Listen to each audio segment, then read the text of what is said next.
Honorable members, order, order.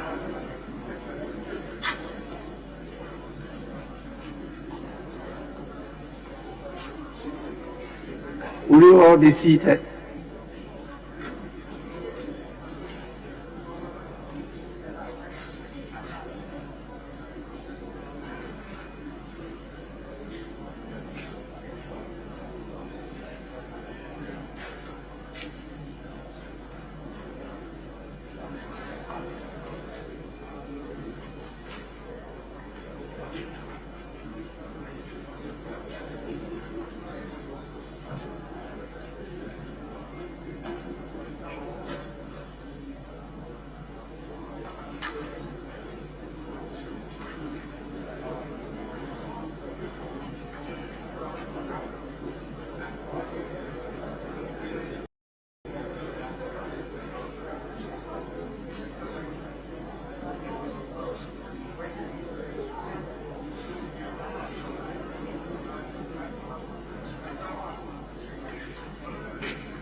Honorable members, prayers.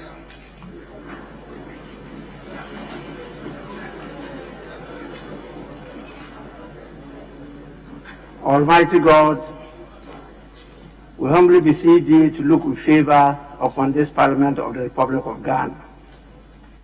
Grant that it may perform its high duty as in thy sight.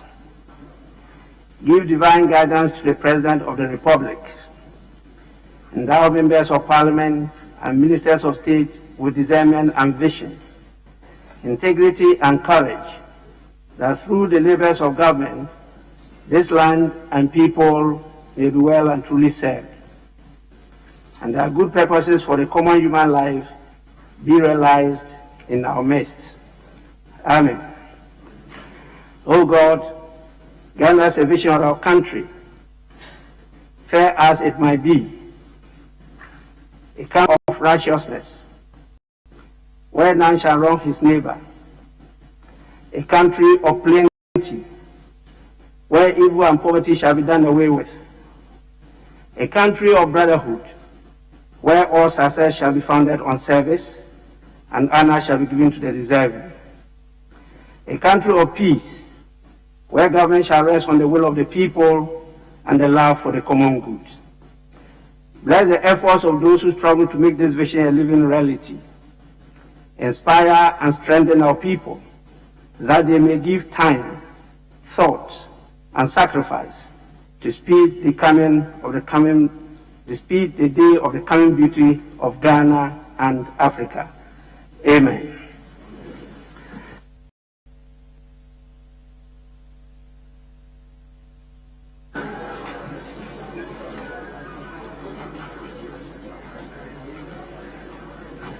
Honorable members,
achievements and others they are doing. Yeah.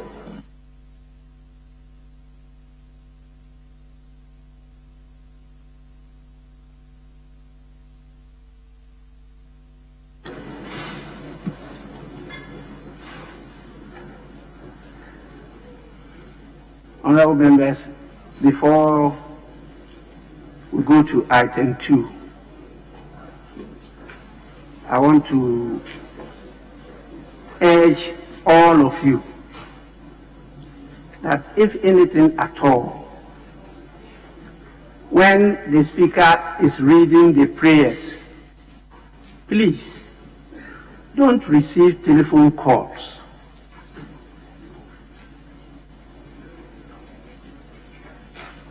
It's prayers time.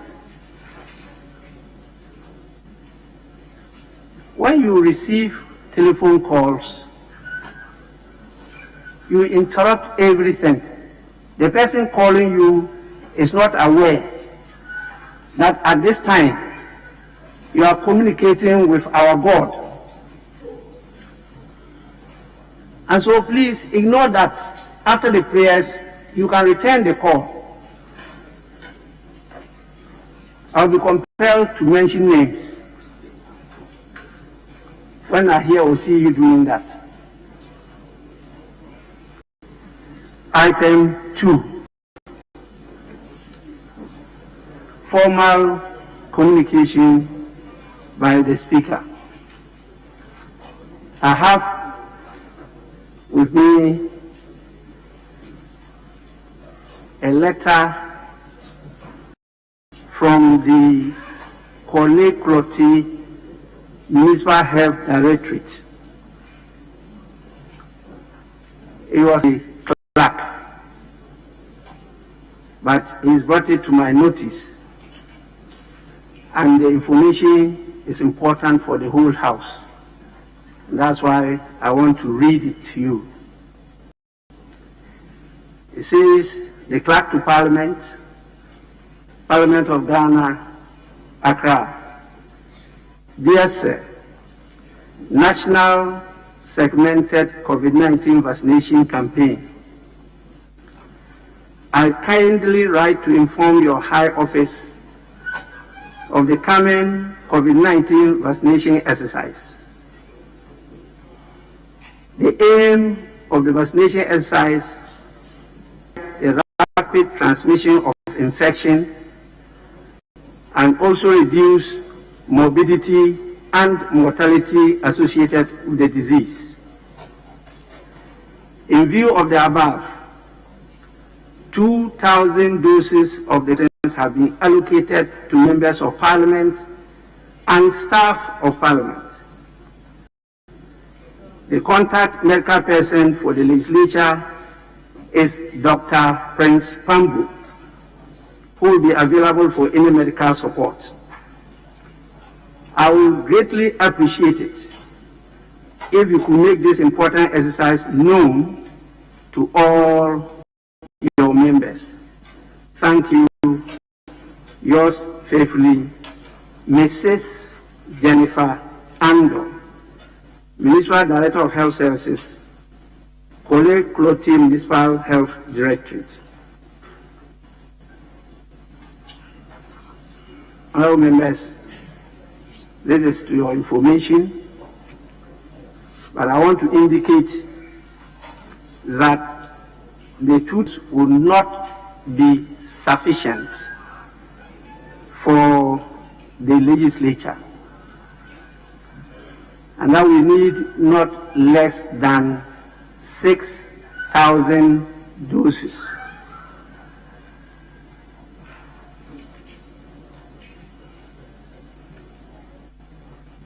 The legislature goes beyond the members of Parliament 275, the staff of Parliament about 574, the support services,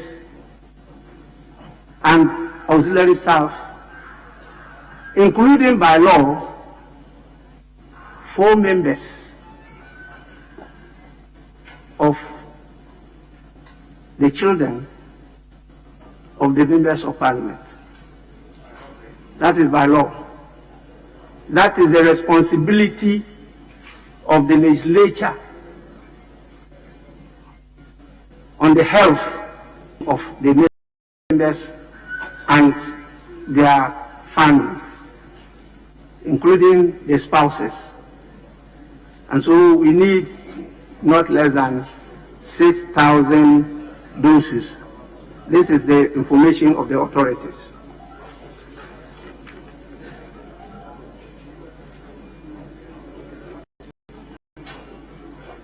We move to, yes, honorable member, am I out of order? No. So let's hear you. Right now, Speaker, on the information the communication you just gave, I was thinking that for political reasons, can some of us have the opportunity of doing the vaccination in our constituencies in order to send a signal to our constituents on the need for them to participate in this national assignment? Because if we're all going to do it here, as leaders of our various communities, we will not be inspiring people to get involved in the vaccination.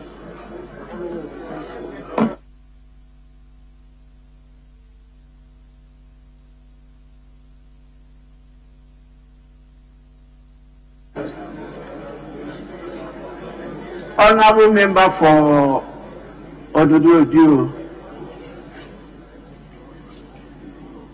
I lead the legislature. You lead your constituency. I deal with the legislature and you deal with your constituents. It's good to show leadership.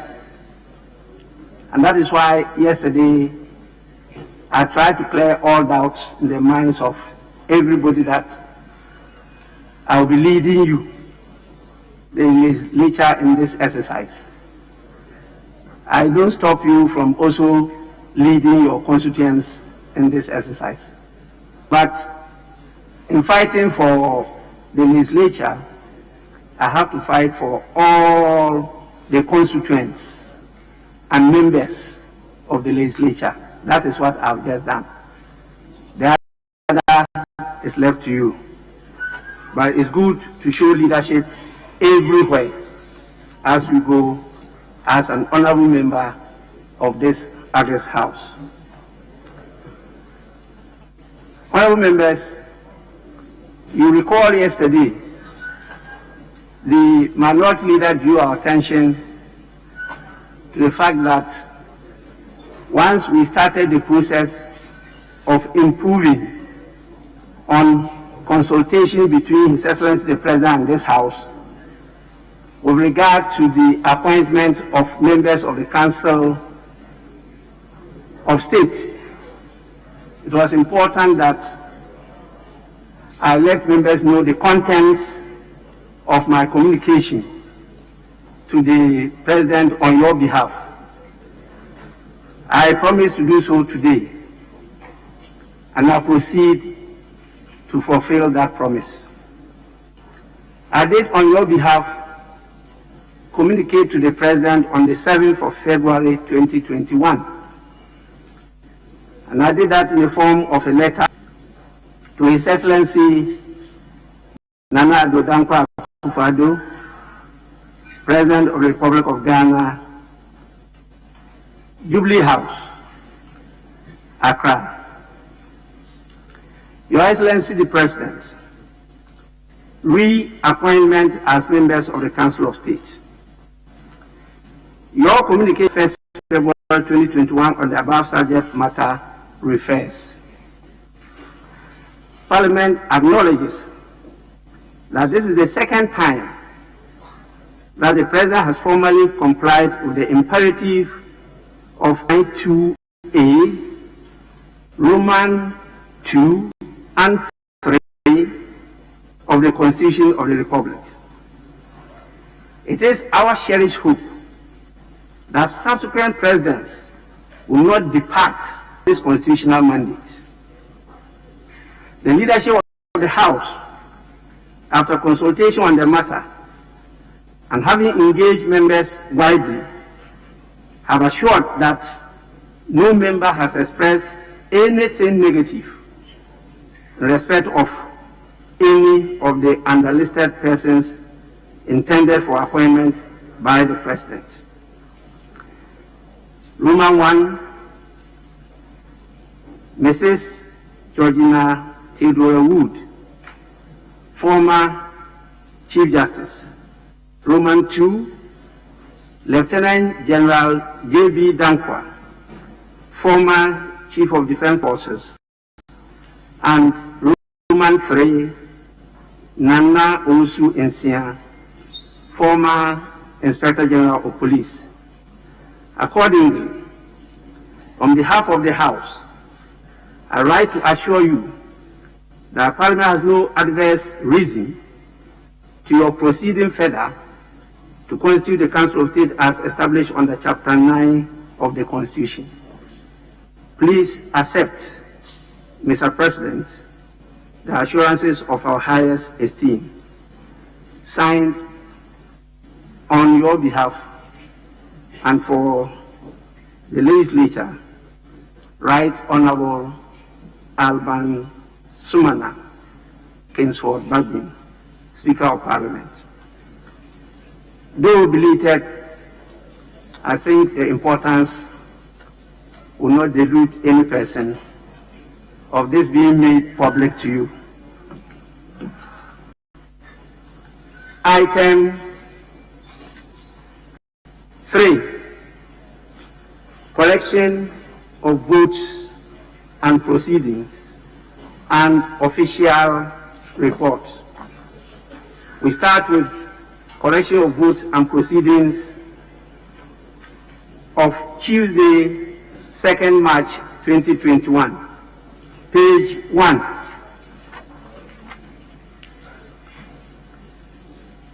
Page 2.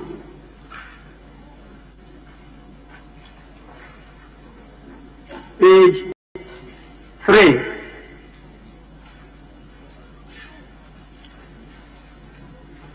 Page 4.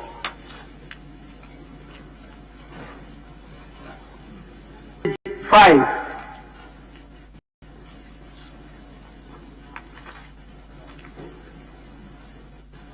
Page 6.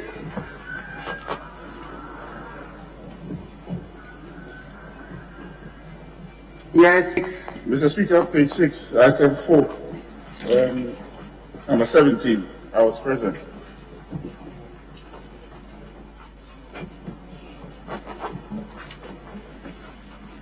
Yes, table office number 17 under item 4, Hansen Norte.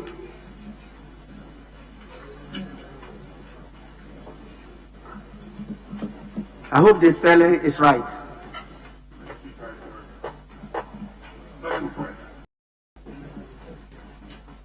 Mr. Speaker, the spelling is right. YVES. Mr. Speaker, thank you very much. Yes, but honorable member, you don't put on your mic before you catch my eye. Very well, Mr. Speaker, thank you. Okay, go on. Thank you, Mr. Speaker. Page 6, item number 4, number 8, item 4 under number 8. I was here yesterday, but then my name is under the absenteeism list. Yes, table office, take note of both situations. Number 8 and number 17 under item 4 at page 6. Page 7. Yes, Honorable Ablakwa.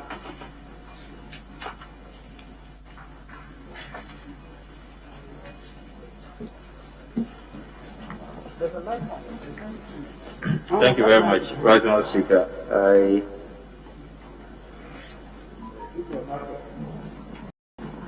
Mr. Speaker, I wish to draw attention to paragraph 8.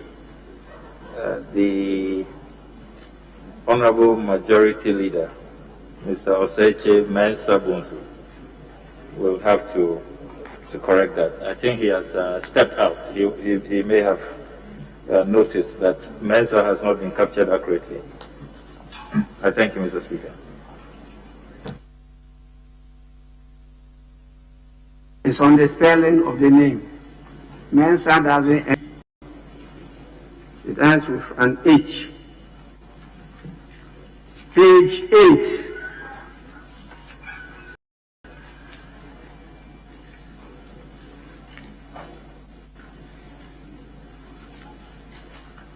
Page 9. Is that page 8? Page 9. Yes. Right, Honourable Speaker, please at page 9, item number 1II, since these are official records. The Honourable Minister Designate for National Security, Mr. Albert Kandapa, Albert has been omitted. And I don't know if my honourable colleague is in the House, but item number 2XI, Roman numeral XI, still at that same page 9, Mr. Al-Hassan Tampuli Suleimana. Al-Hassan is not complete, the spelling of Al-Hassan. I thank you, Mr. Speaker. Table office.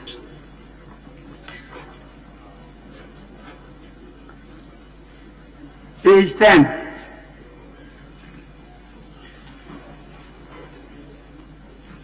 Yes. Thank you, Mr. Speaker. Item number, Roman number XXIV. Ibrahima is MAH.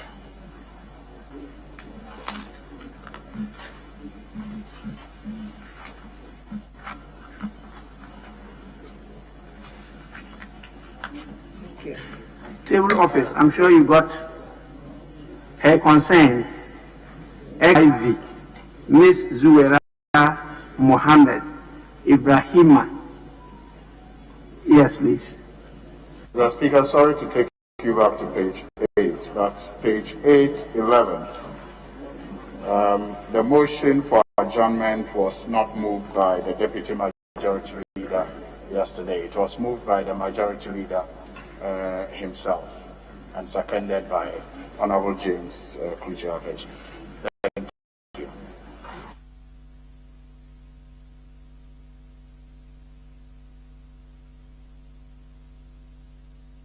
Well, table office, please kindly take note. Page 11.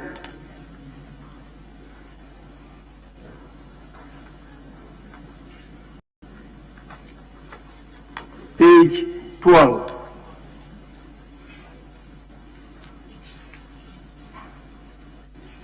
Page 13.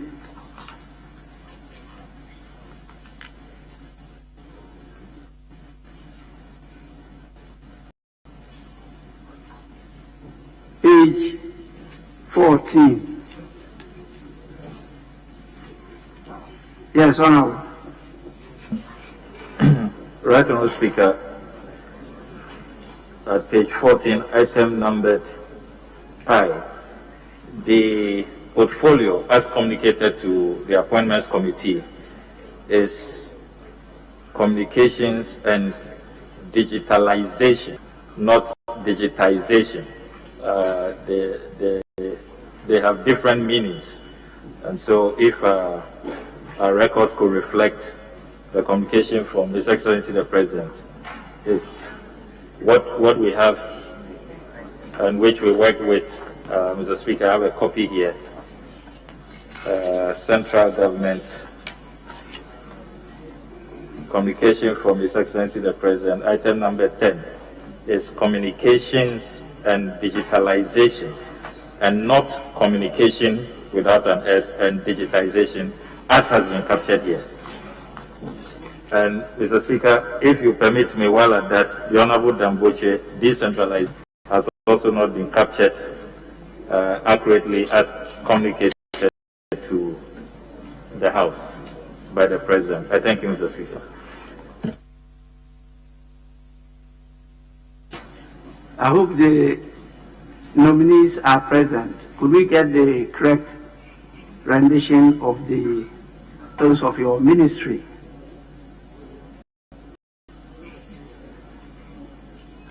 Which is which? Nominee for. Yes, Mr. Speaker, it's communications and digitalization. Thank you. Table office, kindly take note, is digitalization. Do we have the designate for local government? Not yet. So we go by the communication from the president and table office. Please take note. Yes, still at page 14. Page 15. Yes. The Speaker, at page 15, item number 3, Roman numeral V. Ms. Regina Bote Tetefio, there is a need for consistency. So if the table office, in some pages Tetefio is with an H, in some other pages is with a Y. Whether it's Tetefio or the Tefio is not clear. So if I don't know what the correct rendition is, but it keeps appearing in different forms. But it's the same person, Regina Bote. So if it can be corrected for consistency. If you notice, Mr. Speaker, we are talking about item 3, Roman numeral V. Roman number V. V. Yes, the spelling of the last name. It keeps changing. At page 13, Mr. Speaker, if you observe, 3VI is with a Y. But at page 15 and other pages is with an H. Then another breath is with page 16 is with an H. So HYH, it's not clear exactly what is going on. But it appears to be the same person. The honorable member, Honorable Miss Regina Bote Tetefio, please can you guide the House?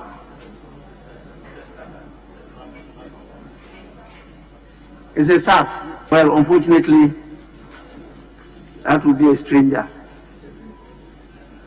Yes, the honorable member for who is, you want to correct S? Right, Honorable Speaker, honorable member for Ho Central. Sorry, Ho Central, sorry. Thank you. Who West is Emmanuel Vejira. Page 14. Let me then call on the table office to take note of the proper spelling of the name of the staff member. Yes, honorable member for Ho Central, please, you may go on. Thank you, right, Honorable Speaker. I'm looking at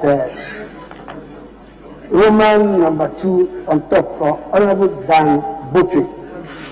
I've seen the description there as Minister Designate for Local Government, Decentralization and Rural Development. I've seen that decentralization is a new insertion. I don't know whether we have EI establishing the new ministry in that name.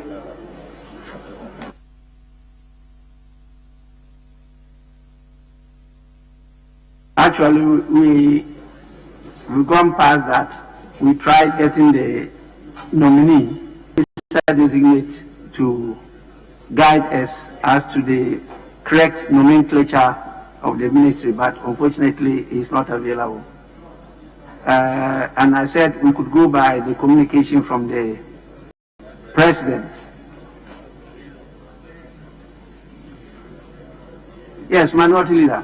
Mr. Speaker, just to support you, the nominee referred to those particular words as the descriptive portfolio in the Constitution, which was referred to by the Honorable Dan Botwe. In fact, at his vetting, he took pride in telling us that this is the first time the president has captured the name of the ministry as is contemplated in the letter and spirit of the 1992 Constitution. So, as Minister for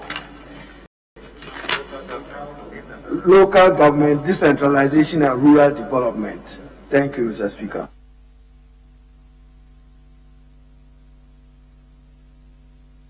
Table office, kindly take note.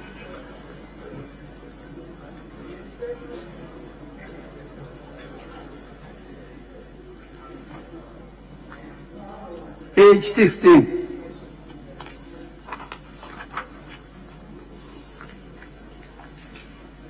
Page 17.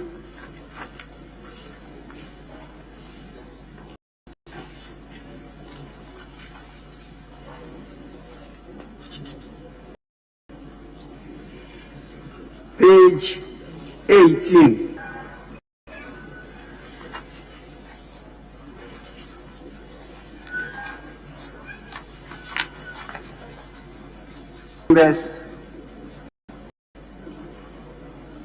The votes and proceedings of the 15th sitting of the first meeting of the first session held on Tuesday, 2nd March 2021 as corrected are adopted as the true record of proceedings.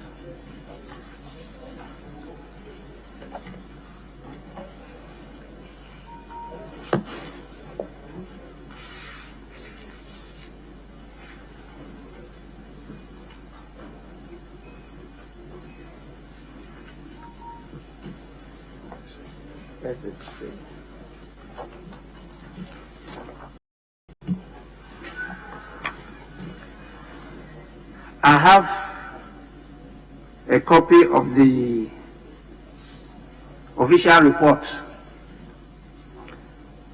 Tuesday, 26th January 2021. We'll start with the correction. I hope members were given copies.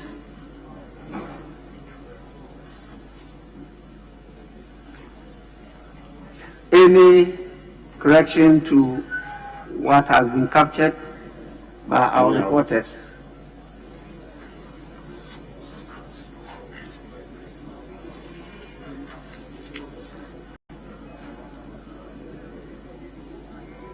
Honorable members, there being no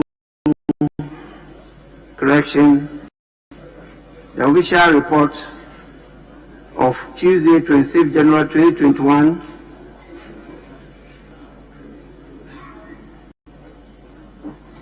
is hereby adopted as the true record of proceedings of that day.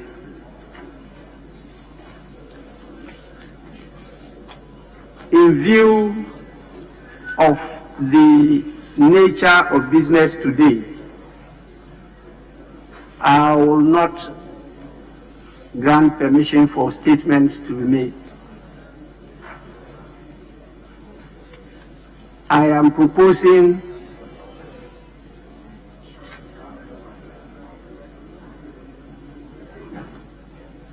to suspend proceedings and to allow the House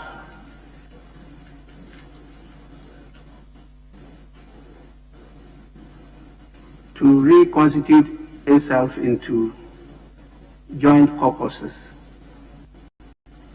for the purpose of the brief of the Minister Designate for Health on the COVID-19 situation and the vaccination exercise. So the House is accordingly, I should rather say sitting, is accordingly suspended for any guidance as to how long this will take from leaders. The suspension should take 1 hour, 2 hours, I want guidance from the front bench. Time, when you are ready, we'll reconvene. I want to err on the side of caution so that we don't repeat that record. I heard a member saying we should suspend for 1 hour. Leader, what do you say? Speaker, we take into, and I guess we should be able to finish the two in maximum 1.5 hours. The minister designated for health is saying that within 45 minutes they could finish. I'm not too sure the other one will travel beyond 30 minutes. But just to err on side of caution, we can give ourselves 1.5 hours and we should finish. Yes. I will proceed to adjourn for 2 hours because I know there will be question time. So the House meeting stands suspended for 2 hours. Thank you, honorable members.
Honorable members,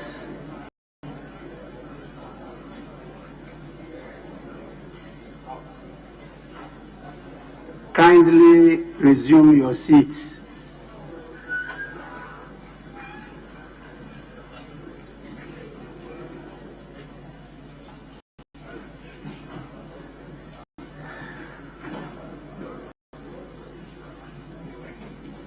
It will be in the interest of everybody if there's an indication as to the pleasure of the House. We said we're taking a suspension of 2 hours, and it has taken us more than 4 hours.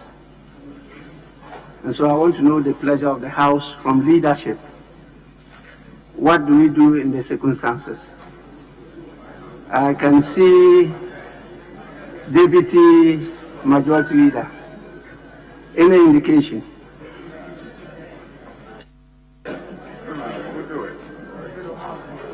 Mr. Speaker,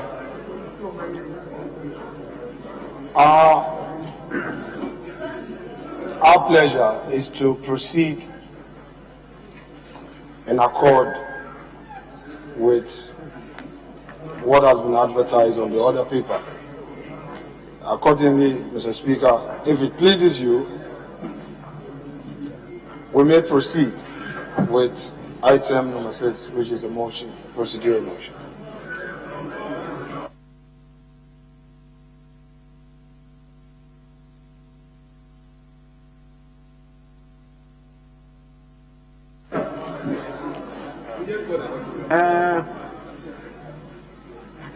Honorable Cletus Avoka. Thank you, Right Honorable Speaker. Mr. Speaker, without prejudice and with the greatest respect, I will humbly submit that we take an adjournment now.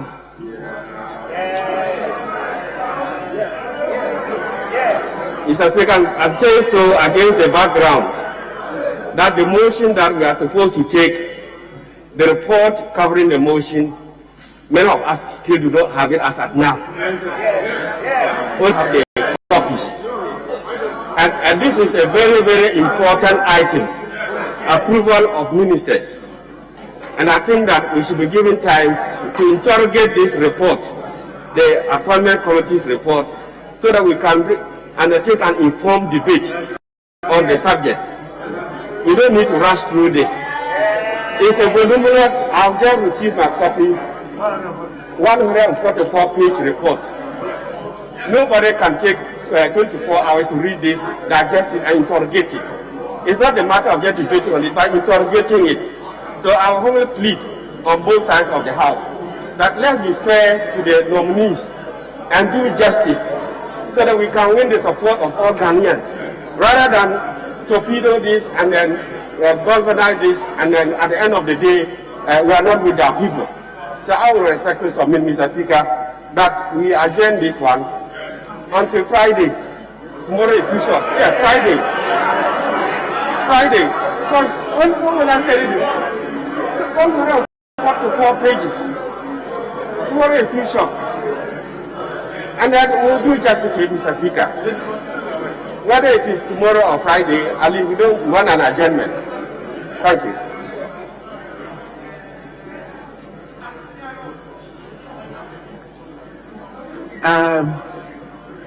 Honorable members, I don't think this is a matter for debate.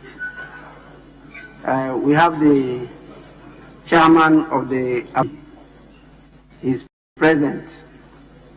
When the paper was being laid, I raised this issue, and we are sure that immediately after it is laid, copies will be made available to members. And so I will just inquire into that issue and then give direction. So it's not a matter to be debated.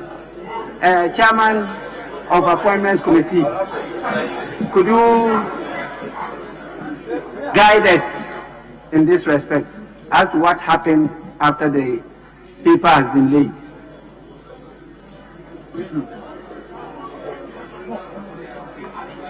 Thank you, Mr. Speaker. Mr. Speaker, as at the time we're laying the revision copies to be distributed to members. Thank you.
Yes.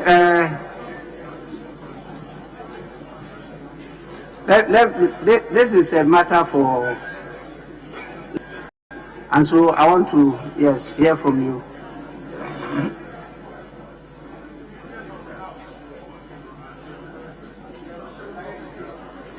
Yes.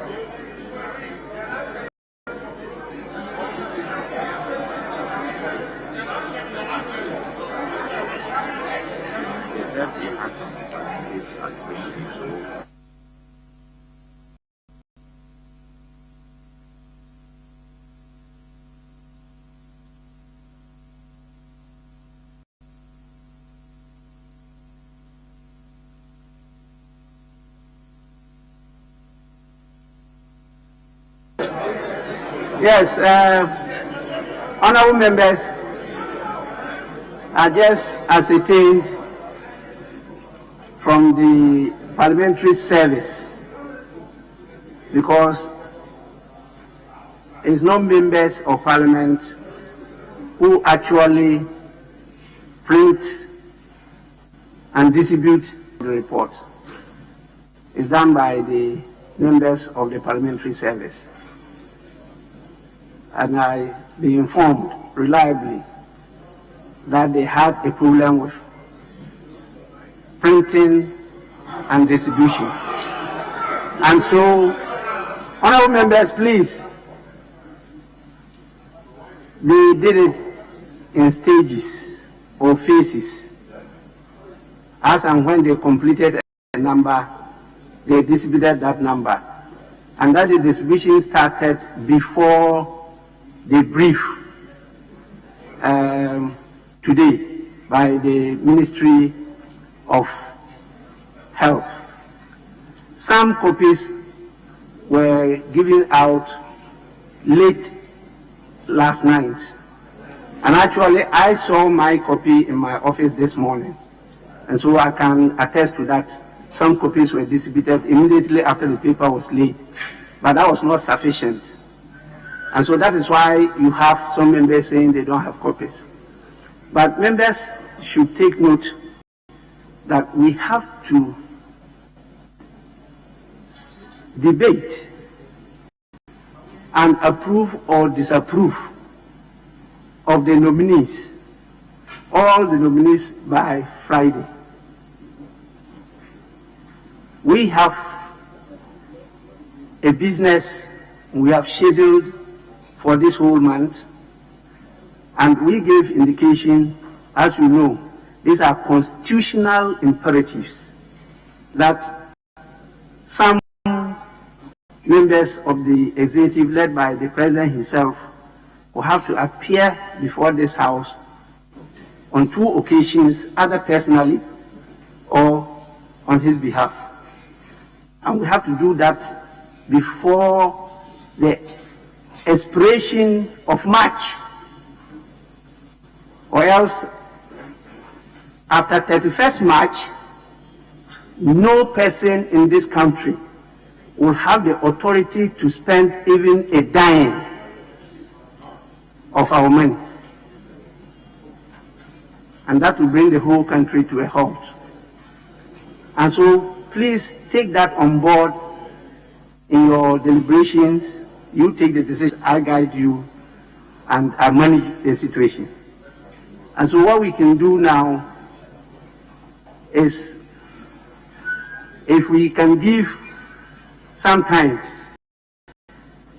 for members to go through the report, and then we proceed with what is on the order paper.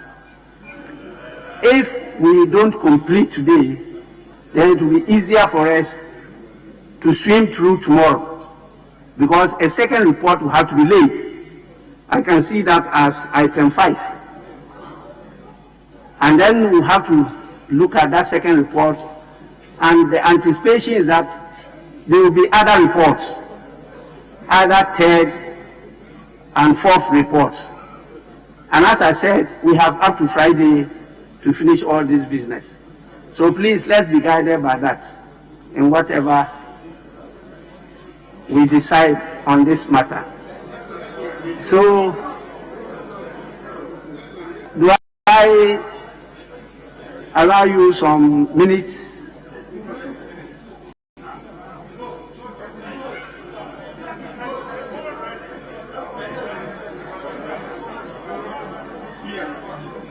Yes, honorable member for Who Central. Who Central. Thank you, Right Honorable Speaker.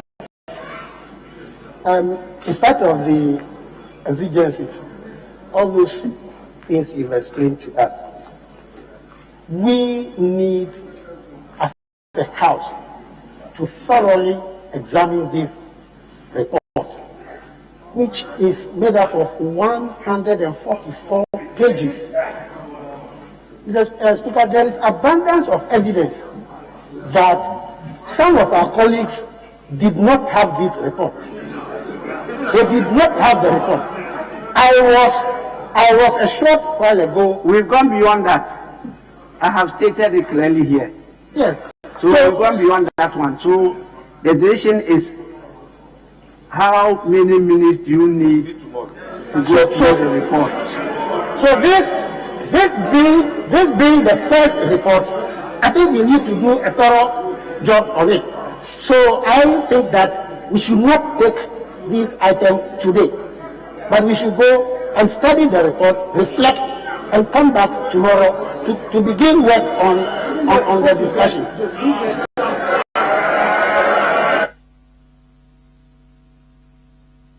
Honorable K.T. Hammond.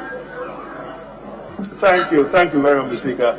Mr. Speaker, we listen attentively to announcement, and Speaker, I think it was spot on. I'm not sure, Mr. Speaker, any member, our sisters and brothers on the other side, there's a single one of them who can put their hands on their heart, Mr. Speaker, and say that they haven't seen and read that document. So there's not a single one. There is not a single one. Mr. Speaker, there are Muslims, there are Christians, there are quite a lot of them over there. Every single one of them, Mr. Speaker, is read the document. Speaker, if they call my bluff, I'm going to mention names. Honorable K.T. Hammond, we have gone beyond this. We have gone beyond that. It has been established beyond all reasonable doubt that some members have not been given copies of the report. So we've gone beyond that. Let's take a decision. How many minutes for them to... That's the point I was building up to. So address that one. Okay. Just a minute, address that one. Mr. Speaker, so I was building up to that. And to say that, in reality, they do not need any time at all. That's the point I was making. Mr. Speaker, because the number or so people, Mr. Speaker, you say may not have had their copies, have actually read the report. They have borrowed copies. So, Mr. Speaker, to give them 30 minutes, 15 minutes, 10 minutes, Mr. Speaker, because clearly, Mr. Speaker, you don't want to, from what has fallen out of the mouth of them, Mr. Speaker, you do not want to start this matter tomorrow. It is 6 o'clock, you want to start it today. So give them how many more minutes? We can all sit attentively, Mr. Speaker, once you give them about 10 minutes to brush through the document, and then we take the document on. Speaker, we are not going tomorrow. At least that is my submission. Honorable Amakufibwa. Mr. Speaker, for the opportunity, and thank you, Mr. Speaker, for taking your time to really find out what has happened. The clerk just informed you that the machine was broken down. What it means is that those who do not have copies will not get the copies until that machine can print those copies. So, Mr. Speaker, I'm humbly submitting that the clerk should be able to indicate when all of us who do not have copies, and truly we don't have copies, can get copies so that we can get a time to read, and then we can make the decision. Because until we know when we will get copies, you can't make that decision. Thank you.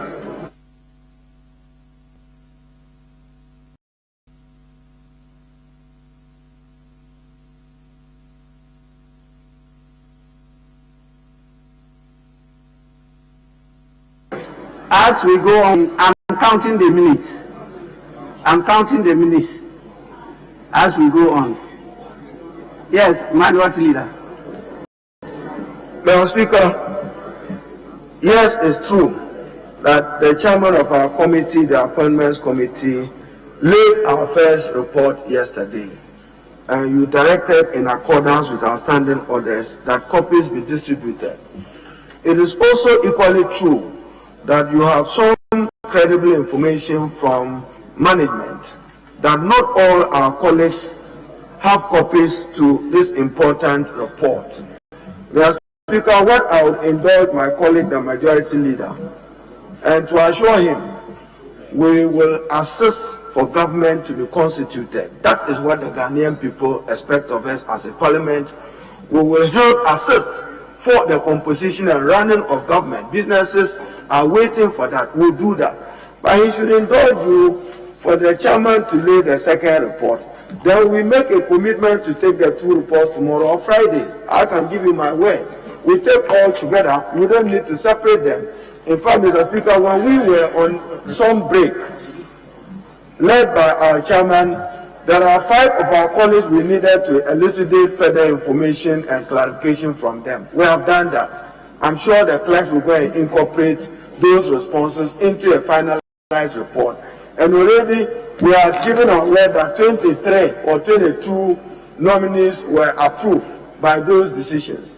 So, and Mr. Speaker, as I speak, regional ministers still waiting for the Appointments Committee. I would wish that we adjourn to take the reports tomorrow, but with a directive from you that when the second report is late, they must make sure that copies are made available for us to proceed tomorrow with it and conclude with this matter. I can give you my word on it. Then we can recline at Appointment Committee to go now and attend to the 3 regional ministers who have been waiting all day, so that we spend at least 1 hour on them, and then we make a determination. This would be my suggestion, but whatever your ruling, will respect it. Thank you, Mr. Speaker.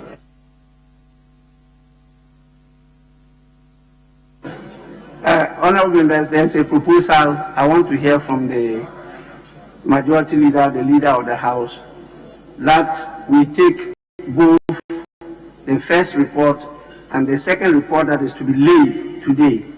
We take both of them tomorrow. After that is taken, the third report, we will ensure that is also taken latest Friday. Yes, Majority Leader, what do you say to that? Mr. Speaker, thank you very much.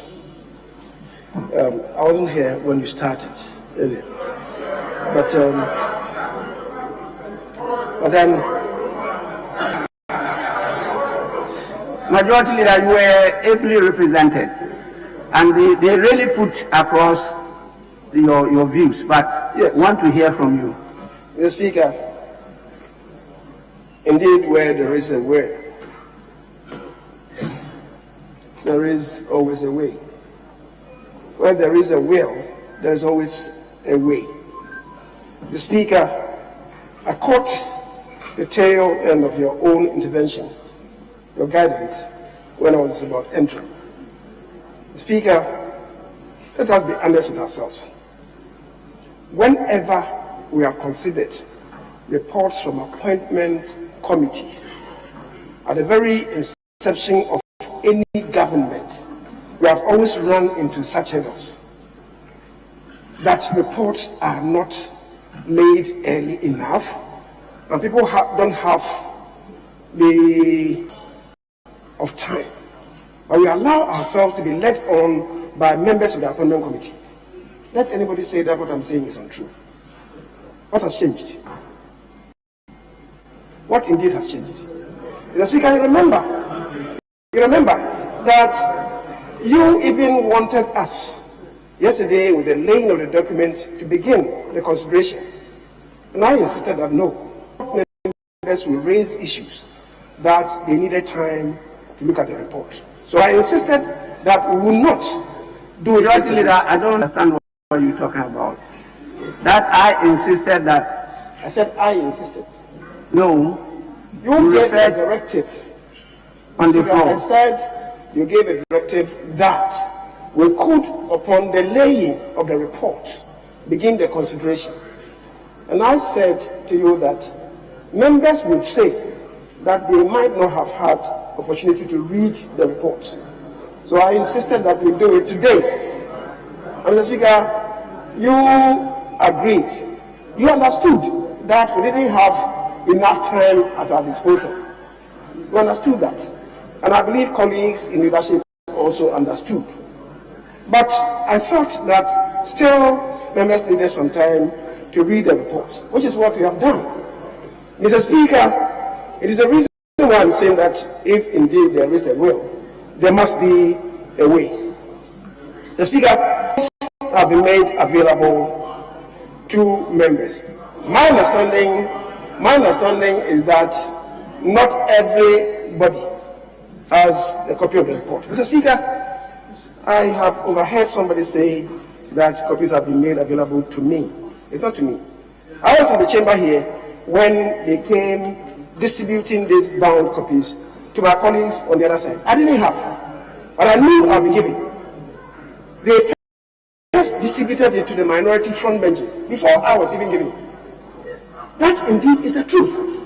Mr. Speaker, so it is not being contrived.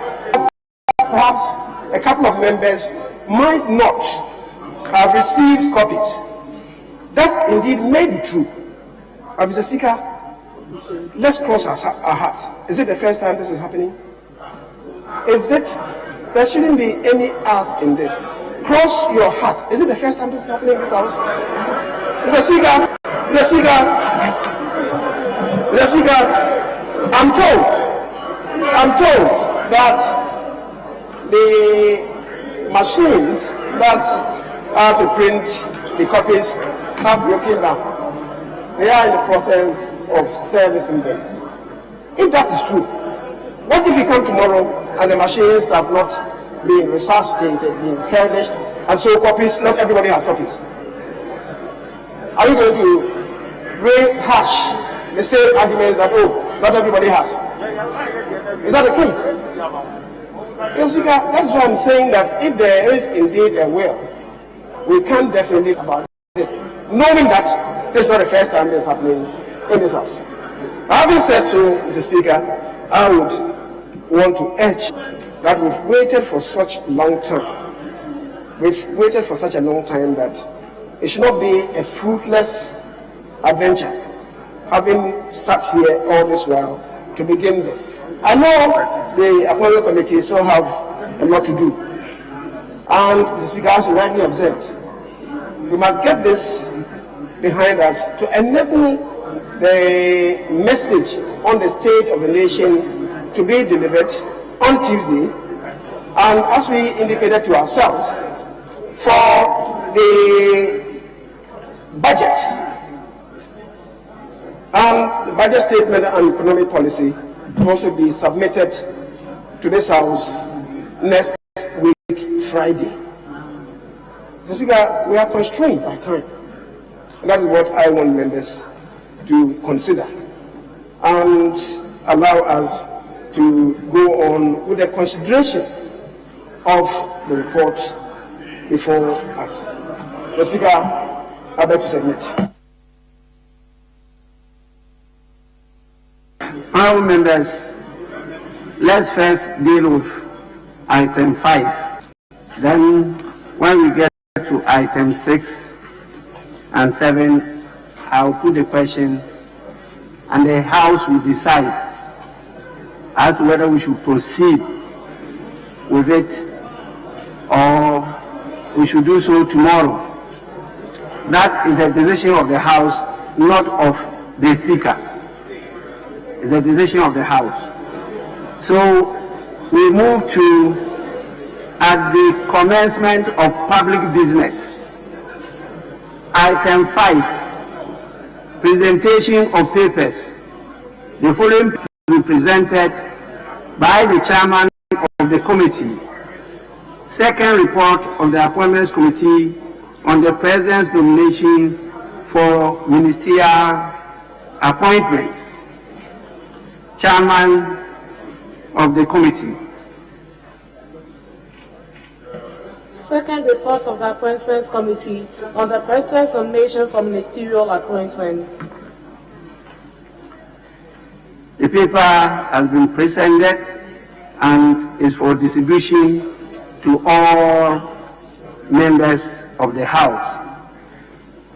The clerk is directed to ensure that the distribution is done early enough for us to take the report tomorrow. Now, the question. Those in favor of us taking motion 6 and 7 today, say aye. Those against, say no.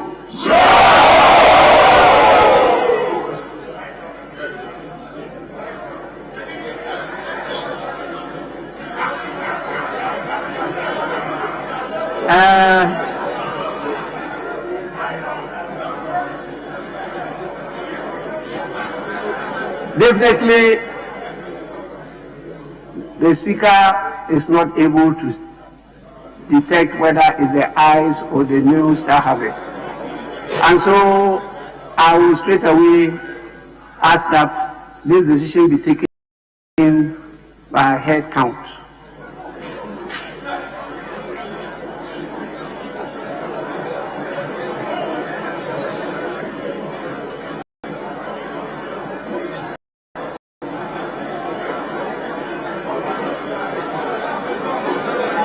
Now, those in favor, please stand up to be counted.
Honorable members, the table office is having a difficulty in counting because members are not stationary at their seat. And so the report I have is that members are in motion and they are moving. When they count here, they see a member move. So they are having a challenge. Please.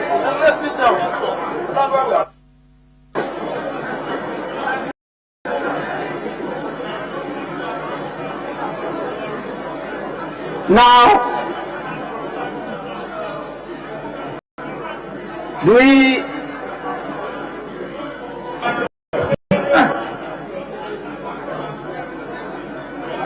you don't need to stand out to be counted. Can we now sit to be counted? Please, be at your seats so that you will be counted. You don't move.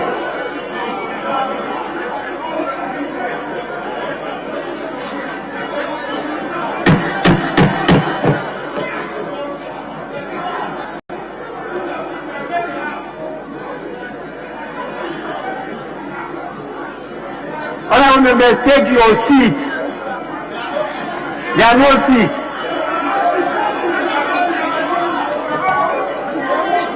There are no seats. COVID protocol. COVID protocol. There are no seats. We have been wearing this mask for more than 5 hours. And it's not right.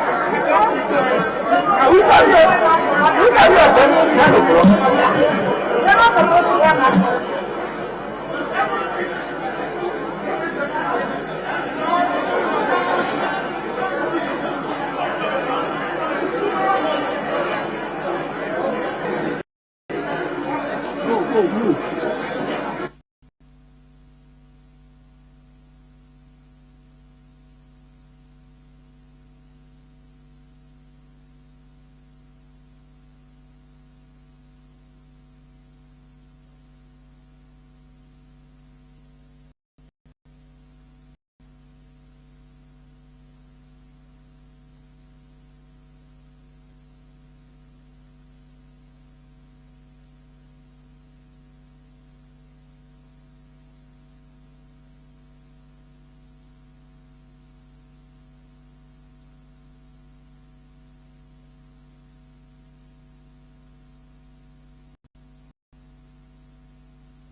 Honorable members, we have a serious challenge. So, leaders, what we intend to do is to make use of the list of members. We call your name, you mark, and we move fast.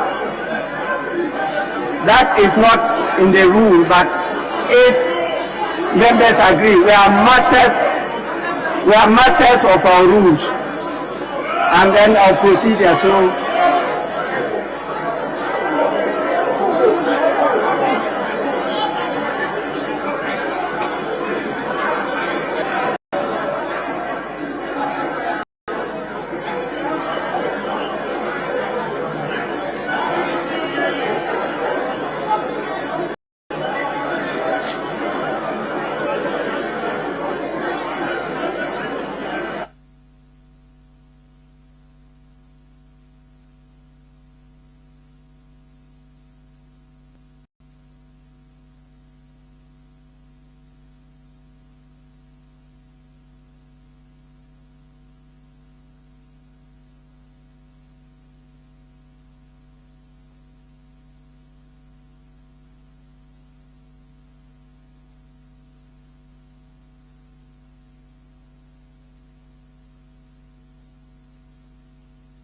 honorable members, the table office will proceed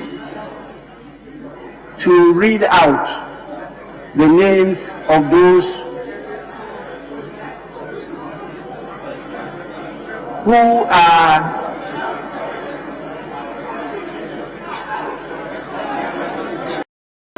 Yes, Minority Leader.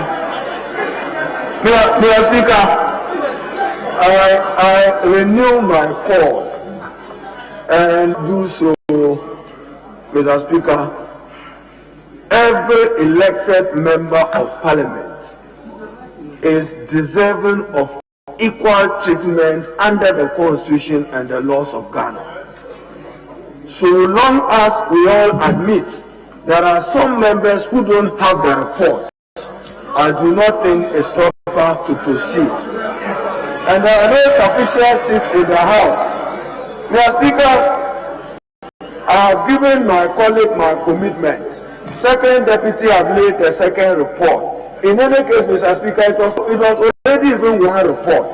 But because of its bulky nature, we said he should have it into 1310. We can proceed tomorrow with it. Let us.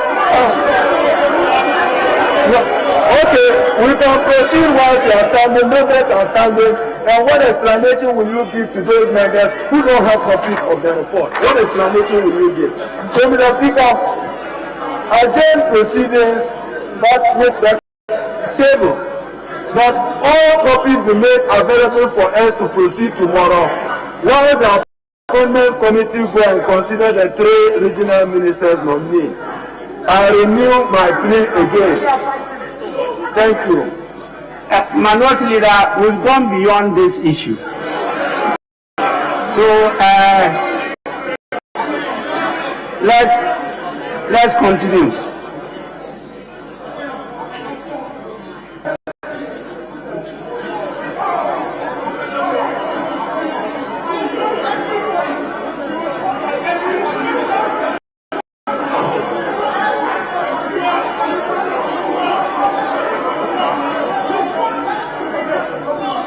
Table office, please.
The table office is going to read out your names.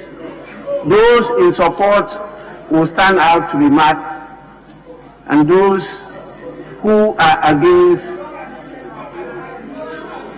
will still resume their seats. Then when we put the question on those against, then you also stand up when your names are mentioned.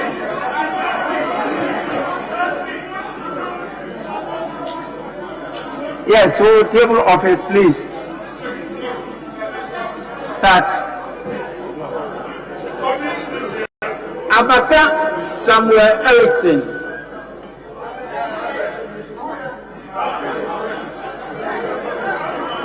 Abanga Abdullahi.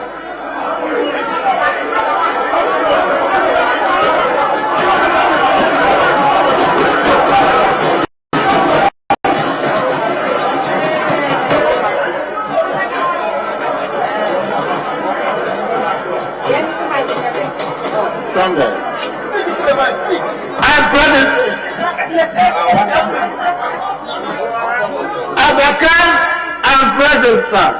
Speaker. Mr. Speaker, I'm present, sir. Sit down.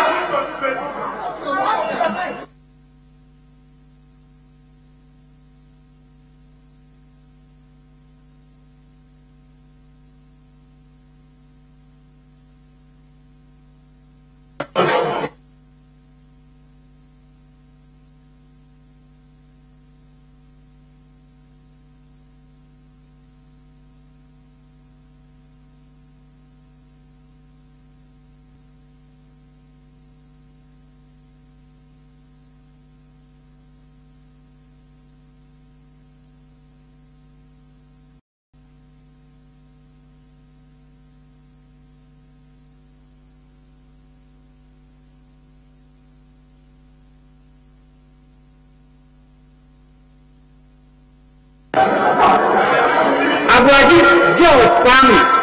Present.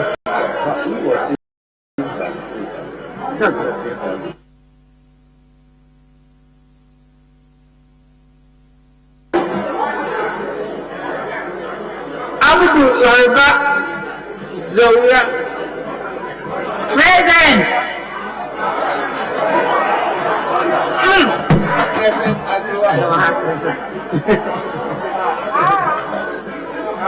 I jump for Brian.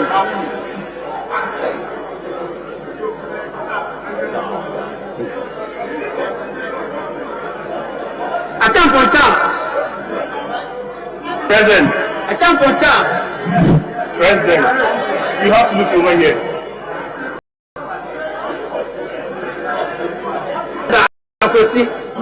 Present.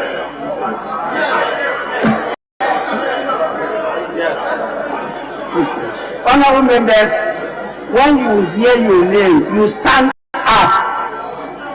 Identify yourself. You don't say you say present or absent.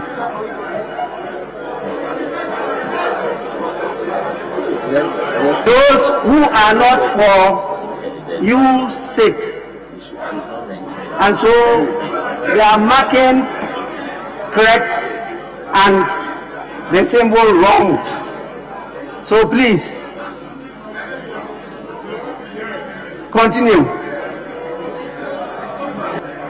Adam Mohammed Amin, Doctor.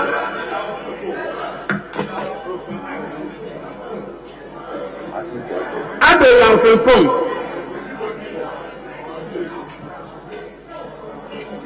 Ajay Wasibuati.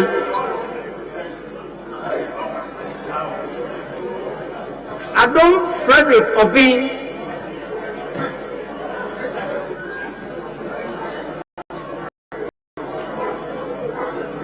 Adumaku Mensa Collins.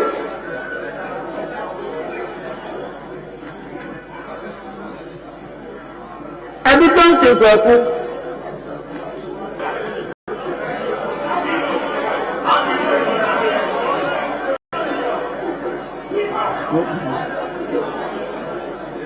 Edum Yao Osei Doctor.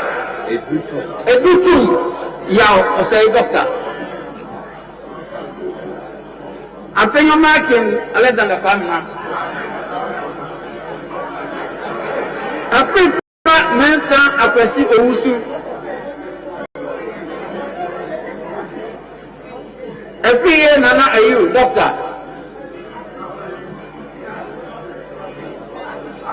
Every year Japan Ken Ohine. Ajay Alexander. Ajmanu Kweku. Ejenim Buati Kweku.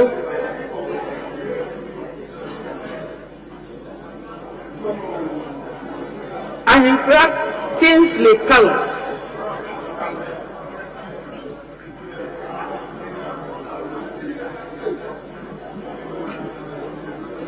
Ed William Oyeku.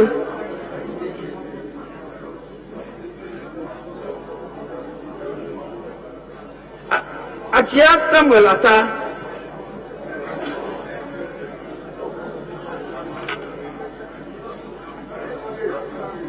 Alhassan Lydia Seyram. Amankwa Kofi.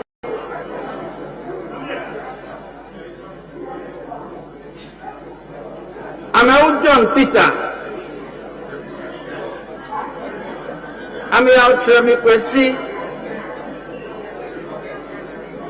Amawu Saibonsu. Amawu Stephen.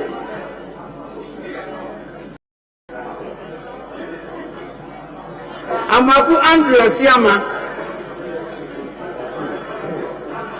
Ah, yes. Amaku Ata Kwesi.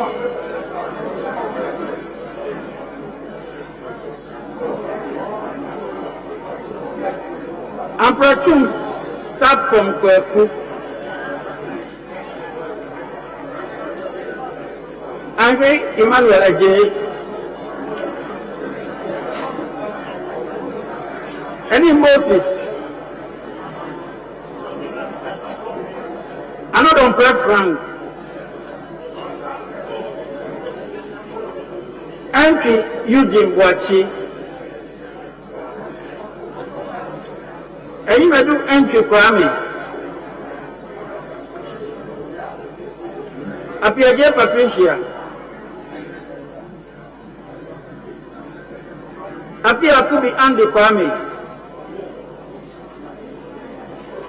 Ama Prince Hamidu, Doctor. Asante Kwajo.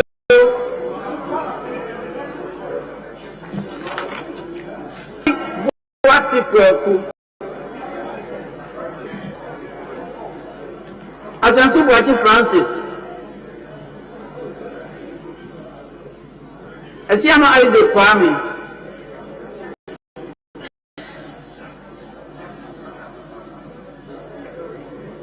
Esiama Kwabena Amankwa.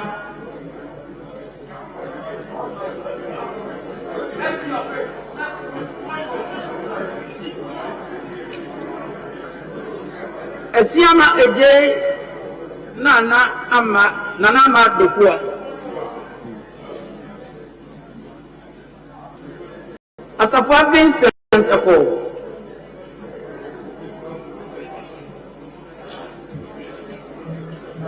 Ewa Ignatius Bafo.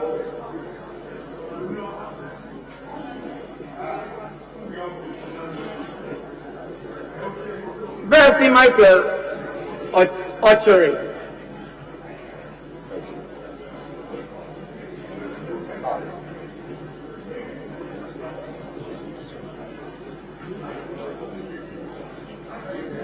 Balidi Yalbi what Bache, yes. Vano Patrick. Battles Sheila.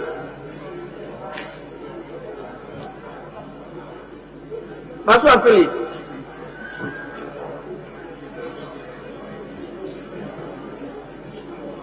Banan John Jaba.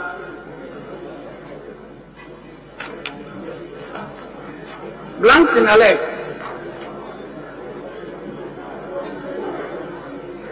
Wati Adon Patrick, Doctor. Boama Patrick Yao. Boati Akwasida Aku. Boatin Ama Poma. Bobia Evans Poku. Bocho Daniel.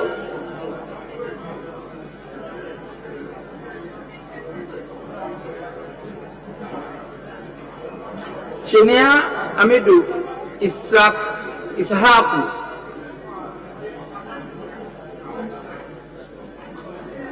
Kudo Joseph.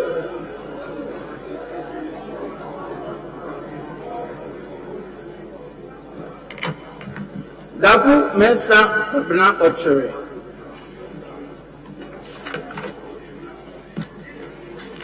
Derry Ambrose.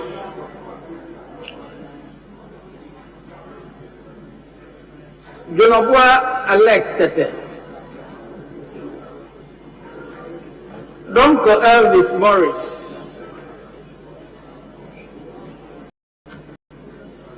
Duka George Mreku. Iyanana. For George John and team, Reverend.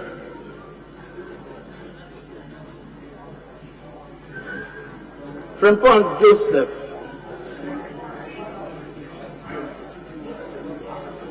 Gato Joe.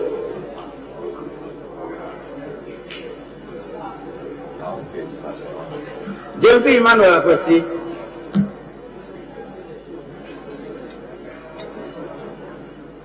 John Alexander. Hamon Kobinata Head. Hanson Norte Avis. Effort Ophelia Mensa Mrs.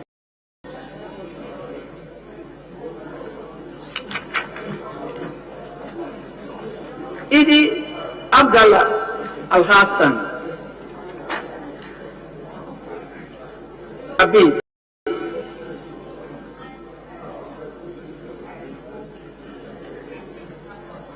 Jalula Stephen Panbilu.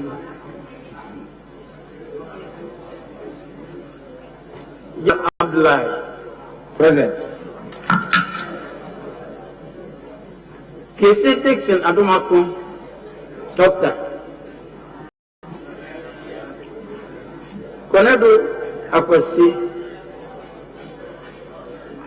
Kumsi Mavis Howard. Mrs. Costa Martin Kwaku, a Jamin son. Kum Ebenezer would do.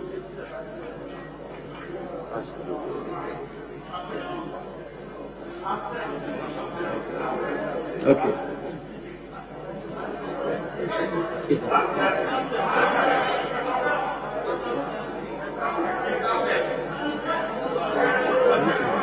Kuma John. Upon tour, yes. Kwaku Party Adumai.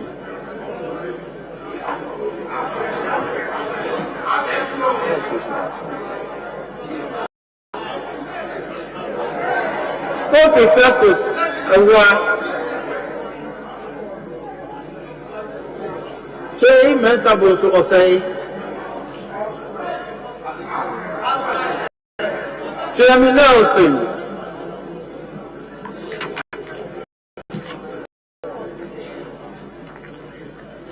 Lewa Oscar.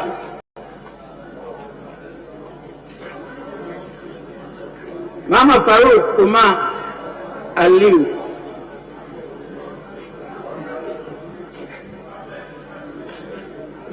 Mama Saini Asay.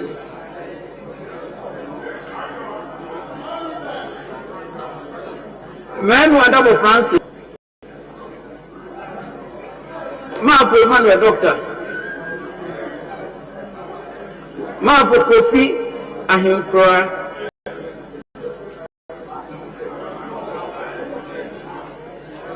Mboba Thomas.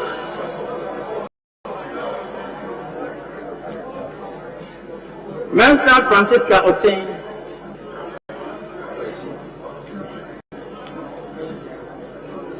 Mensa Tina Gifting na Ayeli.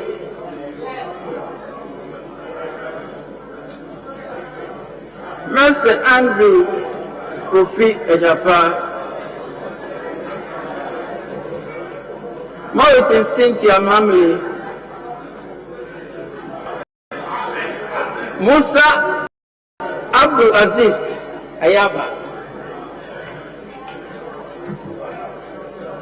Newman Dakwa.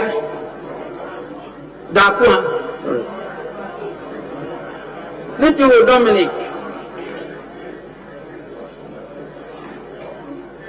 Nkansapelu Mavis.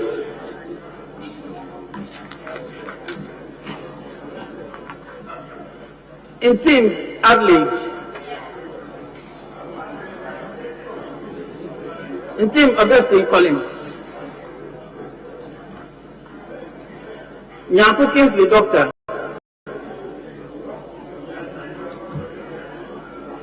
Obin Boatin Alfred.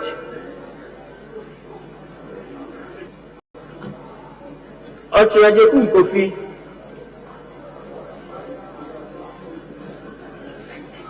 Opoku Davis and Sam.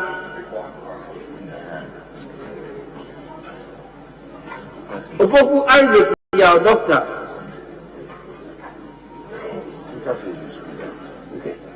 Upon Nkrumah Joseph.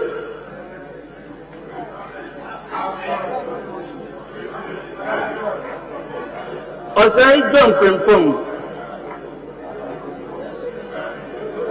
Osai Kennedy Nyaku. Osai Asari Abna Mrs. Osai Wusu Joseph.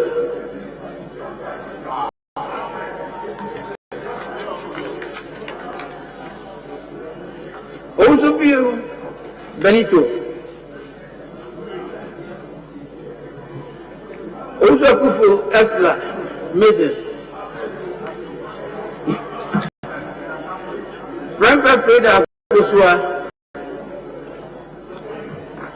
Prempe Matthew Poku Doctor. Quote Henry. Safo Sarah Adua. Sanit Suleiman Adamu. Sanit John Kobina Aban Abua.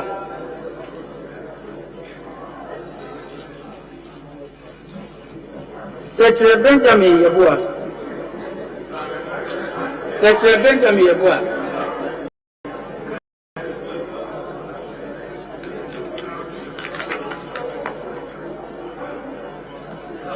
Suleiman Al-Hassan Tampu Tahidu Abdul Razak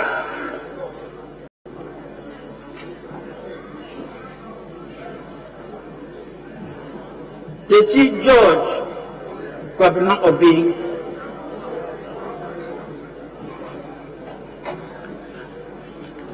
Tata Sylvester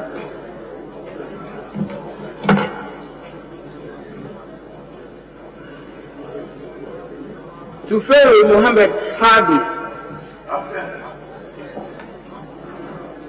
Tum Ampofu Gifty. Tum Berma Paul Apreku. Yusuf Mustafa. Reku Robe Bright.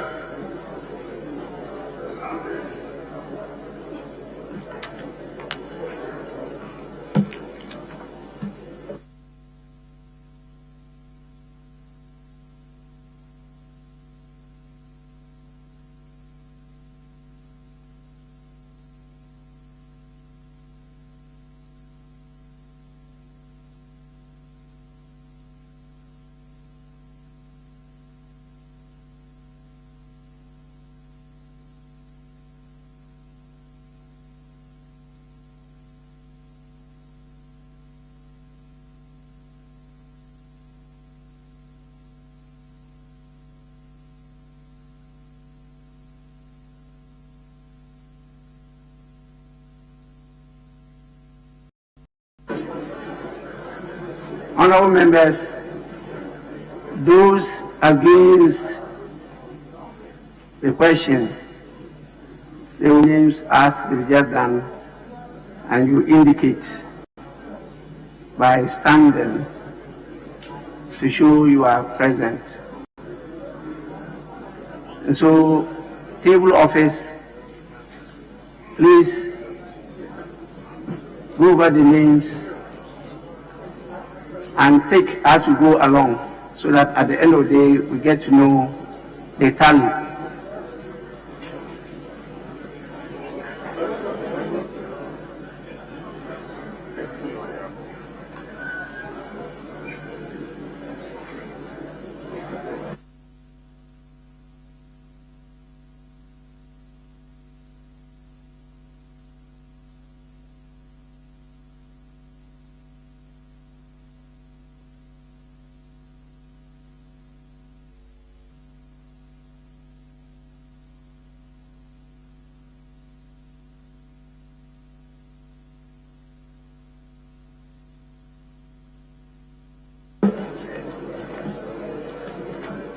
Uncle Eric.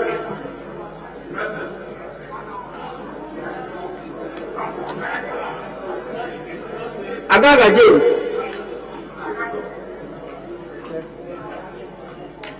Agbada Charles. Agbada Kwame Governors.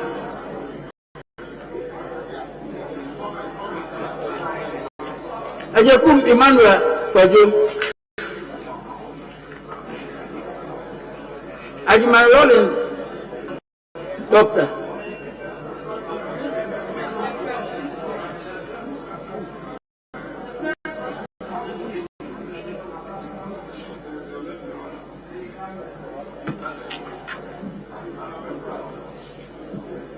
Okay.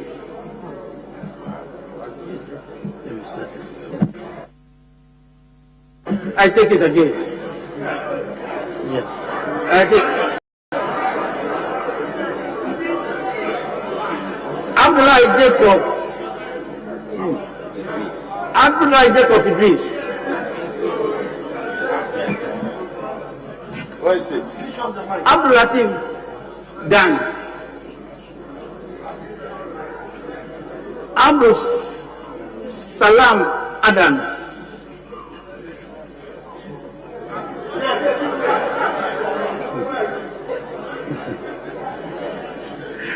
Ababa Samuel Kujatu. Awaji Gwejo Yampong.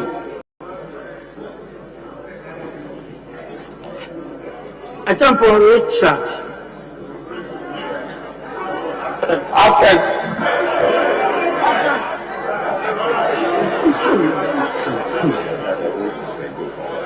Aka Peter Yao.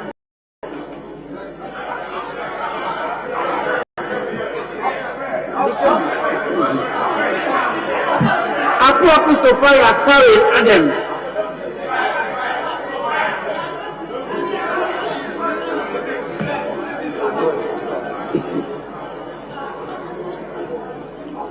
Adam Hamza.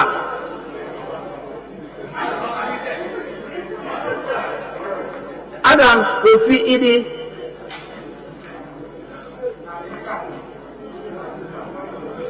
Adi Teddy Safori.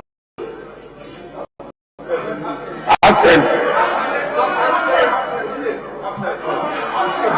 Absent. Absent.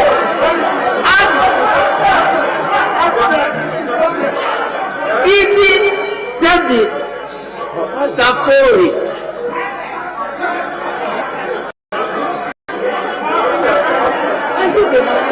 Absent.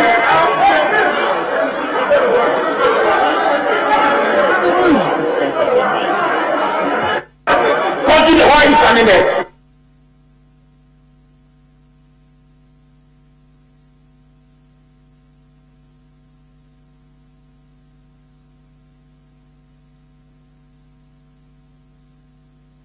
Idi Teddy Safori.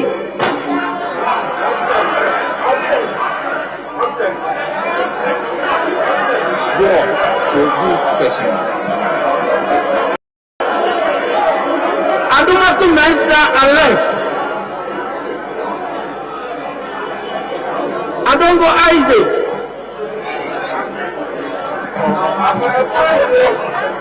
Eric. Apple Eric. You do all the good. Apple Eric.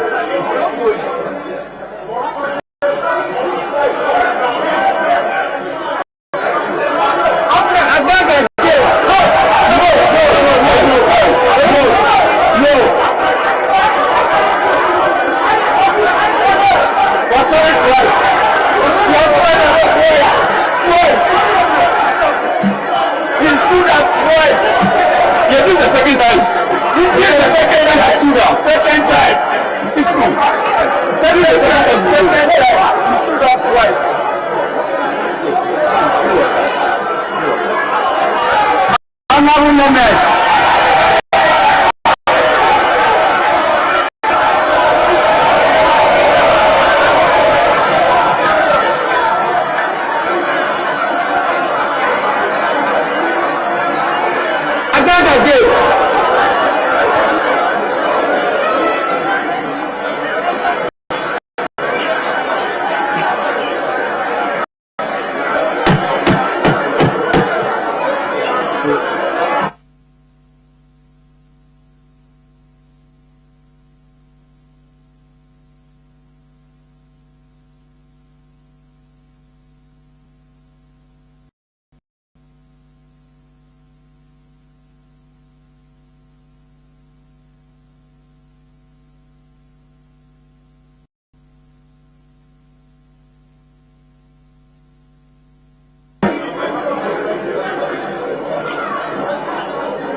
Adeku Emmanuel Kwajo.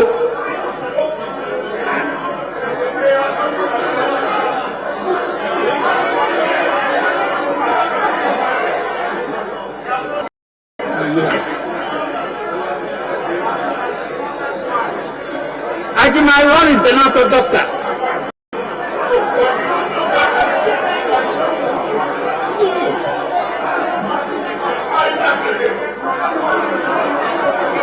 I call Frederick Yao.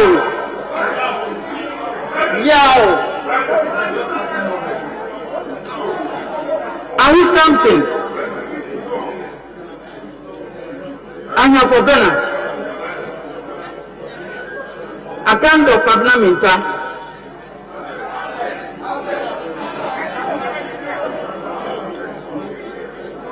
Akam very much Lydia Lamisi. Absent. Alavuka Albert Akuka.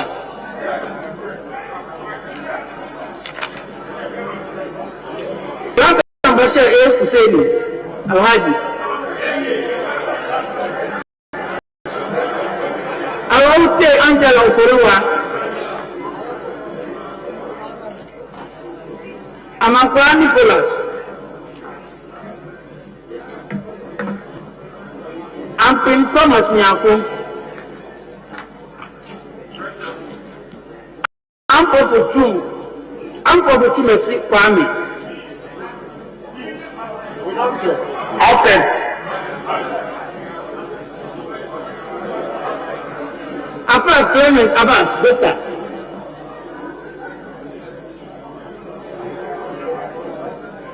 Asama Vincent Opon.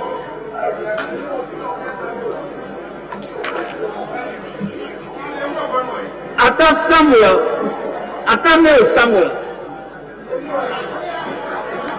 Absent.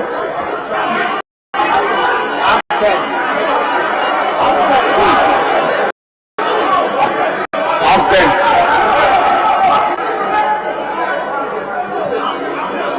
Amedi James Uche. Absent.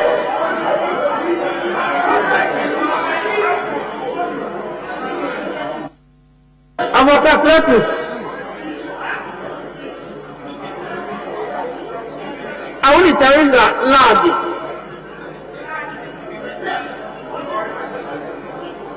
Ayamba Ladi. Ayariga Mama. Aiku Benjamin Nate. Yeah.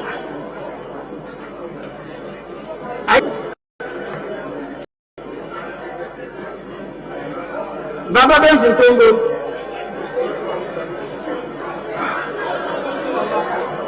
Baba Benson Tongo.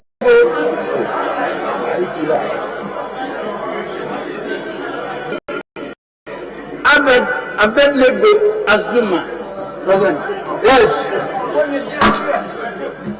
Yes. Bawa Edward. Absent.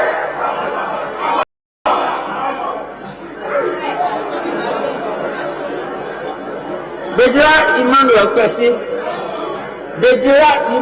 Kwesi.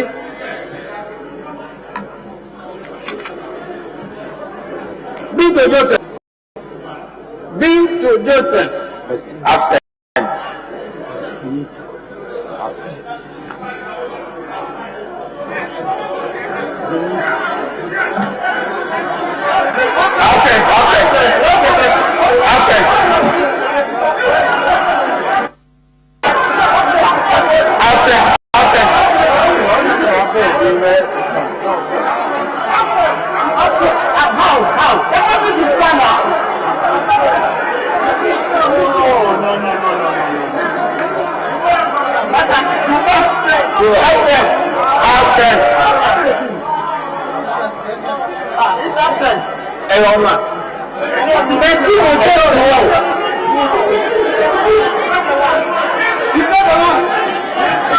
He's what?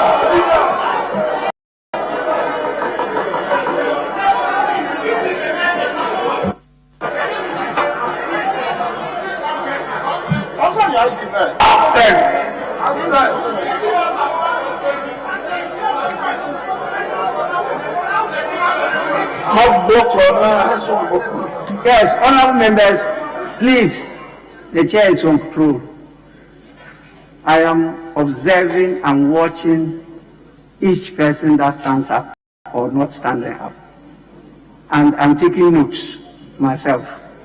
So please, I'm just advising you to make sure that he focuses on the mic, pronounces the name before he gets up, so that we get it. But I am noting down those that are present and those that are not present. Yeah, so table office, go on.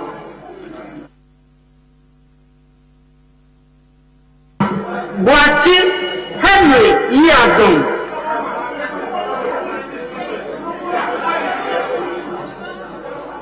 I said Bettino Joseph. That's what I said. Suaman.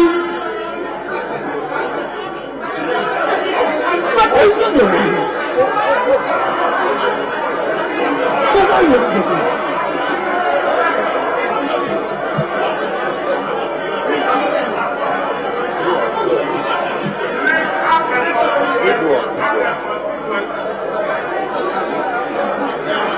What did Joseph appear after playing sub?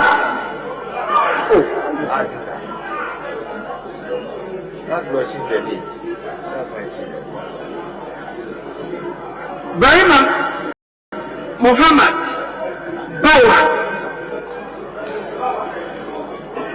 Yes.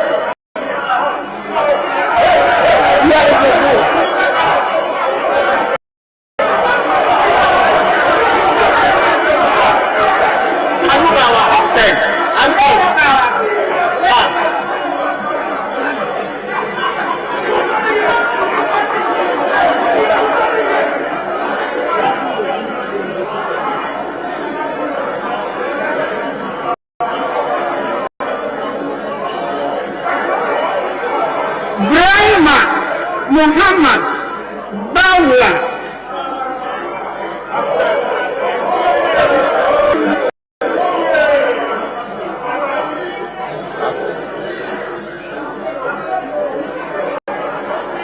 Boa Emmanuel Amakofi.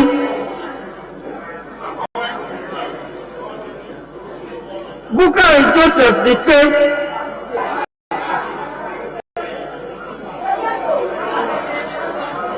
Shiraja Samson Tangobu.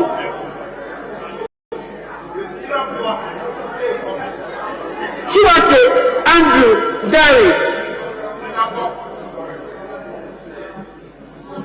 Hansel Abeku.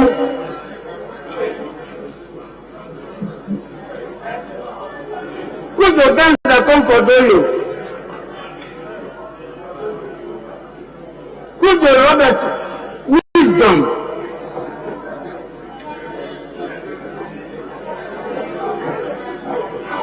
Daviame Paul Austin. Nelson Echefani. No, I'm not seeing play. Absent.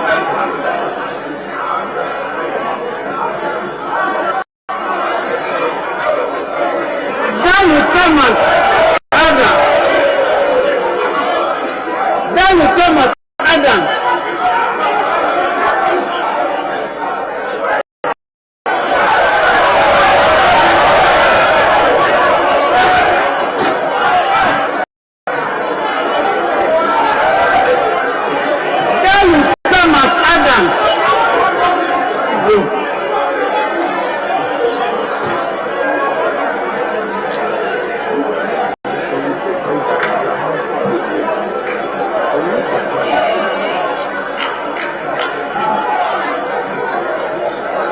Thomas Adams.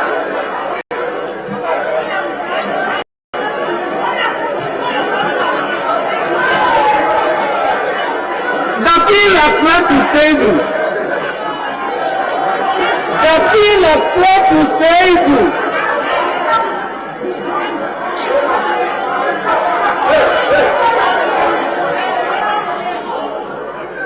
Honorable members, when you make noise,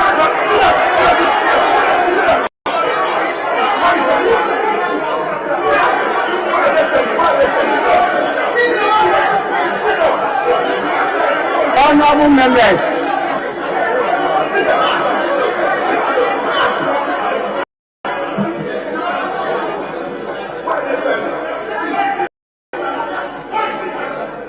those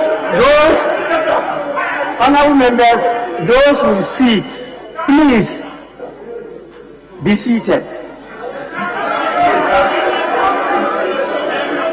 Because you don't listen, I said those with seats.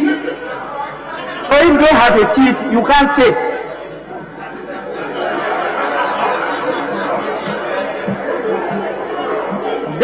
Please proceed. Let's finish this matter. Let's finish. Proceed. Daniel Ohini or Daniel Ohini.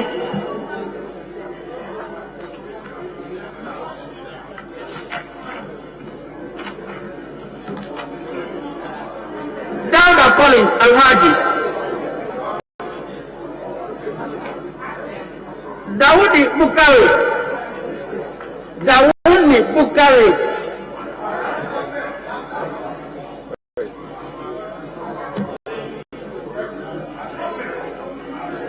Donko Kwabena Doctor.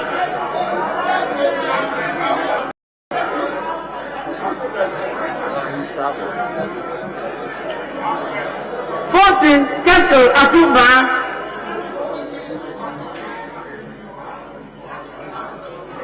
Gata Kwame Jujoli.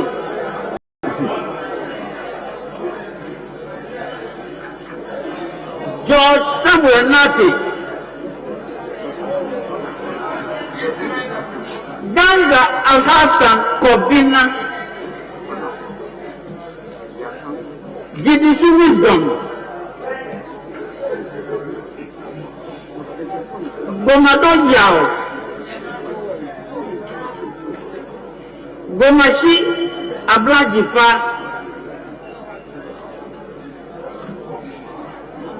John Mensah Richard.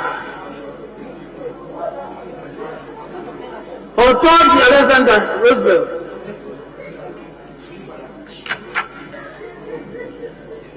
Ibrahim Mutala Muhammad.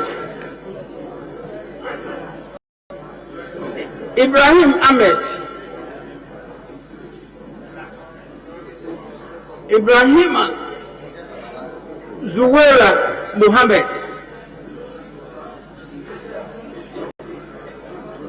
Idris Haruna. Jaja Yusuf Isaka.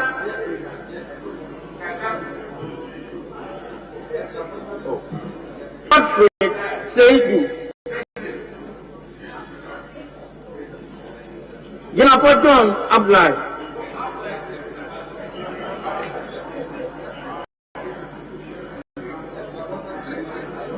Kini Jeffrey.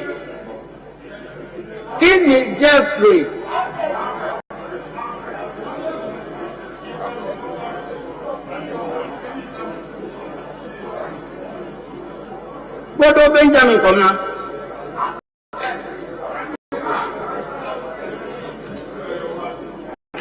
Kuma Joseph Kwame.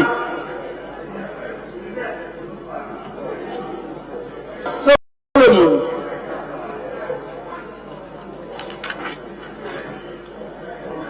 Labi Oscar Ferro.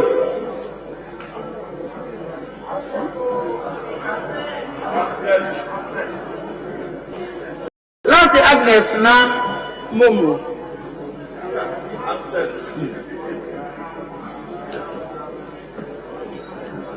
Mama Manessa Torre.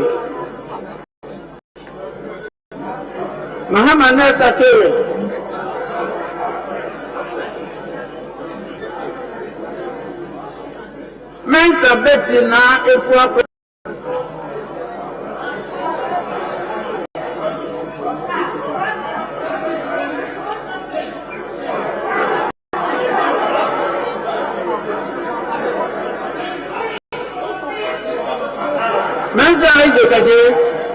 Mensa Isaac Aje.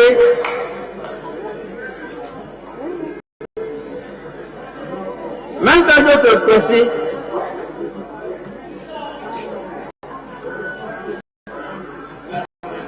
Muntaka Mohammed Mubarak, Nanja Sanja,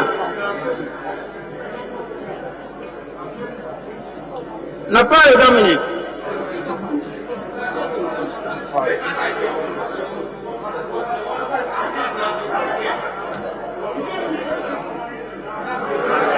Nawani Mark Cooks, Nawani Mark Cooks.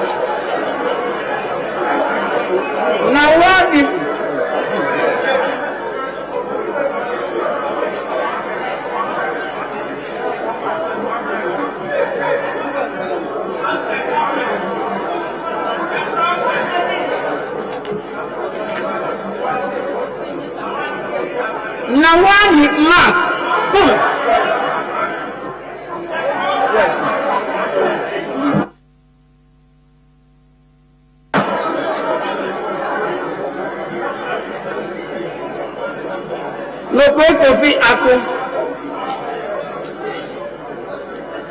not the Ernest Henry, no Chukwotwe Peter Kwesi,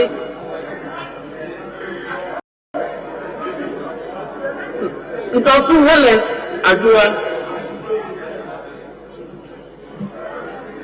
Nyakote Albert Tete,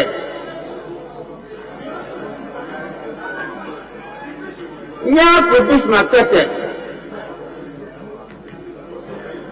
Nyako Minta Kwamina Doctor,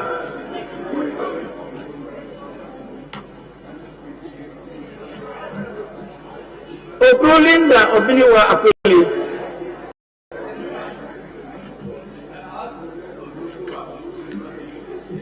Odamtem Isaac Ashai, Ovosu Ejare Elizabeth,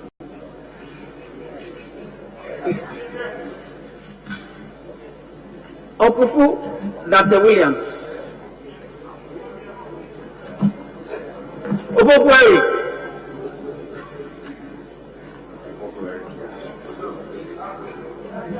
Otiton Kwabna Bless,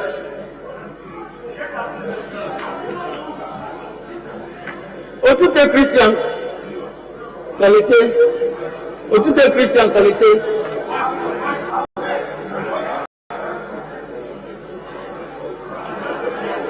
paying to Desmond the Graft,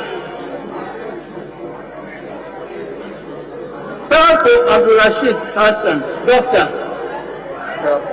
Yes. Rashid Pelko.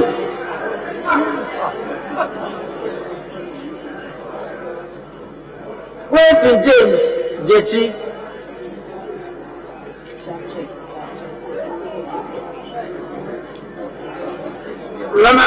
Ramadan Muhammad Adamu.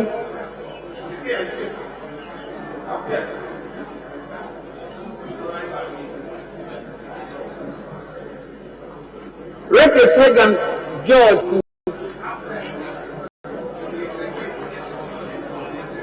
Sandari Sebastian.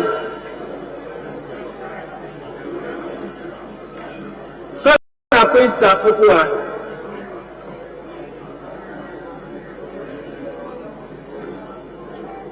Shaibu Suweni Al-Hassan. Seto Richard Fabi.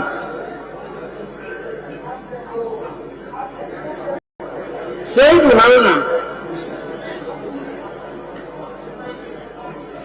Saidu Isifu,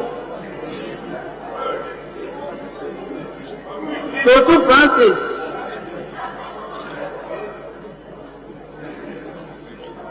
Towa Adela Adua, Sowa Rita na Odole,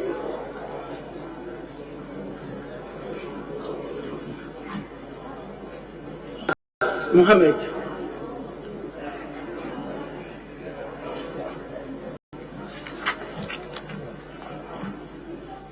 Suleiman Adam. Suleiman Yusuf. Suma Anthony Winkara. J. Augustine, Doctor. J. Augustine. Tell Abi Ebenezer Oklete. Tell Abi Ebenezer Oklete.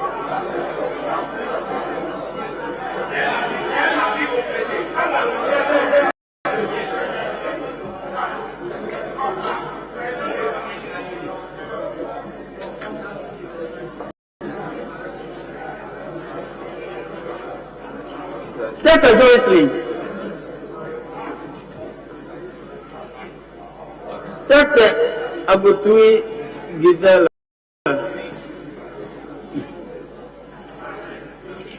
Dr. Joseph Akuete.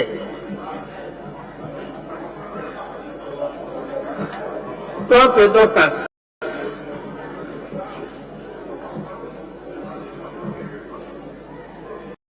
Tobu Peter Lankin.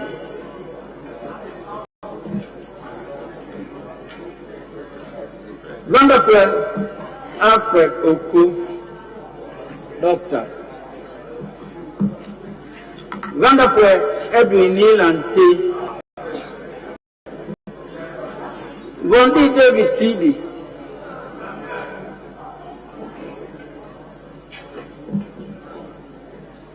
Wakpa Odandia Nsala. Wo me kobna mensa. Zedin Bid Zedin. Yeah, that's okay.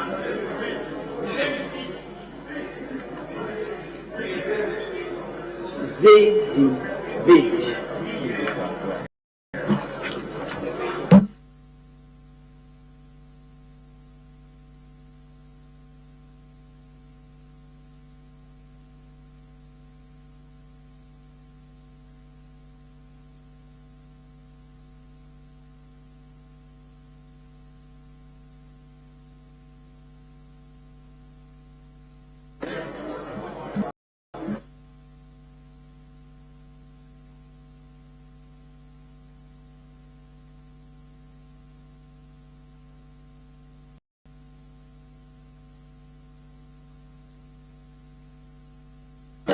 Atame Osambe.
Honorable members,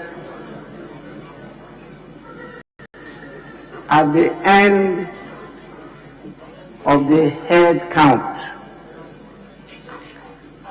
those in favor 136. 137. Yes. 137.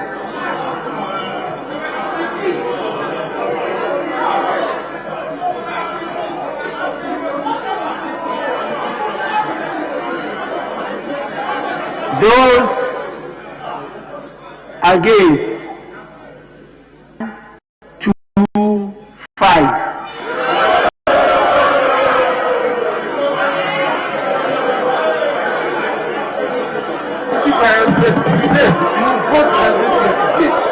Honorable members, the decision of the House is that we proceed with item 6.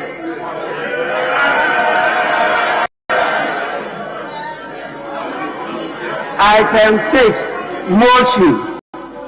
Chairman of the committee.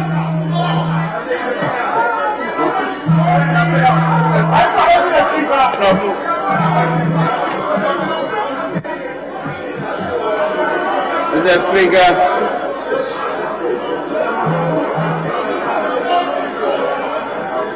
Chairman, yes, indeed. Yes, indeed. Yes, Deputy Minority Leader, yes. Mr. Speaker, we want to thank you for the process that we have gone through, which shows clearly that members who are in favor of this motion should be moved are 137, and those against are 125, which means that the motion definitely was to be moved by the chairman of the committee. So, Mr. Speaker, we have raised an issue earlier on that members. Honorable member, we are dealing with motion number 6. Motion at page 4, item number 6. That is what we are dealing with. We have not yet reached item 7. Item number 6. Yes, Chairman. Mr. Speaker, I rise to move that the House adopts the procedural motion number 6 on today's order paper. I so move.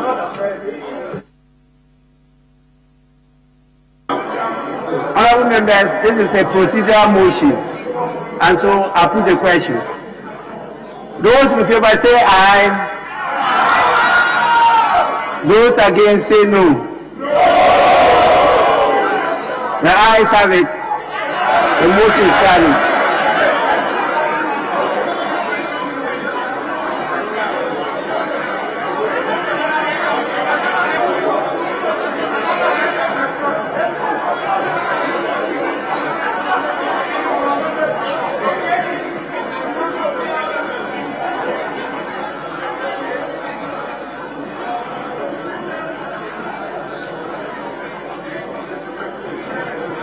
Honorable members, the ayes have it. The motion is carried. We now proceed to item 7. Motion that this Honorable House adopts the second report of the appointment committee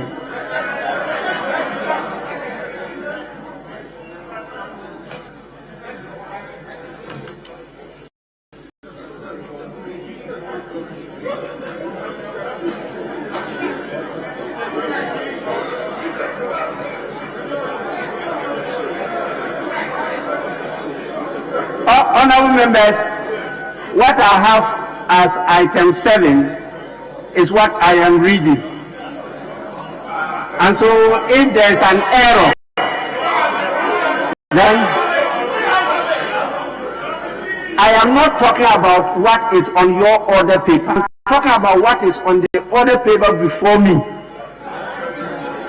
And so if it is in error, I've just told the table office, they said yes, it's in error, it's first report. But what is on my paper is second report. So I go over it that this Honorable House adopt the first report of the appointment committee on the present nominations for ministerial appointments. Chairman of the committee.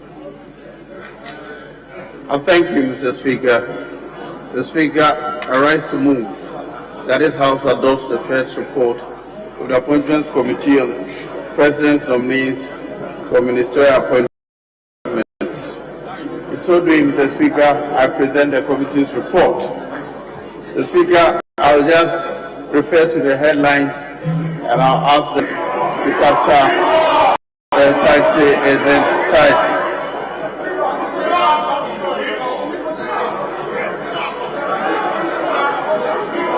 Mr. Speaker, pursuant to Article 78(1) and 256 of the Constitution of Ghana, His Excellency the President, on 22nd January, presented to the House a list of persons to be considered by the House for appointments to various positions. The Speaker graciously referred the matter to the Appointments Committee to consider and report.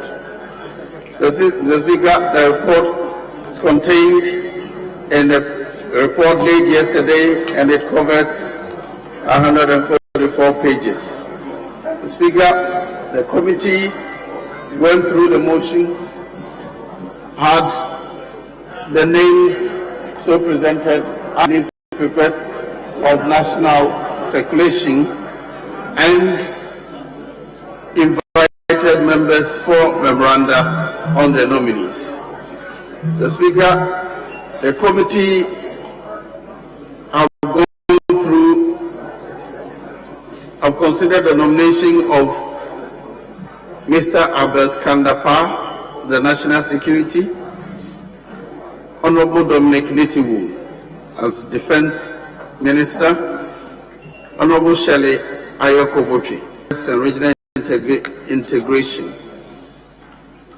Honorable Dr. Yao Osei-Adichum for Education, Honorable Osei Chairman Sabonsu for Parliamentary Affairs, Honorable Dr. Matthew Poku Prempe for Energy, Honorable Daniel Botwe, Local Government Decentralization and Rural Development, Honorable Ambrose Derry for Interior, Honorable Ignatius Bafo, Employment, Labor Relations, Honorable Sarah Adjua-Safo, Gender, Children and Social Protection, Honorable Dr. Osefri Akoto, Food and Agriculture, Honorable Mavis Howard Kumson, Fisheries and Aquaculture Development, Honorable Kwejo Opon Kroma for Information. Mr. Speaker, after due consideration, taking cognizance of the provisions of the 1992 Constitution, the standing orders of the committee, and the CV of the nominees, members ask questions ranging from anything relating to their qualification. Members considered whether they had anything in their CV that disqualifies them or any other information that would make them unqualified to be ministers of state. And after due consideration, the first 10 were recommended to the House to be adopted, recommended to the House to be adopted by consensus, where the last 3 are recommended to be adopted by the House by majority. Mr. Speaker, for the avoidance of doubt, the Honorable Kandapa, Minister for National Security, Honorable Nitiwu Dominic, Minister for Defense, Honorable Shelley Ayoko-Botwe for Foreign Affairs, Honorable Dr. Yao Osei-Adichum for Education, Honorable Osei Chairman Sabonsu for Parliamentary Affairs, Honorable Dr. Puku Prempe for Energy, Honorable Daniel Botri for Local Government Decentralization, Honorable Ambrose Derry for Honorable Ignatius Bafoua, Employment, Labor Relations, Honorable Sarah Adjosa for Gender, Children and Social Protection, whereby consensus recommended to the House for approval. On the other hand, Honorable Dr. Jose Friakoto, Honorable Mavis Howard Kumsen, and Honorable Kojo Ponkroma were recommended by for the House to the House for consideration. Mr. Speaker, I present the report for the House. I thank you.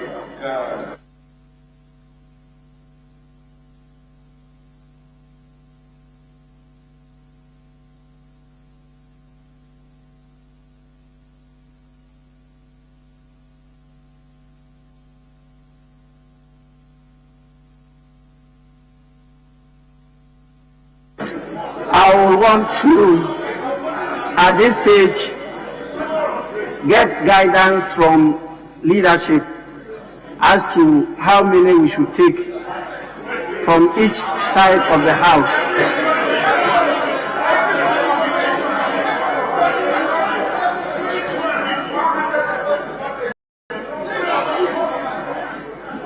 Honorable members, we have 10 of them recommended by consensus.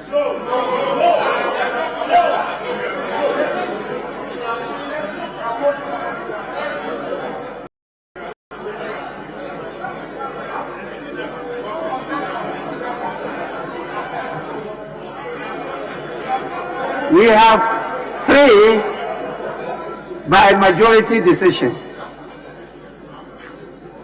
10 recommended by consensus, 3 by majority decision. And so I want to hear from leadership, how many should I take from each side of the House to contribute to a debate?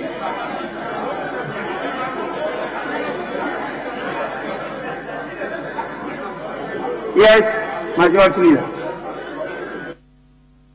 Mr. Speaker, the indication from you is to know from us the number of contributors. I think the motion may have to be seconded first before you move to that stage. So if that's been seconded, it could be seconded. Mr. Speaker, in that regard, I beg to second the motion.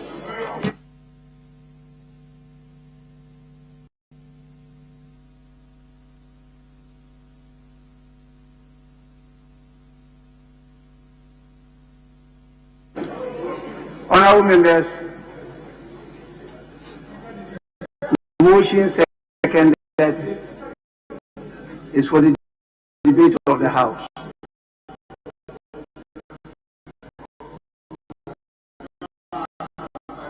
Yes, Honorable Dominic Ayine. Thank you, Right Honorable Speaker. Yes. Yes, Yes, Speaker. Yes, a minute. Honorable Dominic. Yes, a minute. Yes. You asked for an indication from us, leadership, about the number of contributors. And I indicated that the motion shall have to be seconded first, which is what I did earlier. So now we should give you the indication of the numbers for contribution.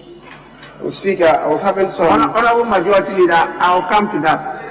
I will come to that. He was on his feet. So I wanted to hear from him why he was on his feet. It's not that he started the debate. I just want to hear why he was on his feet. Yes, Honorable Dominic Ayine. Thank you, Right Honorable Speaker. I'm rising on the basis of a preliminary issue relating to Order 171 of the Standing Orders of Parliament.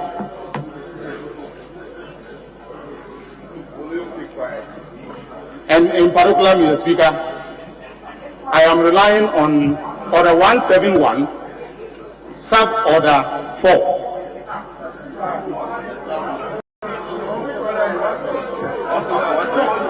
Sorry. Mr. Speaker, I made a wrong reference. It's 172 of the standing orders. And sub order 4, Mr. Speaker. Sub order 4 is to the effect that the committee shall report to Parliament within 3 days after it has concluded its proceedings when Parliament is sitting. Parliamentary approval of persons recommended for appointment shall be by secret ballot or by consensus.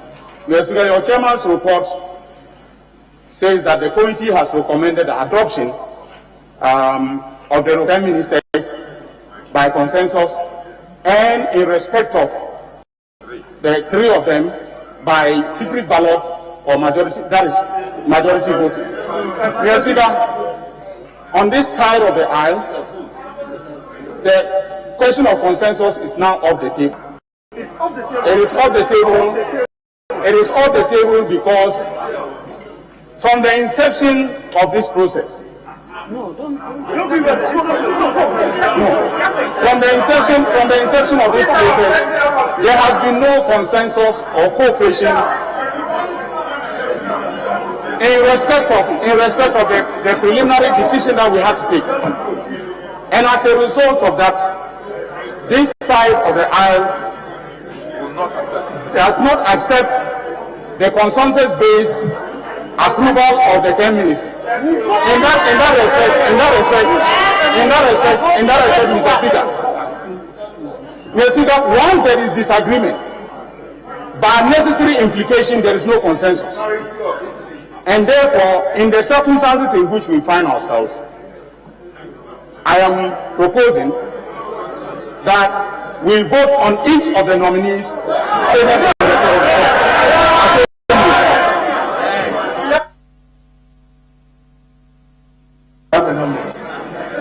Honorable Member, Honorable Dominic Ayine, are you a member of the Appointments Committee?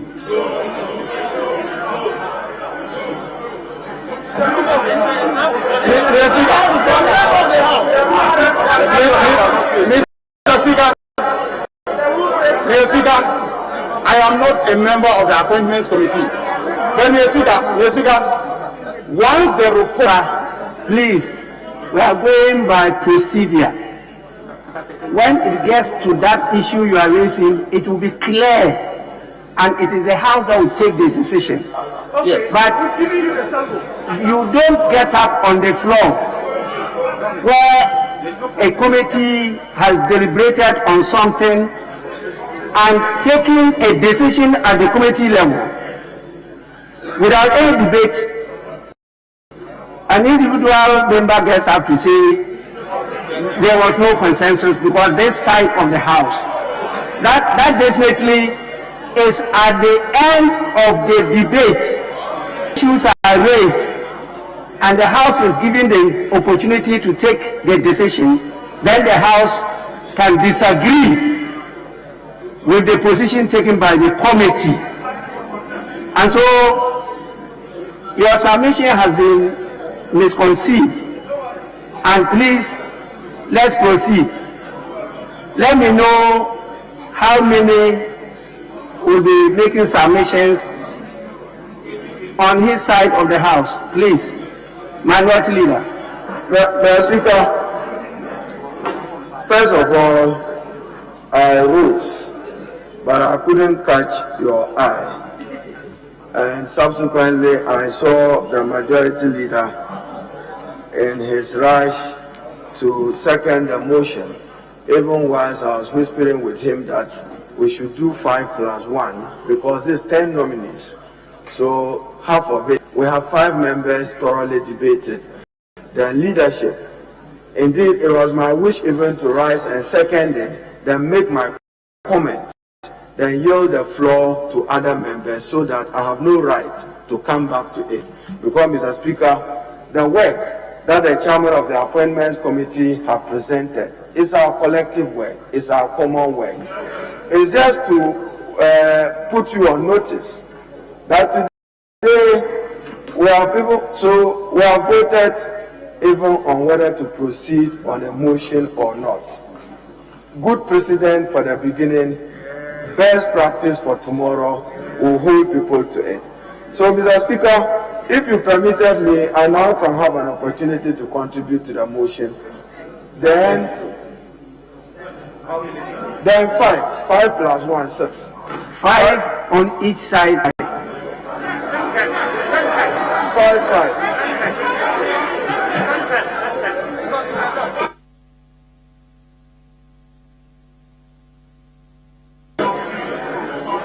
Yes, Majority Leader. Mr. Speaker, first of all, I think it's important to state that after the motion had been moved, there was no rush on my part. There was no rush from the minority leader. The minority leader was to second the motion. He rose up and then indicated that he was yielding to another person. And I was indicating to him that because the motion had been moved, it must be seconded first. Mr. Speaker, that is why I said in the second instance I was seconding the motion. There was no rush on my part. But Mr. Speaker, I was communicating with him on the. I indicated to him that we could have 3 plus 1 in leadership to make 4. Mr. Speaker, I think that given where we are now, it's a reasonable number to deal with. So, Mr. Speaker, I am to the minority leader that we deal with 3 plus leadership to make 4. Honorable members, we are taking our time to go through laborious process because the decision we are about to take is a very important decision. And we are doing our best to follow the best practices in the world. At the end of the day, we are setting precedents that we will have to follow tomorrow. And so I will support that 5 on each side of the house. If it means we sit here till 2 a.m., Mr. Speaker is prepared to preside till that time. But we have to take the decision. And so, Minority Leader, if you want to set the ball rolling, please, you may do so now. Mr. Speaker, I beg to speak to the motion ably presented by the chairman of the Appointments Committee that this House recommends by consensus and where necessary by majority decision the present nominees as captured in 4 of our report. And Mr. Speaker, in doing so, may I just refer to 3 nominees to set the tone. The Honorable Albert Kandapa, Minister National Security, the Honorable Dominic Nitiwil, Minister for Defense, and the Honorable Ambrose Derry. I conceive of these ministers as ministers holding portfolios that has to do with public safety and public security. But Mr. Speaker, as captured in the report, and I refer you to page 7 of the report, and further to page 9, I'll read the headings for our purposes. Mr. Speaker, these 3 ministers, they owe people some duty. Which duty is that in the run-up to the December 7th election, we lost a number of Ghanaian citizens in Techima, in Kasua, in Savulgo, in Ablekuma. These ministers failed to act diligently to get these matters investigated and the perpetrators dealt with in accordance with law. Yet, they are before us for approval that we should put the responsibility of the security of the state and the security of Ghanaian citizens on their hand. So, Mr. Speaker, now page 16 of the report, paragraph K. The nominee admitted to packets of election-related violence in various parts of the country during the just-ended general elections. Particular mention was made of incidents in Ododo Diodio, Techima South, Ablo, Kuma Central, and others. Mr. Speaker, 7 persons lost their lives. We are demanding that investigation be done into the circumstances leading to those loss of life. Those are Ghanaian citizens, and where necessary, adequate compensation be paid to their families, because they are citizens who lost their life because of excessive conduct of the military, excessive conduct of the police against the letter and spirit of the law and what their mandate requires them to do. They failed us. And I hope when as they go to the ministry, we will not see another failure. Another failure, that there will be another election where the military and police are unleashed on Ghanaian citizens, leading to loss of life. The cost of a ballot paper should not result in loss of life.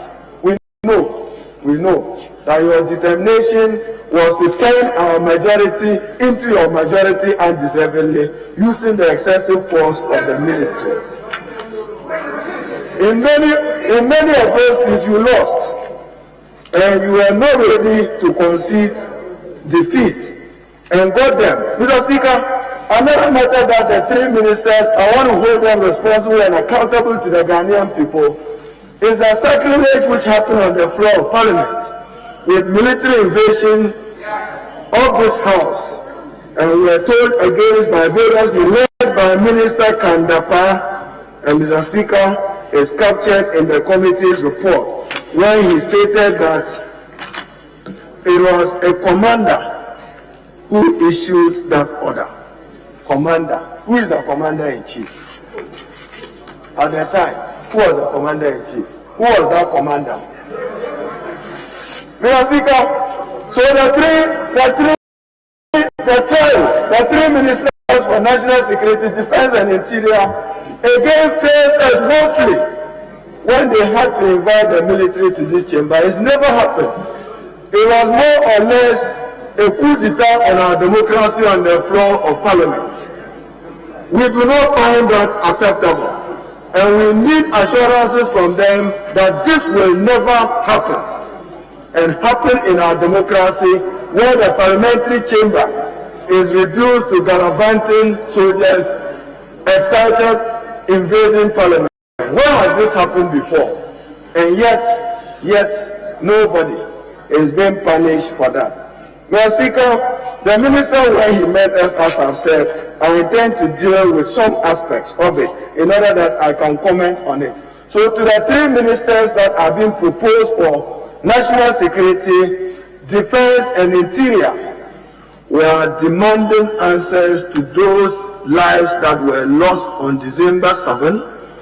We are demanding an explanation as to what transpired on the floor of Parliament, the sacrilege which has become a blot on the conscience of Ghana's democracy under their watch.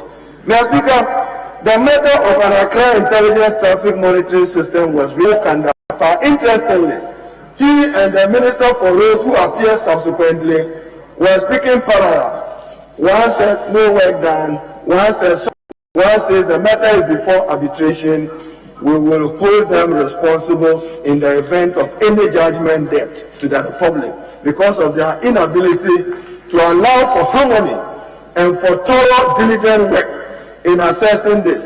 There's a difference between traffic lights and traffic congestion management, and we should take note of that even as we go on. Interesting times, Mr. Speaker. Now that COVID numbers have increased, we are not seeing heavy military presence in the Volta region. But those days, just close to voter registration exercise, they found good excuse and said because of COVID. Saying the soldiers there, why are they not there?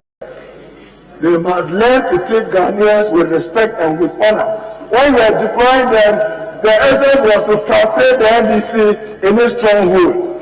It is not for nothing that in a democracy, elections must be free and fair, free from fear and free from intimidation. So when you say elections are free and fair, you cannot say that the compilation of the voter register, when you chose to intimidate, Congress political opposition in its stronghold provides a basis for the conduct of free and fair elections.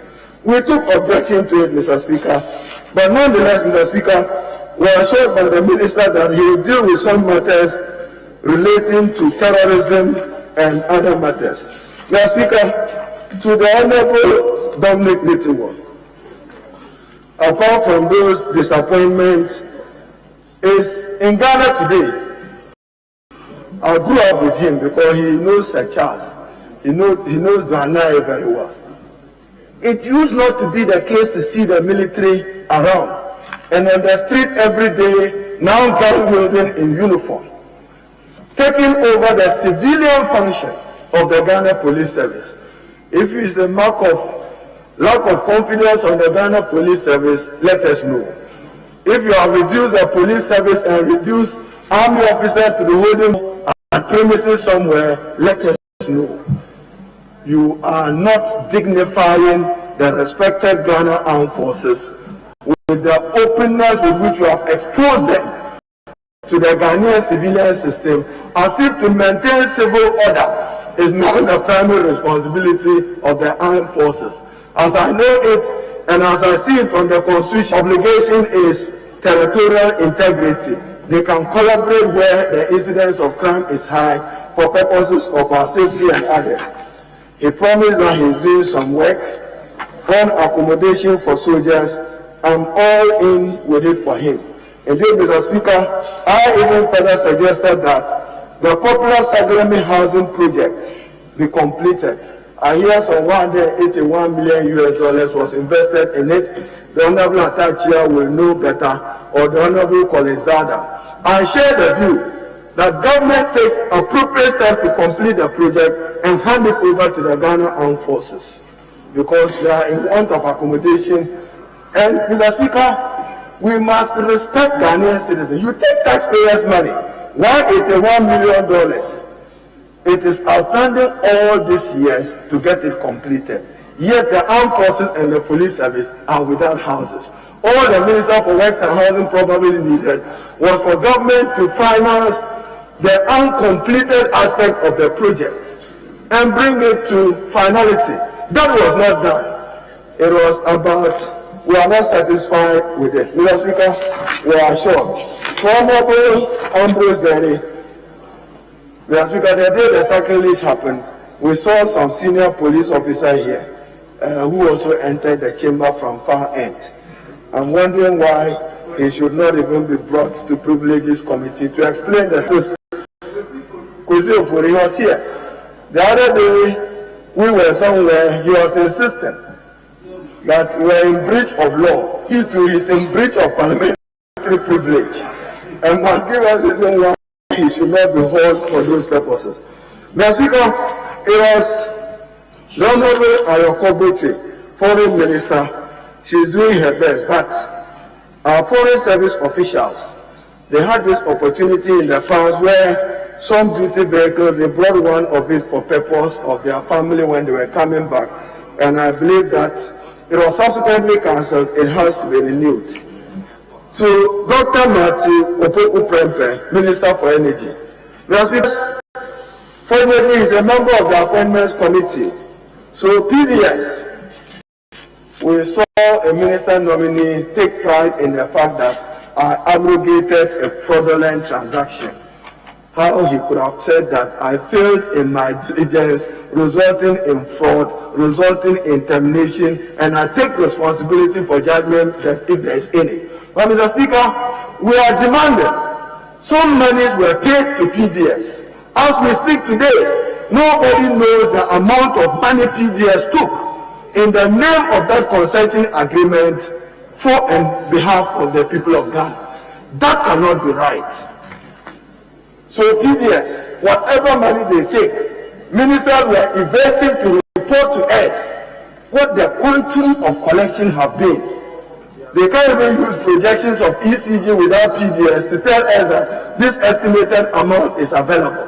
Where is the PDS money? We demand it. We demand it. How much of it? How much interest have accrued on it? We know that there will be judgment debt on PDS. The country has lost some $190 million from the United States Millennium Challenge Corporation as part of the concession. But what is important, Mr. Speaker, we have lost a unique opportunity to advertise ECG to allow for more efficiency in their operations. Yet, every day, there are losses. My brother and friend, the Honorable Nafo, you have a responsibility. Rural, your government have performed abysmally poor, from 82% only to 84% over the 4 years of President Nana Dankwa. Do well to expand electricity to more rural areas, and do well to assure the people of Ghana that better access coverage to that. Mr. Speaker, our oil blocks must be done competitively and auctioned competitively to give us value for money. Mr. Speaker, I will still indulge you as I take to particularly the Upper East region. But Mr. Speaker, when you are Minister for Education, use that something called double track, green, left, right. It has resulted in some teenage pregnancies. He prides himself, sometimes with the president, of his flagship of Free Senior High School. Free Senior High School, not investment in literacy and numeracy, it must be investment in human capital. Sustaining it financially, posterity will be a better game. Mr. Speaker, as you indulge me, Honorable Dambu, very experienced politician from his Nooks days, now taking over the Ministry of Government, Decentralization and Rural Development. Our first expectation of him is for government to respect the Supreme Court ruling in the matter of Kodo, Ayani and Richard Kwashiga, where the Supreme Court took a monumental decision on what should constitute national revenue and its consequential distribution to affect regional coordinating councils, district coordinating councils, and in particular, the District Assembly Common Fund established under Article 252 of the Speaker. There are districts sometimes even fewer for police to control a particular crime situation or convey accident victim becomes a problem. Payment of assembly members, they didn't believe it. When President Mahama promised it, he was chastised, but he had to respond to it. And Mr. Speaker, this is what he had to say. As to whether assembly members should be paid monthly, the nominee indicated that the assembly members do not work full-time at the assembly, and many of them are already workers paid by the government. He noted that he will support an initiative that will support assemblymen. How he does it, how it will be different from the NDC proposition, we will look into it. Mr. Speaker, he also looked at the Central Kofi Akpafu Lolobi Lipe matter. And Mr. Speaker, this is an important matter we should as a House look at. All of a sudden, 6th December, the chairperson of the Electoral Commission issues a letter telling a particular population of the country that take part only in presidential election and not in parliamentary election. I'm mindful of the fact that the matter is before court, and I respect matters in relation to Order 93 of our standing orders. I will not go further. But whatever was done for the political convenience of our time, time will tell. But what time cannot change is that some Ghanaians were denied the right to have representation in Parliament.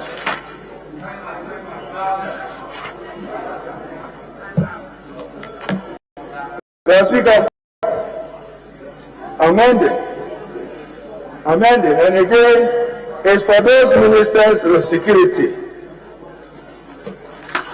The new contracting party government can be very interesting. Act 766 was passed in 2008. In the run-up to the election, police officers and fire officers were deceived that there were salary increases. When the Minister for Interior appeared before our house, he said, oh, it was 1 month, one-off allowance, not salary. Whether you deceive the police officers or not, they have their pay slips. They have their pay slips and fire service. And whether you have kept faith with them or you are doing it for the political convenience of December, time will tell. They were smart in talking about Cap 30. Cap 30 within Act 766. Where are we? Where are we? And the Honorable Minister for Education, you are managing pension. Recipe for confusion. What you need is a pension unification scheme for all the security agencies, not to run undercover for Cap 30 because it was politically convenient to declare it so. So probably we'll see how they proceed on it. Mr. Speaker, I should be concluding. Dr. Edichum going to Ministry of Education will measure you with Free Senior High School. That there was some outstanding matter, and Mr. Speaker, later on we will delve into it about acquisition of mass sets. We didn't find the answers to it very satisfactory. Ignatius Balfour Iwa, he knows that the serene industrial harmony and peace is enjoying. The foundations were laid by the NDC. He knows. Even I referred to a World Bank report in 2015. Codified conditions of service. Minister for Health wanted to take credit. But we have progressed, Mr. Speaker. They have continued with it. He is very, very dutiful with his job. Maternity leave for women. Maternity leave for working mothers. You have to ratify and domesticate the ILO Convention on Maternity in order that nursing mothers can be happier with you, and then lift the ban on those matters relating to exportation of labor to other countries by registered companies. Now, Speaker, it was critical of us when we got to Honorable Ajwa Sapo, and some even wrote that every nominee must spend equal number of time. I say to the public that every portfolio counts with its weight of institutions, and every portfolio counts with the weight of the person going to that ministry. She gave me an assurance that she stands against LGBT something. It was heartwarming because at least I know where she stands. There are those who still fumble and those who struggle as if they were not Ghanaians. Now, Speaker, let me now conclude. Honorable Hawa Kumsa, and I just make a comment. To shoot is not ministerial. To shoot is not honorable. She was human when she apologized to our committee, but went further to say that the police were investigating the matter. The investigation is inconclusive. When we asked her whether she has been charged or not, she has not been charged. So to the Minister for Interior to be, how serious is our police service? You find a member of parliament shooting, and then it takes time. Charge statement, caution statement, not available. So, Mr. Speaker, this is what I have to say. But to say that we have a duty to support government, to constitute government in accordance with law. I have perused the Constitution. I have perused Article 94 of the Constitution. I've seen members relate to other situations. The individuals involved are not the same. The matters are not the same. We will subject nominees, as we do per our chairman, to the litmus test of the Constitution and whether there is any proven criminal record in a matter of moral turpitude. Mr. Speaker, with these words, I support the motion. I thank you.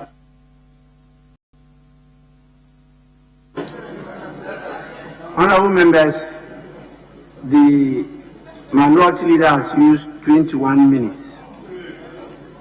The same will be extended to the majority leader. The rest of the members will be given 10 minutes each.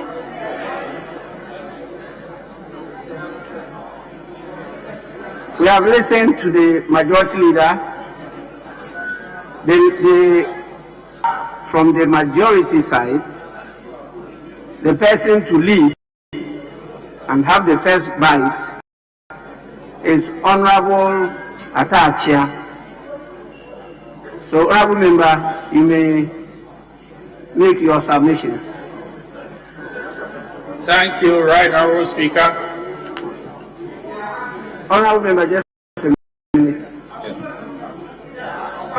Thank you very much, Right Honourable Speaker. Right Honourable Speaker, out of respect for your ruling and directive to the Appointments Committee, when they sat as a committee, advised that they should not sit, just 30 people in the chamber, should not sit for more than 2 hours without a break, due to the exigencies of the time, COVID-19. At this point in time, we've been sitting in the chamber for 2 hours, 25 minutes, without a break, as a full house. And so I just want to draw the Speaker's attention to his direction on COVID-19 and the protocols. Thank you very much, Mr. Speaker. Honorable Member, I thank you so much for the reminder. I will also observe that many of you have not been on your seats for more than 2 hours.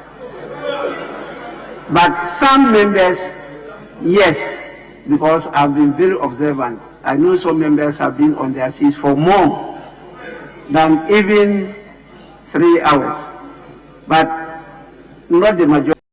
I have been glued here, and so I myself is affected, and I will be taking some few minutes to take fresh air and then allow my second deputy speaker to take over the chair. But let's listen to Honorable Atachia. Thank you. Honorable second deputy speaker to take the chair.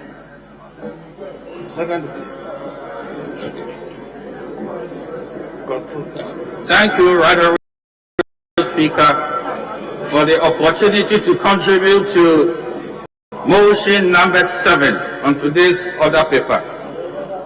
To wait that this Honourable House adopts the first report of the Appointment Committee on the President's nominations for ministerial appointment. Right Honourable Speaker, there has been a lot of conversation about the collaboration between the executive and Parliament, and even more so when it is being said that we have a tie. But when you pay due regard to the Constitution, that collaboration has been spelled out already.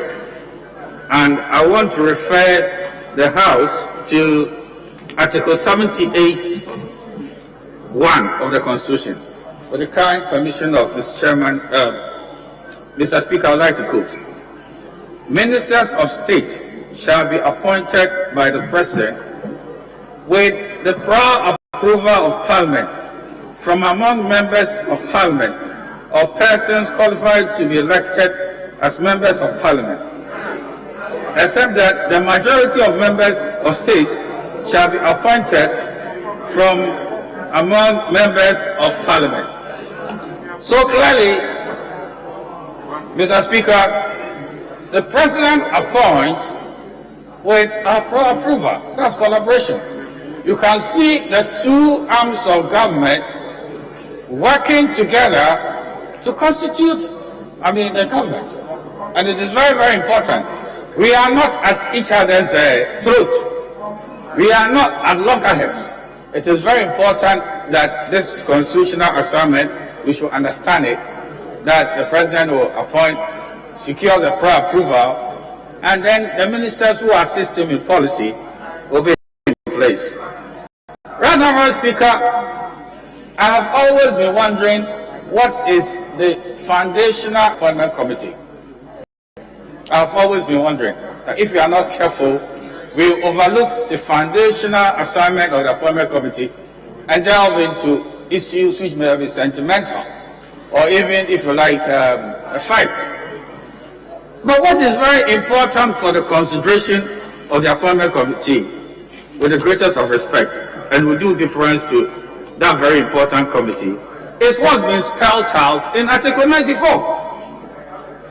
I call it, they should interrogate the technical knockout position in which somebody is disqualified from becoming a minister.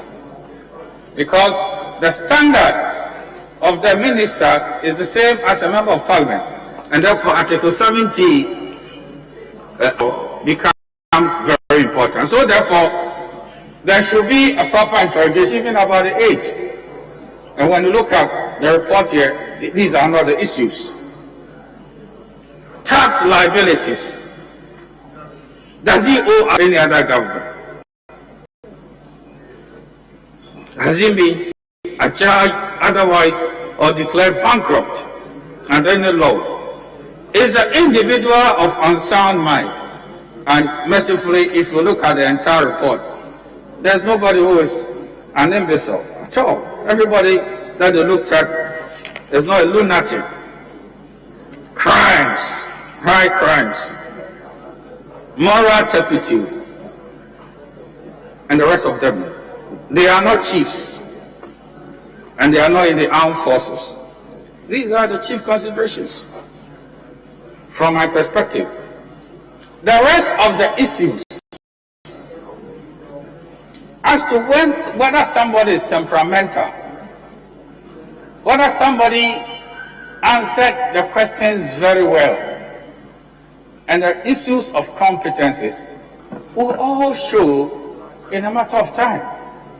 Who has never been in the seat before, or even if he's been there before, and we are trying to test his capabilities of sitting in that seat, it comes as a matter of time. And we have the power to use our powers of oversight, even to help them when they become ministers. Now, a few issues are important for us to look at because of the fact that some individuals have been picked up for, if you like, I don't know the kind of treatment they want to give them, but none of them are falling short of the standards as spelled out in Article 94. First of all, I want to commend the committee for their stamina. I was surprised to see the committee sitting for hours, and we should all commend their stamina. It's not cheap for them to go grill them the way they did. Now, Right Honourable Speaker, I do not see any infraction committed by Honourable Niti. Honourable Second Deputy Speaker. Okay. You can now start. I can now start. Okay. I'll continue. Yes.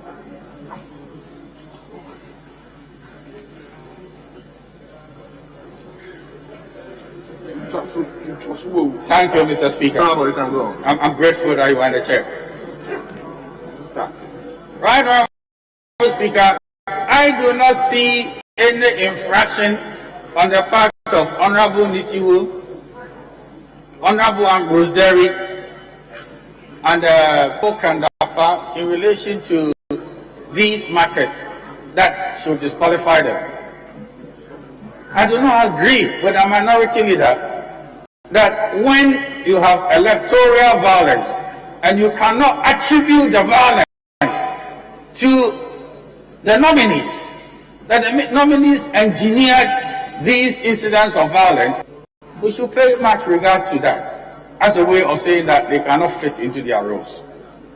If we have any shred of evidence, or if you want to move a motion in this house that we should go and investigate these matters will be investigated. But the culprits certainly are not the nominees. And to visit the sins of others on them with the greatest of respect is not the right way to do. Anybody who believes that certain things have gone wrong, I don't support electoral violence. You know the tools to engage and deploy in this august house, but to single them out and that as if they've done something untoward. I do not think these are some of the technical knockouts that the Constitution says you should find, so they are disqualified from becoming ministers. The minority leader touched on a matter which I believe I want to cover. You see, the settlement issue is a national disaster, and I don't want it to have party colors. It's a serious financial defalcation. I've said it, and I always want to say the truth. Ultimately, if we decide as a nation that we complete the structures and deliver them to soldiers to live in there, we will do so. But there was no way we could have completed the structures without what we call on-site infrastructure, and also trying to do what we call an audit of the structures in order to know how much it will cost to continue. So that project is very much at the front burner, and whoever becomes the next minister will have the assignment to continue. Honorable Speaker, I want to comment a bit on the three nominees who, for whatever reason, it's been said that they should be flagged and probably voted upon. I beg to say, with the greatest of respect, that I do not see any constitutional infraction, as I quoted, which will warrant that they should be voted on. I've looked at it. I've not seen any certificate on lunacy. I've not seen that they have issues of bankruptcy. I was thinking about this lady, Honorable Howard Kumsin, and her troubles. Right, Honorable Speaker, I have been educated that all those who are not bloodthirsty, they shoot into the air. They call it warning shot. And that is what the lady did. And that's what she did. So therefore, if there is no human casualty, and the lady who is not a trained police officer or even a soldier should have some, excuse me to say, common sense to shoot in the air, would that take from her the power to think as a minister? I don't see it. She have a right to defend herself. So, with all respect, if nothing serious happened and there was no casualty, that we should give her the space to fit into the role as a minister. Right, Honorable Speaker, let me turn to Honorable Owusu Efria Kuto and Kojo upon Nkrumah. Right, Honorable Speaker, I have perused the entire document. I spent quality time to read it very well. I was trying to find out anything in the Constitution which disqualifies them. I didn't find one.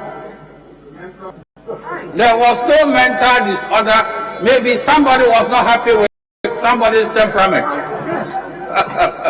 And issues of temperament are not constitutional disqualifications. I beg to repeat, issues of temperament. How somebody talks, the gestures and the anger levels are not constitutional. Honorable Member, may you wind up? Sorry? May you wind up? I should wind up. In conclusion, right, Honorable Speaker, I want to assert in no uncertain terms that the committee exposed the nominees. It was publicized that anybody who had anything against them should come over and then put across his concerns. Furthermore, the security apparatus of the nation also give them a clean bill of health, that there is nothing that they've done in the background which will disqualify them. We do not sit here as a house of his inquisition. Our own kind, members of parliament, should be reached out. Because at the end of the day, when we begin to place too, if you like, unreasonable standards on them, a time is going to come that it will be very self-defeating. This whole arrangement of public accounts, public appointment committee. Honorable Speaker, I pray that this House adopts the entire report and all the nominees should be approved, and then they'll be sworn in shortly to aid the government in the running of the state. Thank you, Right Honorable Speaker.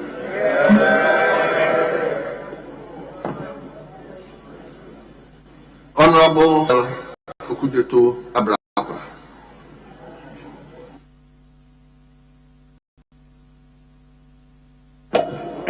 Mr. Speaker, I thank you for the opportunity to contribute to the report of the Appointments Committee as presented by the Chairman, the First Deputy Speaker of Parliament.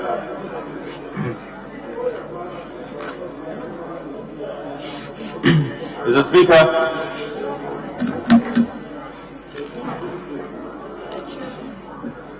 the nominees appeared before us at the Appointments Committee, and we discharge our duties to the best of our ability with good faith, good conscience, and ensure that the constitutional requirement imposed on us was executed without malice and in the best of our abilities. I would like to begin by speaking to the broad security challenges, the violent killings, the brutalities that occurred during the December 7, 2020 elections. And we did not mince words at all at the committee, Mr. Speaker, when the Ministers for National Security, for Defense, and for the Interior appeared before us.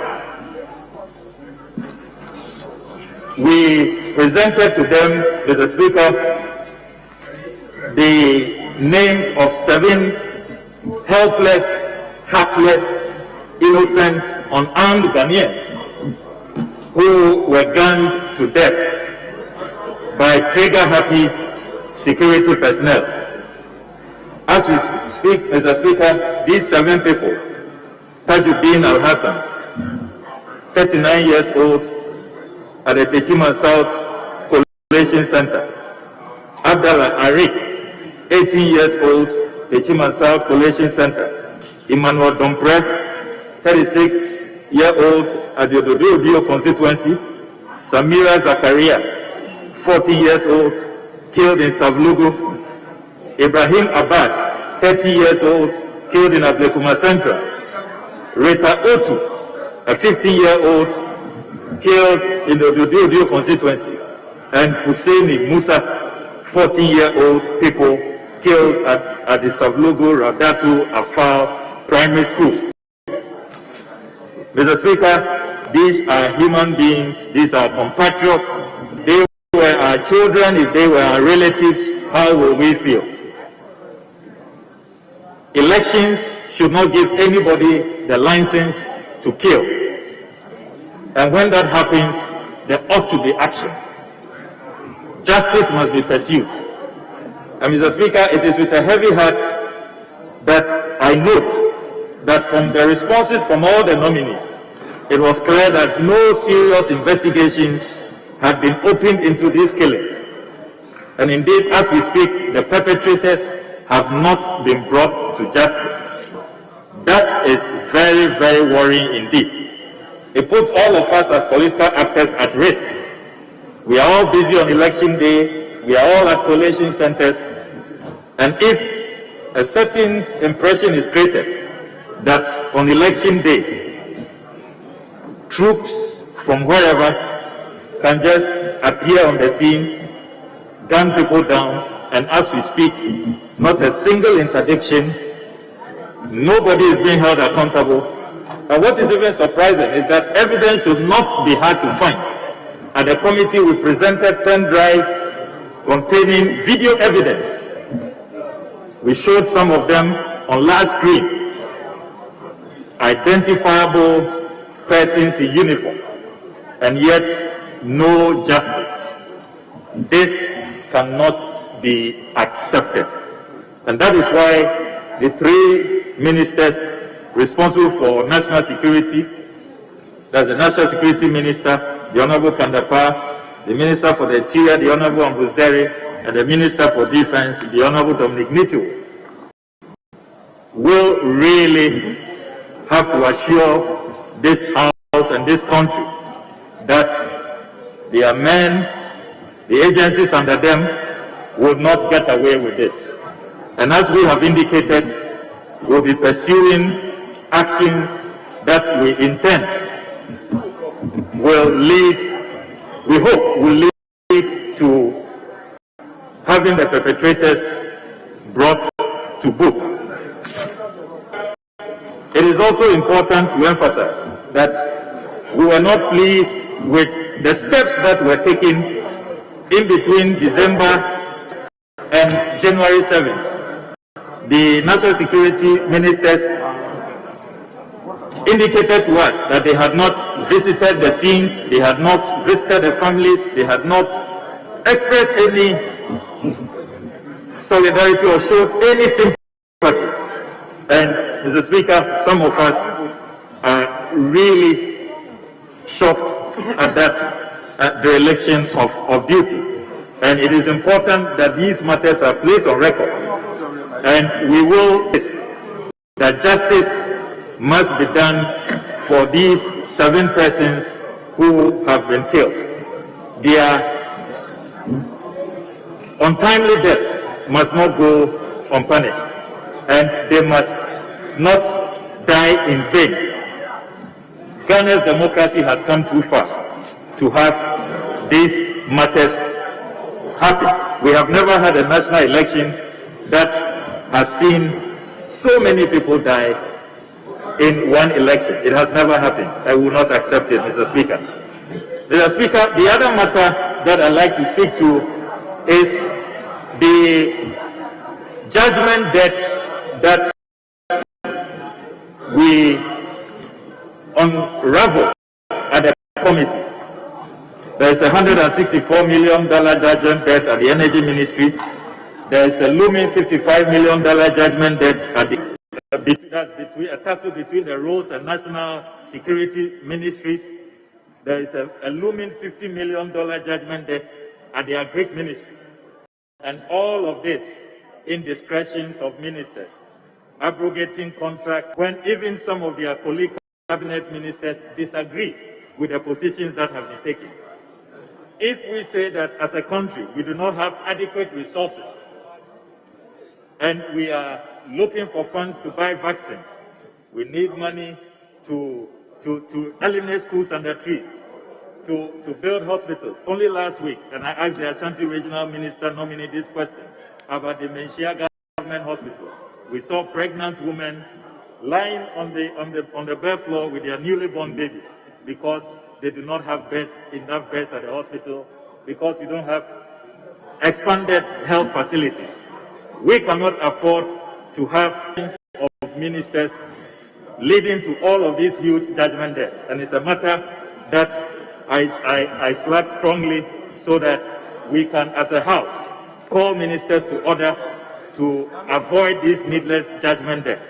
The other matter... Respectfully, wind up, your time is catching up. The other matter, Mr. Speaker, that I must speak to is a mysterious Frontiers healthcare services contract. Virtually all the nominees who appeared before us had no answers, and as we speak, that contract remains a mystery. We don't know exactly. We are told that it was a task force that worked on it, and so it was multi-sectorial. One would have thought that the responses would be available multi-sectorially, but we didn't see that. Finally, Mr. Speaker, the Honorable Atachia has raised matters of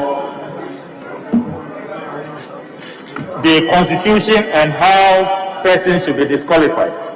I have in my hands here the 2009 answer, and it will be interesting to read when the Honorable Mumuni was brought to this House to the floor for a vote by majority decision. The Honorable Fifi Kwete.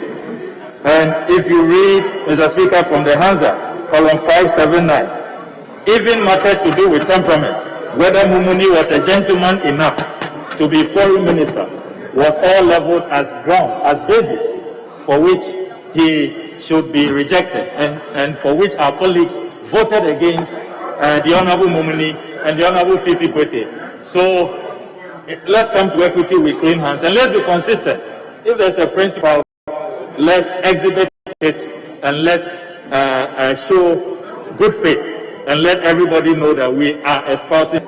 Mr. Speaker, with these few words, I align with the thoughts and the view of our side that it's important that critical scrutiny is carried out, and that these nominees will have to address all of these lingering matters which we have serious reservations about. I thank you very much for the opportunity. Honorable Obi Amoa, please be mindful of your 10 minutes. Thank you very much, Mr. Speaker. The Speaker, I rise to support the motion that this Honorable House adopts the first report of the Appointments Committee on the President's nomination for ministerial appointments. And Mr. Speaker, in doing so, I refer to the report, the voluminous report submitted by the committee after very diligent work. Indeed, this report is a fair and accurate report of the proceedings at the sittings of the committee. The report captures the diligent work of the members and the competent, frank, and diligent answers, insightful ones, submitted by the nominees. Indeed, the nominees were subjected to several hours of questioning. There were follow-ups, and the responses they provided shows that they are all qualified to be ministers of state in this country. We should be very proud of the nominees and what they submitted and provided to us, for us to indeed approve for them to start their work. Indeed, if you pick some of the issues which were raised for the nominees to respond, there were several of them. If you look at, let's say, the Minister for the Interior, as many as 29 issues were raised, minus even the follow-ups, and the Minister was able to answer all the questions to the satisfaction of all the members. Indeed, members were offered the opportunity to ask the questions and to do the follow-ups. And what the ministers or the nominees responded to indeed shows that they are capable and competent to be ministers of state. Mr. Speaker, if I refer to the report, page 78 of the report, I wish to quote a response from the Minister designate for the Interior. It's about increasing insecurity in Ghana. And he said, the report says he indicated that he placed arrangements, including snap roadblocks, increasing police patrol and visibility along the country's highways, provision of a police escort for high-risk activities, among others, to ensure the safety and security of every Ghanaian. He explained that the Ghana Police Service is presently understaffed and required an additional 10,000 personnel annually to be able to cope with crime.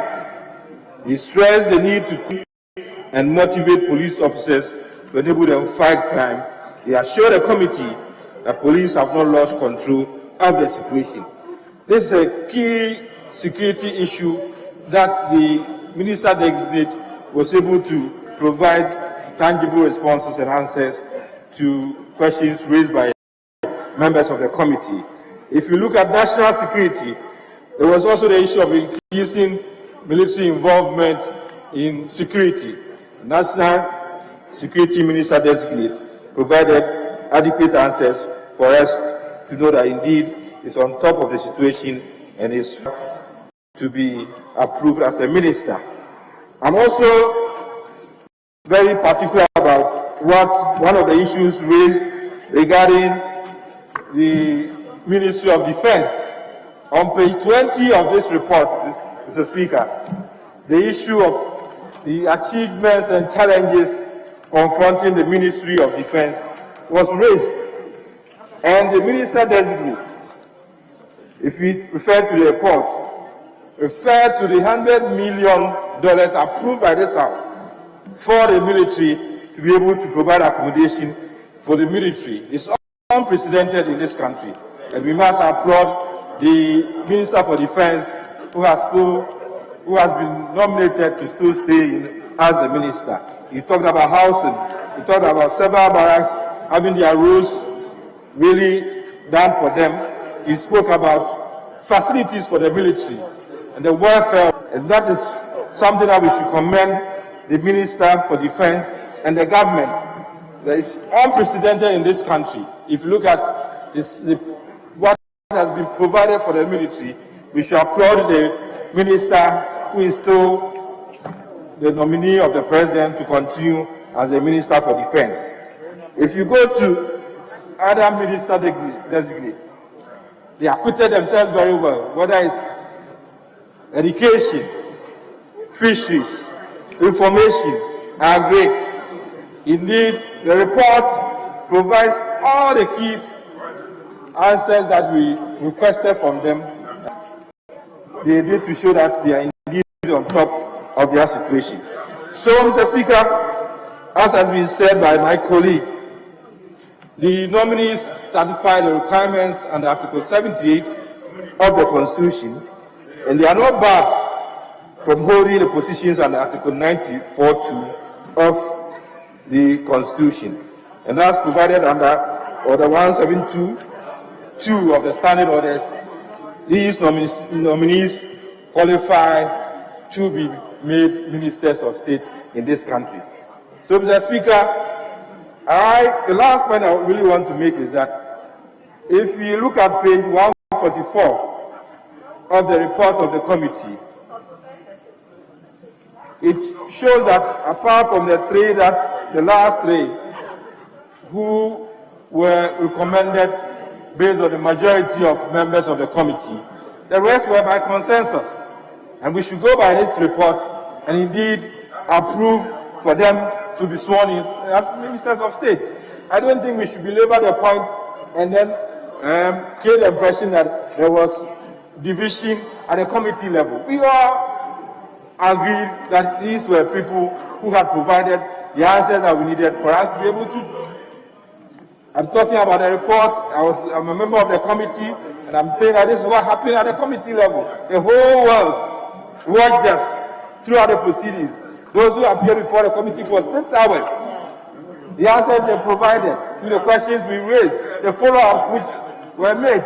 At the end of the day, we were satisfied that these people had accredited themselves very well for them to be able to hold the positions. So, Mr. Speaker, in conclusion, I urge all members here that if you should come to vote, we should all vote for such nominees to be able to take their position. Thank you very much, Mr. Speaker. Thank you, Honourable Member.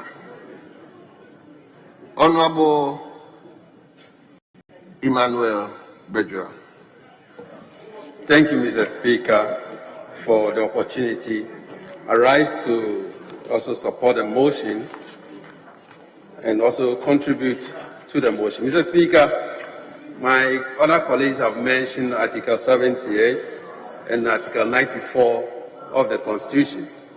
Mr. Speaker, I will, with your indulgence, read only Article 94(2) of the Constitution and also give an explanation of one of the attributes or qualification of being a member of Parliament as well as a Minister of State. Mr. Speaker, Article 94(2)(c)(1) for high crime under this Constitution or high treason offense for an offense involving the security of the state, fraud, dishonesty, or turpitude. Mr. Speaker, permit me to read the meaning of moral turpitude from the Wikipedia. Moral turpitude is a legal concept in the United States and prior to 1976, Canada, that refers to an act and behavior that gravely violates the sentiment and accepted standard of community. The term appears in U.S. immigration law beginning 19th century. Mr. Speaker, that is the meaning of moral turpitude, an accepted standard of behavior in a community. Mr. Speaker, I find it very difficult to accept 3 of our friends nominees by the President: the Defense Minister, the Minister for Interior, and the Minister in charge of National Security. Why do I say so? To have accepted behavior, Mr. Speaker, as colleagues, they were in this house when the military invaded this house, holding us hostage, only for us to be told in your report, page 9, Mr. Speaker, permit me page 9 to read, that the minister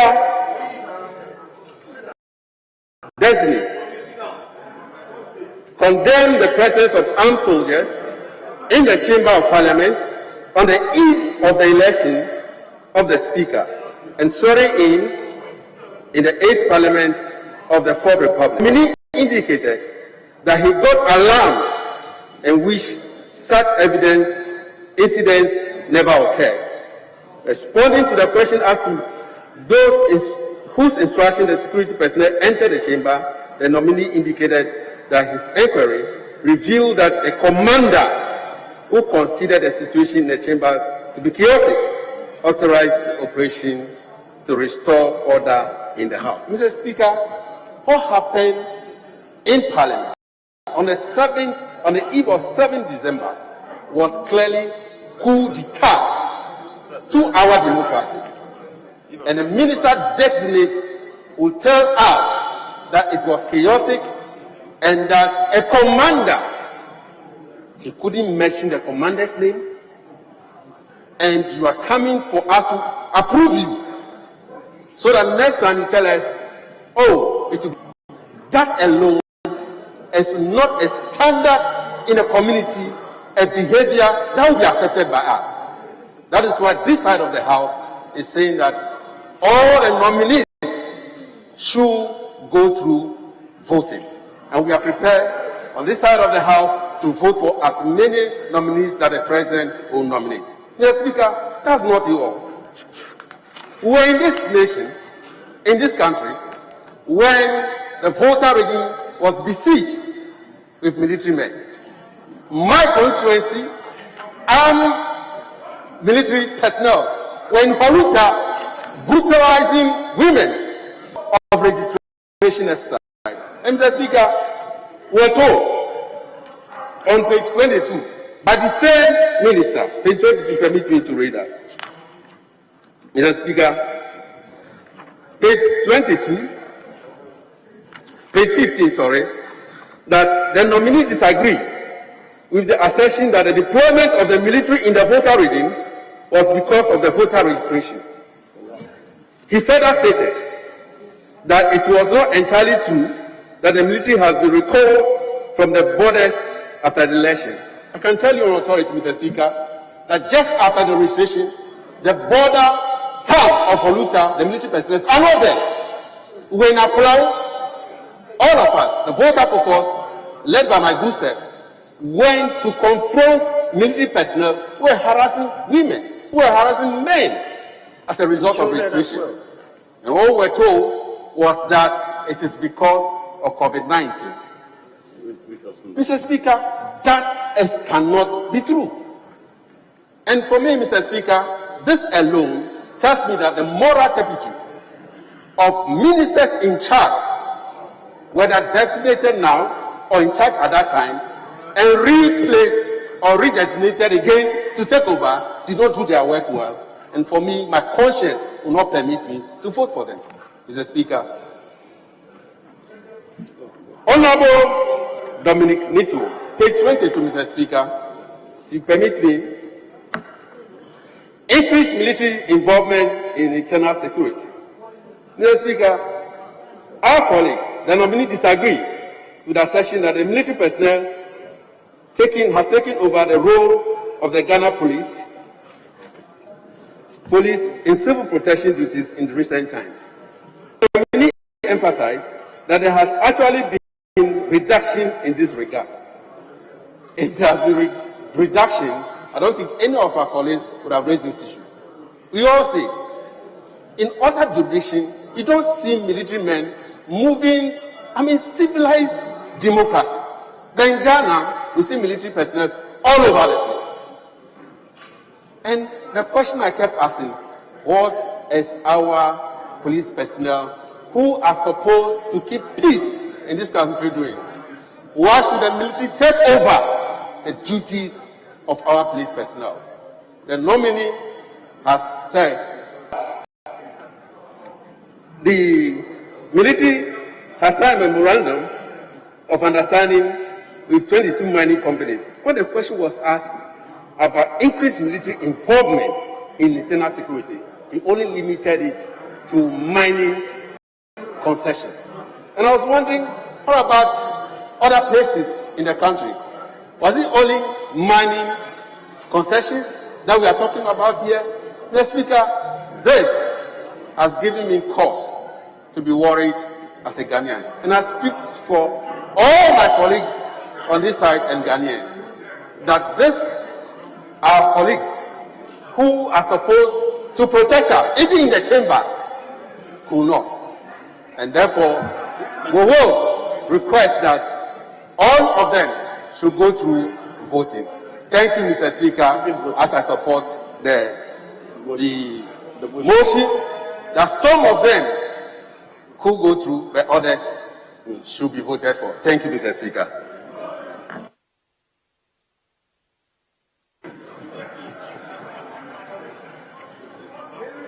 Honorable Tamkuli Alasan, please once again I remind you of the time. 10 minutes. Thank you very much, Right Honorable Speaker. Mr. Speaker, we are here considering the first report of the Appointments Committee. My earlier speakers have eloquently referred this House to the Constitution and other extant laws of the land on the grounds for approval of nominees as ministers of state. Mr. Speaker, may I refer members to Appendix C, 37 of the standing orders of this House. On the 7th of January, the early hours of 7th of January, we were sworn in here. I, the will mention our name, having been elected a member of Parliament, do in the name of the Almighty God swear that I will bear true faith and allegiance to the Republic of Ghana as by law established, that I will uphold, preserve, protect, and defend the Constitution of the Republic of Ghana. Mr. Speaker, page 2 of the report makes reference to the reference documents that the committee relied on. One is the 1992 Constitution of the Republic of Ghana, 2, the standing orders, and 3, the CVs of the nominees. Mr. Speaker, we've already been referred to Article 93, and the last speaker again referred to Article 93, 2C. And Mr. Speaker, I'd like to re-quote Article 92C, 94.2C, with your permission, Mr. Speaker. A person shall not be qualified to be a member of Parliament if he has been convicted. Then it mentioned, among other things, moral turpitude.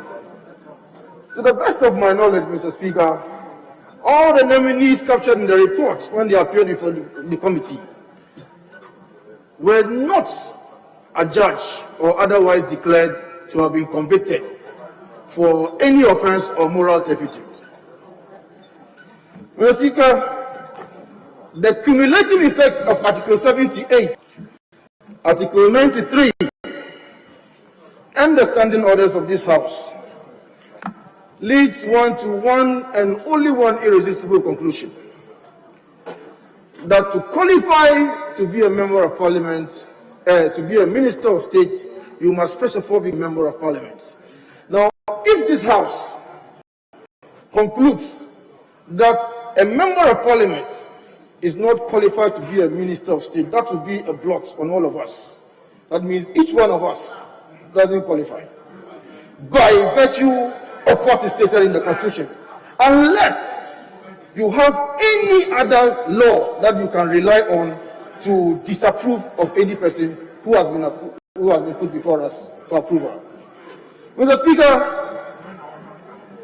the powers granted the President under Article 78 to appoint ministers of state does not even state, first of all, the number of the appointments, and it does not also state that the President should make appointments and add the designations. Indeed, by practice, as we all know, at least for the 1992 Constitution, the Fourth Republic, President after President have reshuffled the government one way or the other. So you see ministers start as at one ministry and then they end up at other ministries. What it means is that even at the point of vetting, if you are not, assuming without admitting that you are not able to eloquently speak to the area that you have been put, most likely you can be moved to another ministry. In fact, Mr. Speaker is an example of one of such people who have been reshuffled one way or the other. Indeed, the minister, the minority leader, is one good example. He has served in 3 portfolios. So today you can be vetted for one, and you are not expected to be an expert in that field. Mr. Speaker, the principle of substantial compliance should be the guiding principle in considering nominees for approval as ministers of state. And this hallowed chamber must not be seen to be setting a precedent based on trifles of issues that may be culpable frivolities. Mr. Speaker, to conclude, I have read the reports. Minister after minister of Minister for Defense, Minister for Interior, Minister for National Security, one way or the other, have made allusions to the fact that there were some instances where we all cannot be proud of, chief among which was what happened on the floor of Parliament 6th to 7th of January. Mr. Speaker, at page 9, I refer to paragraph F. The minister-designate condemned the presence of armed soldiers in the chamber of Parliament on the eve of the election of the Speaker and swearing in of the 8th Parliament of the Fourth Republic on 7th of January 2021. The nominee indicated that he got alarmed and wished such incidents never occurred. Mr. Speaker, all of us are not proud of what happened on that fateful day. And it has been stated by those ministers that indeed those incidents were regrettable. None of us wishes that that event happen again. In conclusion, Mr. Speaker, I'd like to support the recommendation that all the ministers' nominees should be considered and accordingly approved by this House for the government to be constituted and for work to begin in earnest. Thank you very much, Mr. Speaker.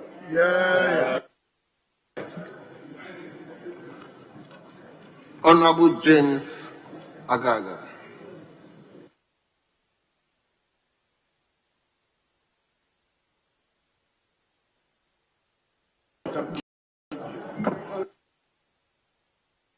Mr. Speaker, I thank you for the opportunity to contribute to the debate. Mr. Speaker, in doing so, I'm going to rely extensively on the report of the committee. First of all, I'd like to re-emphasize the argument made by the minority leader in respect of happenings in this House on the 7th of January 2020 when we convened to elect ourselves. Mr. Speaker, on that occasion, this House was invaded by the police and the military. Now, when the committee vetted the minister responsible for national security, he denied responsibility, but in the process, he cited a military commander as the brain behind the invasion of this august House by the military and police. I'd like to put matters beyond doubt, Mr. Speaker, that on that occasion, if it is indeed true that the commander in question acted on his own accord, clearly that commander was in breach of the standing orders of this august House. To put matters beyond that, Mr. Speaker, I'd like to refer us to Order 36, and with your kind permission, read what Order 36 has to say. Quote, "There shall be an officer of parliament to be called the Marshal.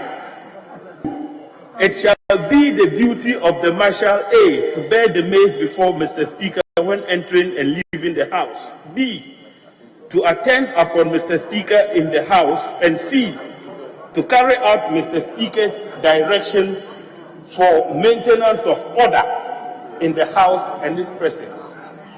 Mr. Speaker, this order is very clear that it is the duty and responsibility of the Marshal to maintain order in the House upon the instructions of Mr. Speaker. On that occasion, Mr. Speaker, this House had convened to elect a Speaker for itself, and so there was no Speaker. But the Marshal's department was under the strict instruction of the clerk who was the acting chair on that occasion. And so if it is the case, and it is indeed the case, that that commander did not act upon the instructions of the Marshal, clearly he is in breach of the standing orders of this House. When we had the occasion to vet the nominee minister for national security, I suggested to him, I recall vividly, that I suggested that the officer in question be sanctioned. He agreed, with us, that yes, indeed, if found culpable, that officer be sanctioned. Mr. Speaker, we must learn to take responsibility in this country. Who is that commander? Is it true that he acted on his own accord? If he did, should we allow him to go free scot, or there is need for us to sanction him to serve as a deterrent to like-minded officers? One of my colleagues earlier indicated that the actions of the military and police on that occasion amounted to a coup d'etat. This statement is very loaded. The conduct of the police and military could have amounted to a coup d'etat because on that occasion, the executive arm of government was not duly constituted because the president's tenure of office had come to an end effectively. Parliament was yet to be sworn in. So, Mr. Speaker, assuming for the sake of argument that when the commander led his troops into the chamber, he took over your chair and announced before that he was clearly in front of the cameras. He took the opportunity to announce to the whole world that he had taken over the reins of governance in this country. Wouldn't that have amounted to a coup? So it is important that we take very serious view on the 7th of January and mete out appropriate sanction to whoever must have been responsible for that conduct. The same minister nominee for national security also spoke at length about the conduct of his ministry, or if you like, the involvement of certain elements coming from his ministry during the conduct of the Ayawaso West walk of by-election. Mr. Speaker, when he was confronted with a question, it was not time to disband the SWAT team that is maintained at the National Security Ministry. The minister nominee was of the view that no, it was important to continue to keep the SWAT team. But Mr. Speaker, I'd like to make the point that the new National Security and Intelligence Agencies Act at 1030 is very clear. The role of the Ministry for National Security is to coordinate the activities of the security agencies of our state and other security agencies. That being the case, Mr. Speaker, is there any need to have a SWAT team, an operational unit at a ministry whose function is to coordinate the activities of the intelligence agencies of our state? I say no. And so when the Milshot Commission of Inquiry came to the conclusion that that SWAT team be disbanded, I think they were right. And so the honorable minister nominee needs to take a cue and to take steps to have that particular SWAT unit at the National Security Ministry disbanded. Mr. Speaker, the honorable minister nominee for Interior also had the occasion to respond to the state of insecurity in our country. The increasing spate of armed robberies in our country is very alarming. We cited the example of the Tamale-Bolgatanga highway, which has become a den, if you like, for the operation of armed robbers. I talked about my own backyard, Sandema, which has been under siege since December last year. I also talked about how churches in Bolgatanga capital and my own backyard, Sandema, for the first time in our history, came under attack. And so there is need for the minister nominee for the Interior to take urgent steps to deal with the increasing spate of armed robberies in our country. Mr. Speaker, the issue of recruitment into our security agencies came to the fore during the vetting of both the minister designate for defense and interior. The committee raised concerns about the opacity with which recruitments have been done under the watch of these two minister nominees. The response of the Minister for the Interior was that since 2017, what the ministry has been engaged in is an attempt to clear a backlog, which backlog resulted because over 80,000 applicants applied and they had very limited space. Our position is that the clearance of a backlog is a no, no, no, and urgent steps must be taken to reverse that criteria for the selection of women and men into our security agencies. With those words, Mr. Speaker, I support the motion. Thank you. Thank you, Honorable Member. Honorable Patricia Apedi. Thank you, Mr. Speaker. Thank you very much for the opportunity to speak on the motion that this Honorable House adopted the report of the Appointments Committee of His Excellency the President nomination for ministerial appointments, 30 ministerial appointees. Mr. Speaker, once again, I want to applaud the efforts of His Excellency the President to nominate women to be part of his government. I deem it necessary to commend him highly because, Honorable Speaker, in order to facilitate the achievement of the global goals, the agenda which is based on building the principle of leaving no one behind, girls and women have been identified as a critical mass whose inclusion in every intervention of our well-being is a must. And it is therefore heartwarming that the President nominated women irrespective of their social standing and ethnicity. Honorable Speaker, I'm glad that among the 13 nominees being considered in this first report are 3 strong women who are achievers and are of substance. And I'm making reference to Honorable Shirley Ayokoboche, Honorable Sarah Adwa-Safo, and Honorable Mavis Howard Kumsi. Honorable Speaker, Honorable Shirley Ayokoboche is nominated to serve her 2nd term as Minister for Foreign Affairs and Regional Integration. Mr. Speaker, Honorable Shirley Ayokoboche recently exited from this House, having served her 4th term in the House creditably from 7 January 25 to 6 January 2021.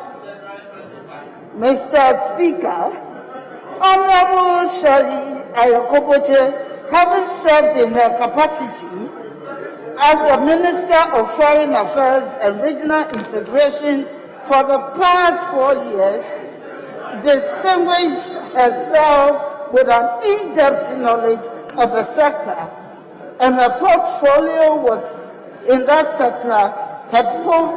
I was particularly proud of her on page, as stated in page 33, the 3rd paragraph or paragraph L, where she honestly and humbly admitted to the Post-State International Conference Center and Ghana's mission to the UN, and bemoaned the need to urgently take immediate action to develop those facilities to avert any future calamities.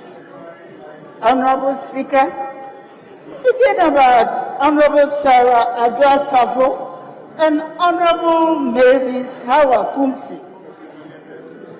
these are honorable members designated of ministers for gender, children, and social intervention, and a minister for fisheries and aquaculture development, respectively. And Mr. Speaker, these 2 nominees are both serving their 3rd term in this honorable House as members of Parliament for the Omi-Kwabenya constituency and Awutu Senya East, respectively. Mr. Speaker, they are both nominated to hold new portfolios. They both exhibited the eagerness to learn on their job if given the nod. Honorable Speaker, these two competent and industrious women distinguished themselves in their previous portfolios and demonstrated commitment to excel in their new portfolios as ministers in their respective ministries.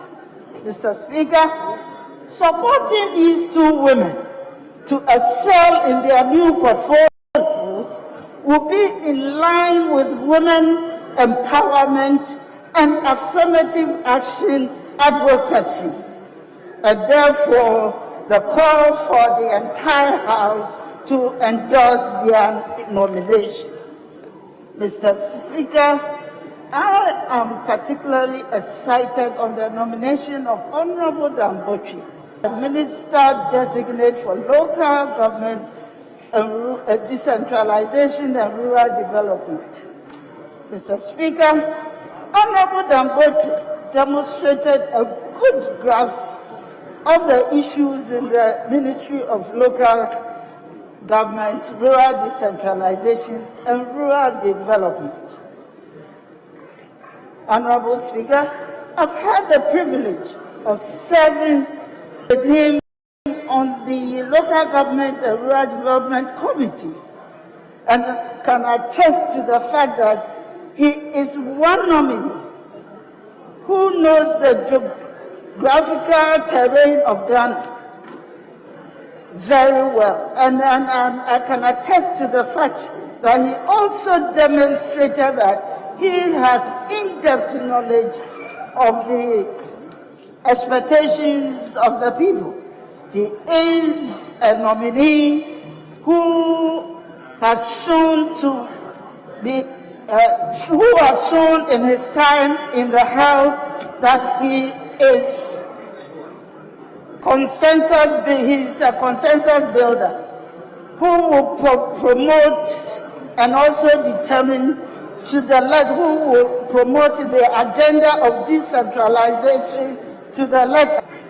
Honorable Speaker, with these words, I urge the entire House to support and approve the nomination of the entire 13 nominees of His Excellency the President. Thank you, Mr. Speaker. Thank you, Honorable Member. May I now invite Honorable Benjamin Pudu.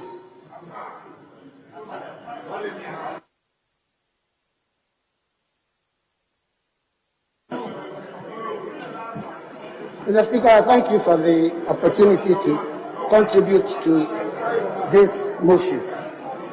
First of all, I want to congratulate the Appointments Committee members on the brilliant work they've done and which has received applause all over the world. Sadly, some of their conclusions do not agree with proceedings and the findings which they exhibited to the entire nation. Not at all.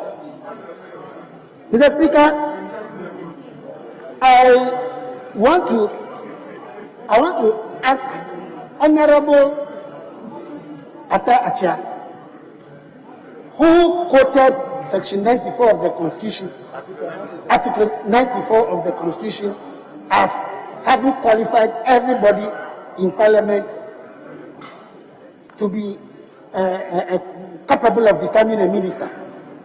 I'm questioning him. Even after all of us qualified, there is still the need for evaluation. There is still the need for sieving. In fact, Mr. Thatcher should know, Honorable Thatcher should know that he has not been renominated. He should find out why the president has sieved him out. So all of us cannot be ministers. So when anyone is nominated, the person must be evaluated. before it can be recommended for appointment. So what the committee has done is nothing wrong at all. They are just trying to do what is expected in a normal society. So in spite of the constitutional provisions, it is still expected that people must be evaluated based on their performance or what it is anticipated of them they can do. So when we go back to the security issues, we cannot accept people who defend the breaches of our human rights using their military and police force. Honorable Bajwa referred to the events at Honta. Mr. Speaker, in my constituency, I have about 9 border towns. They were all subjected to very severe military hardships. In Clave town, security people entered people's houses, forced them out, and then they were searching through their rooms to find out whether they had harbored foreigners who had come to register. These things happened live. And I went to the border town. I met some of the security people, immigration, police, military, during the registration exercise.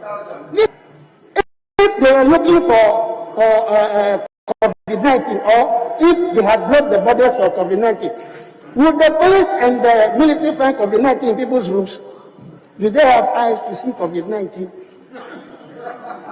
Whether they were inside people's rooms to cause the virus infection in the country. So a minister of defense should not be defending that attitude. He should not. He should not. So if he comes to say that, oh, he doesn't know he's this, that, I don't think it is fair of him, and I don't think he should not cease. In fact, when Toby Afede complained to the military authorities, they ignored him. They even went ahead and insulted him. And they used Western turbulent issues as a pretext to harass innocent citizens, to cause fear and panic among our citizenry. And we are keeping them here as ministers designate, and we want to. My constituents tell me no. If there is any vote, they have instructed me to vote no. They have asked me to vote no. Mr. Speaker, the issue about the minister designate for agric and whatever, he was the most evasive and confrontational interviewee during the period. I watched him live. For instance, when Honorable Muntaka asked him why cocoa revenues were not in the budget, he said they should go and ask the Minister for Finance. Meanwhile, you are sitting on a big pot, which is cocoa, a big pot from the country. And you say you don't know how the revenue is managed. You don't know how it is. How? What is? I mean, why should he be answering questions in that manner? That cocoa revenue, cocoa is a very huge revenue source for the country. And the person who is superintending over the affairs of cocoa doesn't know where the revenue is. He doesn't know that the revenue doesn't come to the budget. Mr. Speaker, I think that we should match our recommendations with the performance of the nominees. So I agree perfectly with Honorable Dr. Ayini that we should do this thing one by one. We should do it one by one so that those that need to be sieved out, we do so. Those that need to be, for instance, the majority leader, it's all right.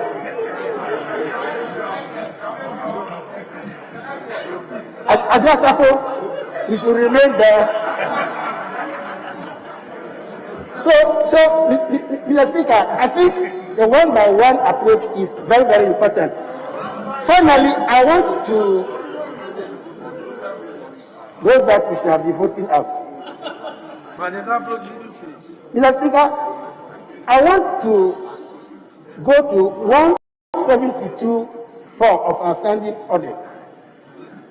It is there that the committee shall report to Parliament. Then, parliamentary approval of persons recommended for appointment shall be by secret ballot or by consensus. Now, the consensus or secret ballot, is it relating to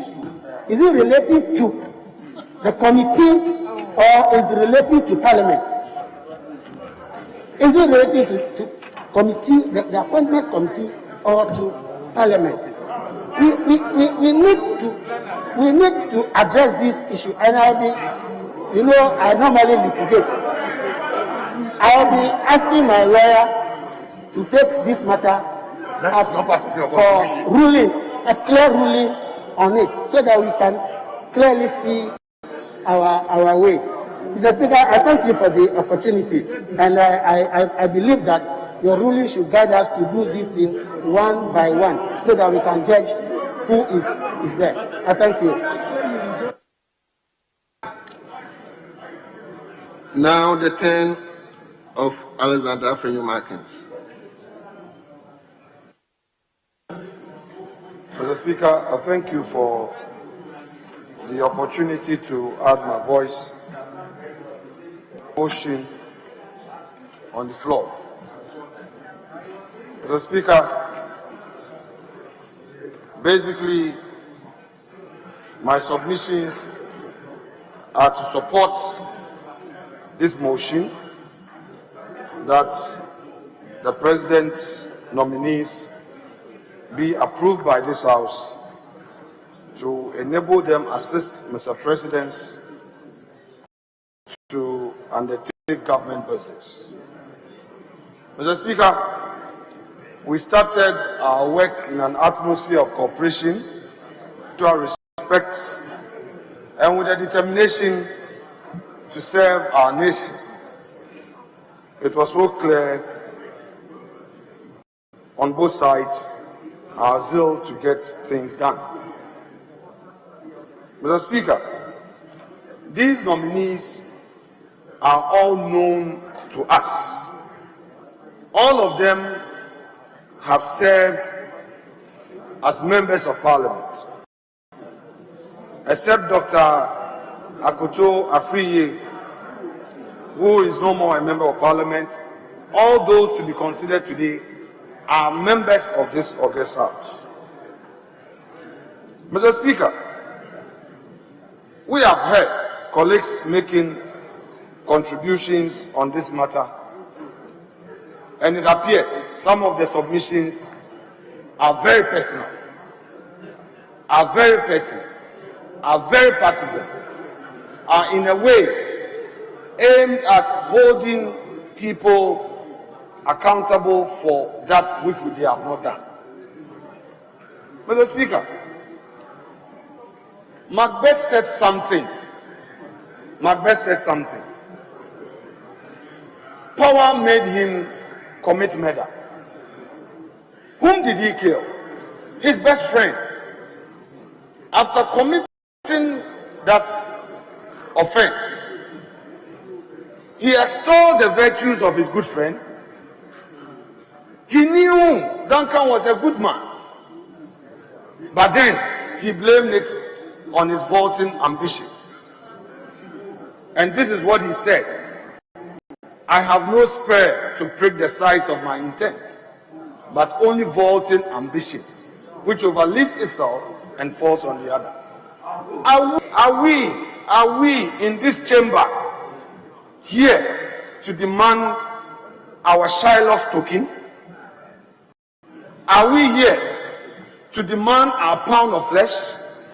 Are we here to blame our discretion, the exercise of our discretion, on our vaulting ambition? Mr. Speaker, the constitutional imperative makes a much more reasonable demand on us. And as I heard my colleague George say a moment ago before we entered this chamber, that power is transient. For the many senior politicians in this House floor, they know that this power, this democracy, can turn any day, any hour, any time. Yes, Mr. Speaker. So if today, Mr. Speaker, if today, when Haruna Idrisu was on his feet, we all kept quiet. I beg you to listen to me in silence. Haruna was on his feet. We listened to him in silence. Mr. Speaker, if today we want to reduce this constitutional imperative to a petty interest, I beg to say that that is not the path to pursue. But I hope that there is nothing like a predetermined petty partisan intent. I hope there is no second like that. And I hope that in the exercise of our discretion, we are going to go on a path that is reasonable, that is acceptable, that governance to be in motion for the benefit of the people of Ghana.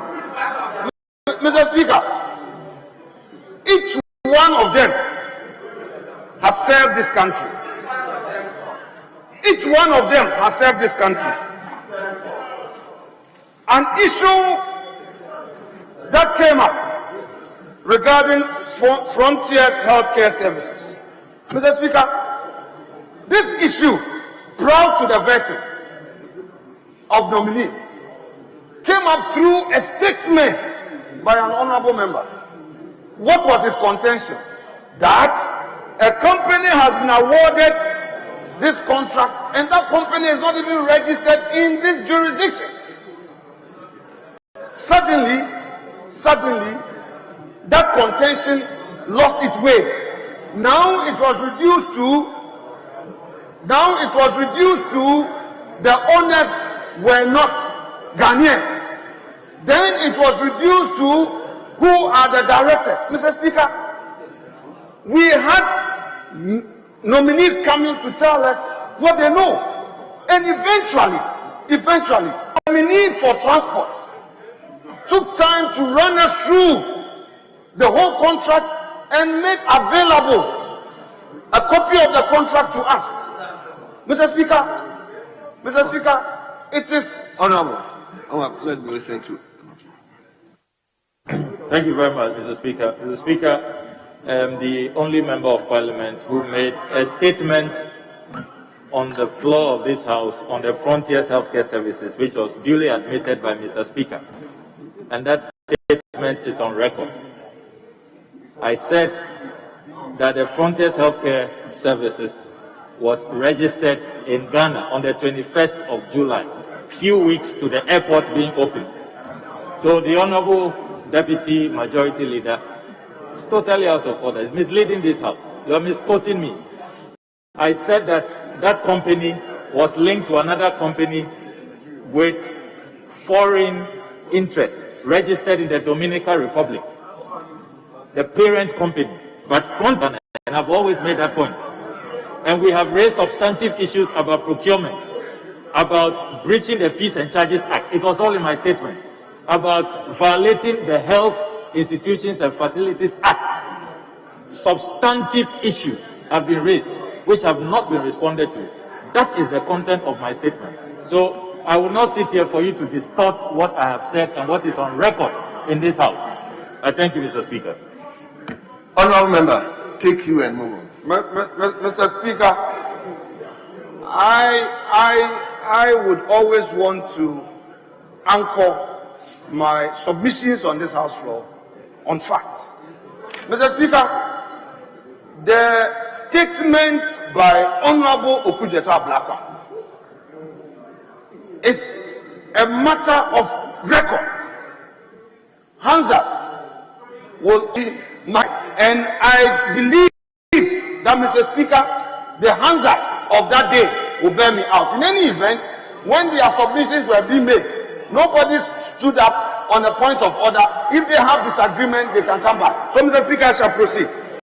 So all I am saying is that, Mr. Speaker, all I am saying is that the Healthcare Frontier Services contract with Ghana Airport Company, the documents that were needed by members of the committee were made available, and that, Mr. Speaker, it even became clear that prior to that decision, the company wrote to PPA, and PPA responded, urging the company to use its internal system to ensure the contract was awarded. Mr. Speaker, that is a matter of record. They made it available to us. So, Mr. Speaker, for anybody in this house to say that indeed there was something irregular regarding procurement, Mr. Speaker, it is really not based on facts, and Mr. Speaker, it is aimed at throwing dust into the eyes of the good people of Ghana. My next point, Mr. Speaker,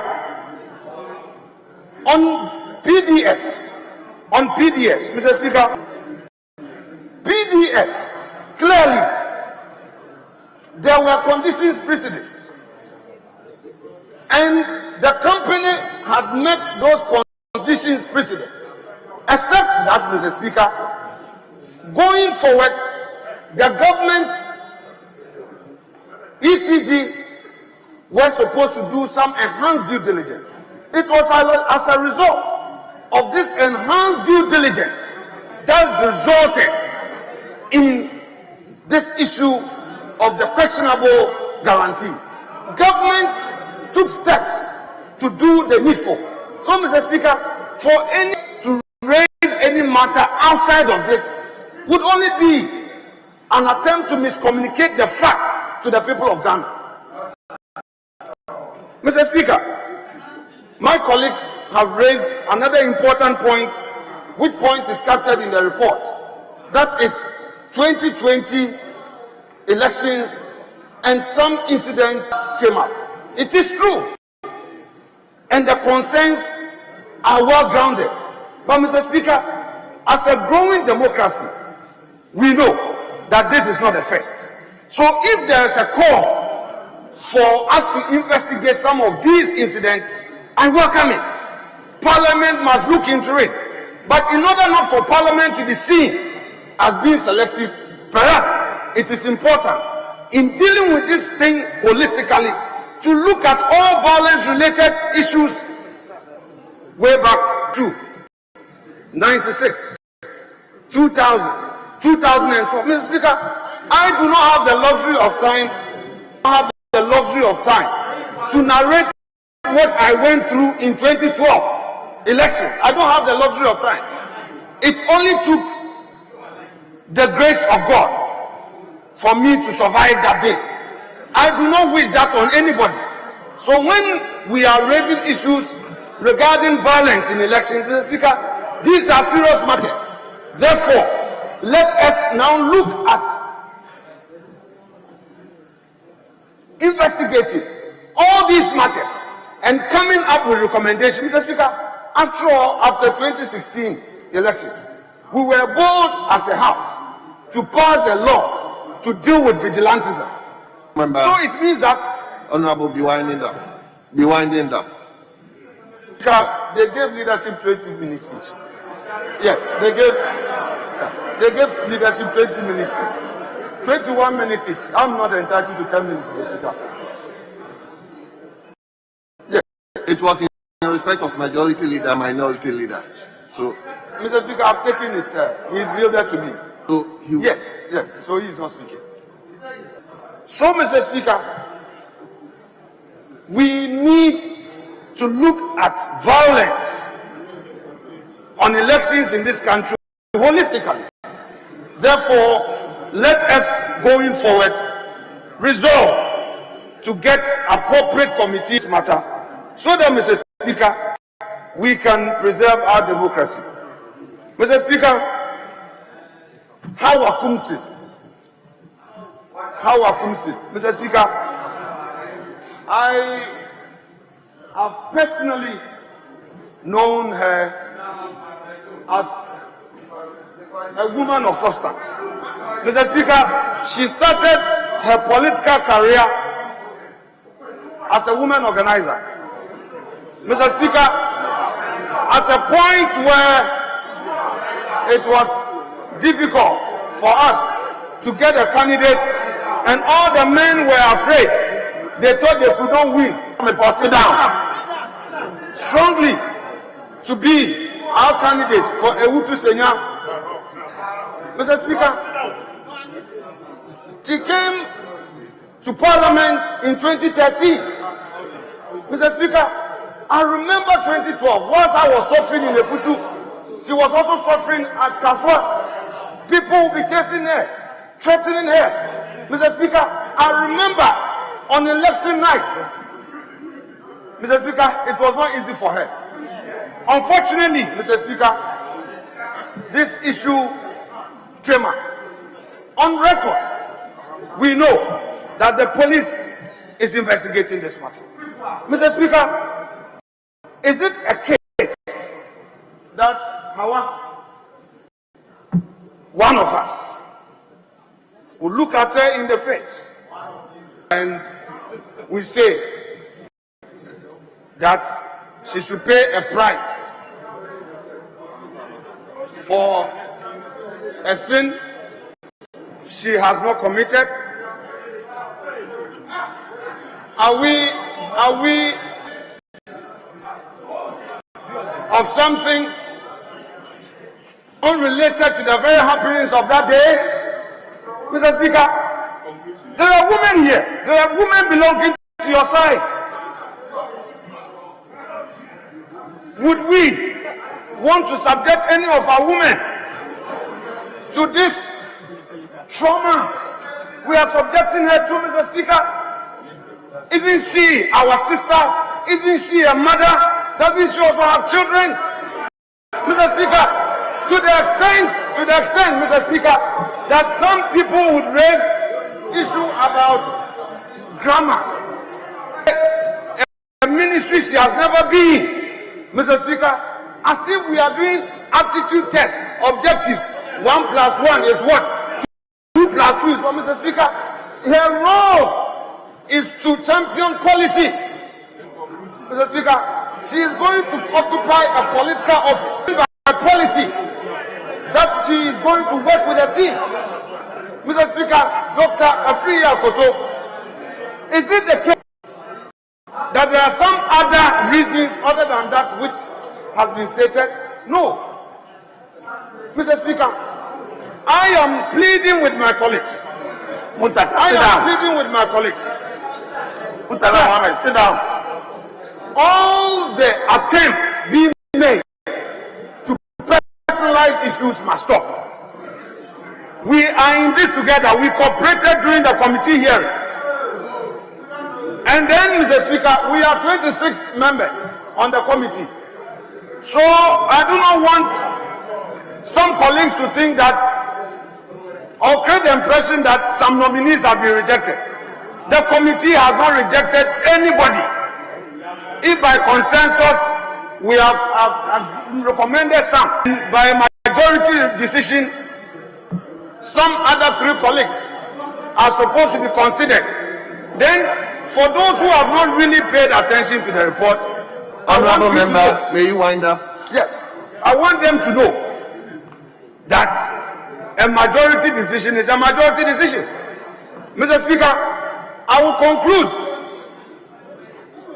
on the supposed impression being created by some of our colleagues about my respected learned colleague Kojo Oponkruma. Mr. Speaker, he who has never slipped in politics before should be the first to get a very small stone on somebody, cast it at him.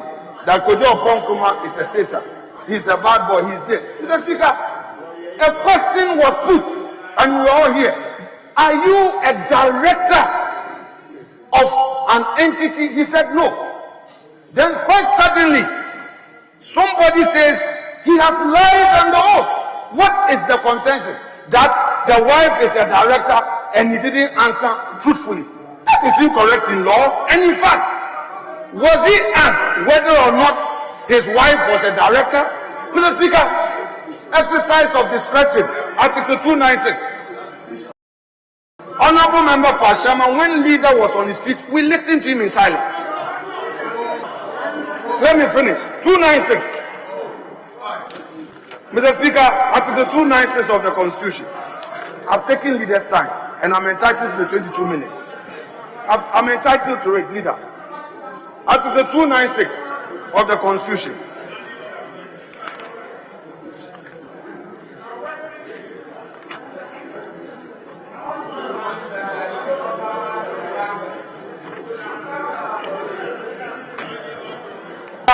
Article 296 talks about the exercise of discretion. That when we have that mandate to exercise discretion, we have a duty to be fair. We have a duty to be candid. We have a duty to exercise him within due process. So, Mr. Speaker, what is the offense of Kojo Oponkoma? That is government spokesperson. Which portfolio somebody can occupy tomorrow? Mr. Speaker, I will conclude by saying that if there is any vaulting ambition which is overleaping itself, it should not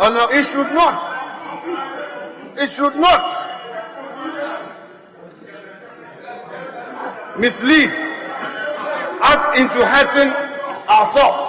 We owe it a duty to Mother Ghana and to our democracy to do that which is right, not through intimidation, not through threat, not through all manner of undermining each other. Mr. Speaker, we have worked as a team together, minority, majority. We work as a team. This is not a time to demand a pound of flesh from anyone. Governance of this country must continue. Governance must continue. The president, honorable officers, deputy, to deliver. I invite my colleagues to support so that today we pass them for them to take their oath to serve their country. Thank you so much indeed.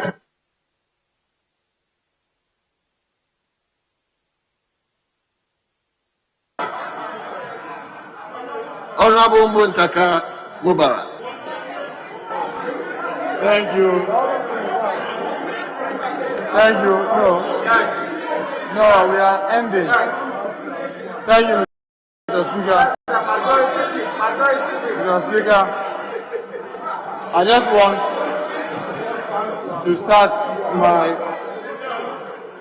contribution by quoting our standing orders. The Speaker, precisely. Sit down. Our oath of allegiance. Go ahead. And then the oath of a member of Parliament. The Speaker, in the oath of allegiance, the Speaker, with your permission, it reads, I, Muntaka Mubarak, do in the name of Almighty God swear, solemnly affirm that I will bear true faith and allegiance to the Republic of Ghana as by law established, that I will uphold the sovereignty and integrity of Ghana, and that I will preserve, protect, and defend the Constitution of the Republic of Ghana. So help me God. Speaker, this is an oath all of us took. The second one is the oath of a member of Parliament. And the Speaker, with your permission, I read it again. I, having been elected a member of Parliament, do in the name of Almighty God swear that I will bear true faith and allegiance to the Republic of Ghana as by law established, that I will uphold, preserve, protect, defend the Constitution of the Republic of Ghana, and that I will faithfully and conscientiously discharge the duties of a member of Parliament. So help me God. Mr. Speaker, someone may ask, why am I quoting this? Listen to me. Listen to me. Why am I quoting this? Mr. Speaker, I'm quoting these standing orders to remind all of us, as members of Parliament, who swore an oath to be responsible and to act fairly and to protect the Constitution of the Republic. So, Speaker, let me say, the past 2 weeks have been a big nightmare for many of us in this chamber. Nightmare because the excessive pressure being called upon us by our constituents, by our friends, by people outside this house, asking all of us to do one thing or the other, forgetting we swore an oath.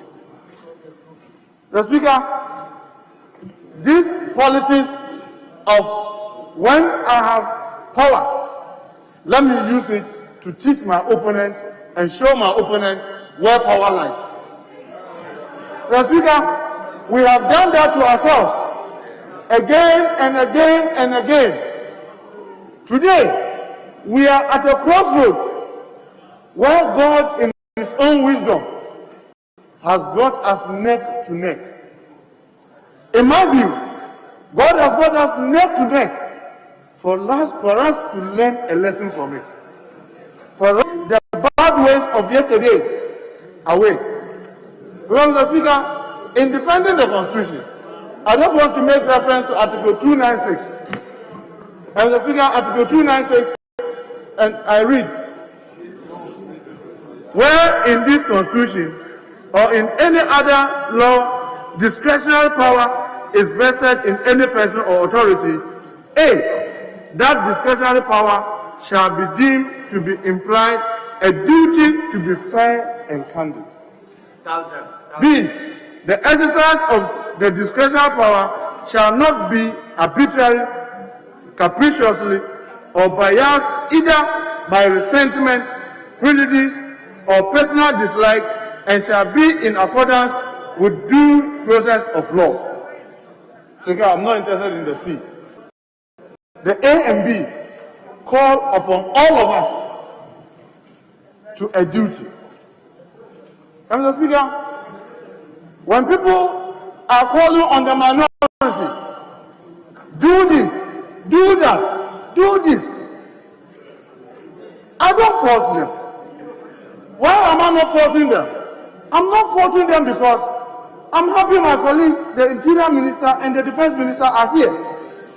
The excessive use of power, the excessive use of these military people in suppressing, in many instances, the will of our people, killing our people, hurting our people, is the cause of the anger that you are seeing people forcing the minority to act outside their oath and outside their discretion. Mr. Speaker, I just want to encourage my colleagues, every human being can err. It is also our responsibility to forgive each other. But let's take into account all the things that are happening. When we get the second opportunity, let's treat each other fairly and don't treat each other with disdain and abuse. Mr. Speaker, I have known the two colleagues, both in their capacity as deputy leaders. First, Honorable Ambrose, I got the greatest privilege to be with him in Pan-African Parliament. We've traveled extensively, a lengthy conversation. What have you? And Mr. Speaker, when he got the opportunity to be Interior Minister, and I put this thing to him when he appeared before us, recruitment into the security services, Mr. Speaker, is the least said about it, the better. Mr. Speaker, over the period of 2017 to 2020, they advertised once and they claim that the advertisement in 2017 was the one that they kept using to recruit till 2020. Mr. Speaker, this we all know is not true. This we all know is not the fact. Mr. Speaker, there are many of the vigilante boys that we all knew on our community, in our area, neighborhood, find themselves into the security services. And then the listeners say, oh, let's find the vigilante. When you have absorbed yours into the security services, you say everybody should dismantle it. And we all saw the action and each action of this group during this election. Yeah. I'm not surprised a lot of people are saying, let's hold them accountable. They are responsible. But we all forgot. In this very chamber, we called the Election Security Task Force to come and brief us. And in this chamber, they told all of us that the head of the Security Task Force is the IGP. And in all their deployment, in their regions, they have taken the political actors aside. Yet, because of the excesses that happen across the country, everybody thinks that it must be Honorable Niti, Honorable Ambuzeri, and Honorable Kandapa that must be held responsible. Why? It is because of the things that have been happening. I want to plead that look, enough of all the wrong things. Let's try to chart a path that will give confidence to the ordinary citizens that the political actors are not those who are manipulating the security agencies. And when the security agencies go wrong, the political actors will be firm to make sure that the necessary actions are taken against them. That is the only way that we can restore confidence in the ordinary citizens. I want to make this comment that in an attempt to say that Honourable Member, hold on. The Right Honourable Speaker is taking back the chair.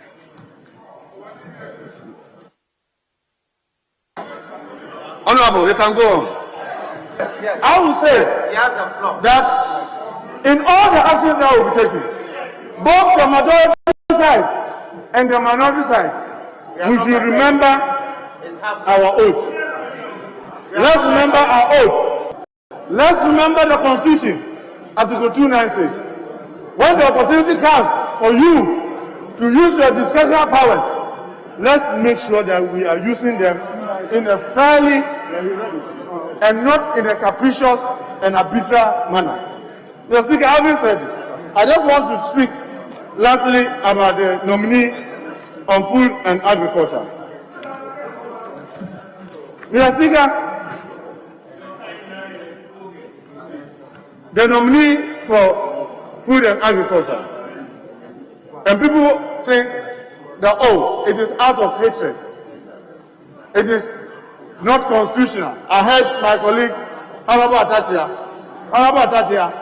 Article 296 imposes a duty to be fair, candid, and not to act in a capricious and arbitrary manner. And Mr. Speaker, I want to draw my colleague Honorable attention that this nominee, Dr. Akoto Efiye, upon assumption of office as the Minister for Food and Agriculture, decided that his class, who had retired and was sitting in the house for 4 years, he recalled him to come and be Deputy Chief of Cocoa Board, Deputy Chief Executive of Cocoa Board. When the gentleman arrived, by name Mr. Yao Edu Ampoma, there were skirmishes and resistance from Cocoa Board. He seconded him to his office and titled him the special advisor to the minister on cocoa, and instructed Cocoa Board to pay him the salary of Deputy Chief Executive for Cocoa Board and give him all the entitlement for the Deputy Chief Executive of Cocoa Board. Honorable Atatia, that is abuse of Article 296, the discretionary powers that this Constitution imposes on him. He's abused the office to the benefit of his personal friend and classmate. You cannot say that this is not against the constitution of our country. That is absolutely against the constitution of our country. That's the only thing he did. When you go and look at cocoa marketing company, CMC, their board over the years will always have a former representative. It will always have the chief executive of cocoa board himself. It will have the workers of cocoa board representative. He became the Minister of Food and Agriculture. Cocoa board was now put under him. He decided that he was going to do it in a very arbitrary manner, disregarding the laid-down rules and the law that is the board. And you won't believe it. Today, until that board was dissolved, the chief executive of cocoa board doesn't sit on that board. There's no any staff, a worker of cocoa board on it. There's no farmer sitting on that board as required by law. Mr. Agatia, that is abuse of Article 296. Because these are legal things that are there that he needed to follow. He decided to disregard them. Mr. Speaker, he did not only bring only a friend. He brought so many others who had retired and were sitting home and gave them fat contracts and fat salaries just to please himself. Mr. Speaker, such a person is not someone that we should trust.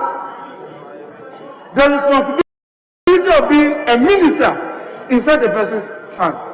And Mr. Speaker, when he appeared before this house, it will interest you to go and pick the video and watch. Even his demeanor, sitting before a committee of parliament, leave much to be desired. He put the question back to you. Maybe he forgot that he was no longer sitting in his office. He was in the committee of parliament. Mr. Speaker, when he was asked about his touting of creating 2.2 million jobs in the planting for food, when he was cornered, he then said that, 94% are farm-based workers. And then he said 4% were in the value chain. And then 2% were extension deliveries. Mr. Speaker, maybe he forgot he was talking to a committee of parliament. So when you break the 94% of the 2.2 million, it gave you 2.1 million who were just farm laborers. Farm laborers, and yet he was screaming all across the country that using planting for food and jobs, he has created 2.2 million. Mr. Speaker, there are 2.2 million jobs. Mr. Speaker, the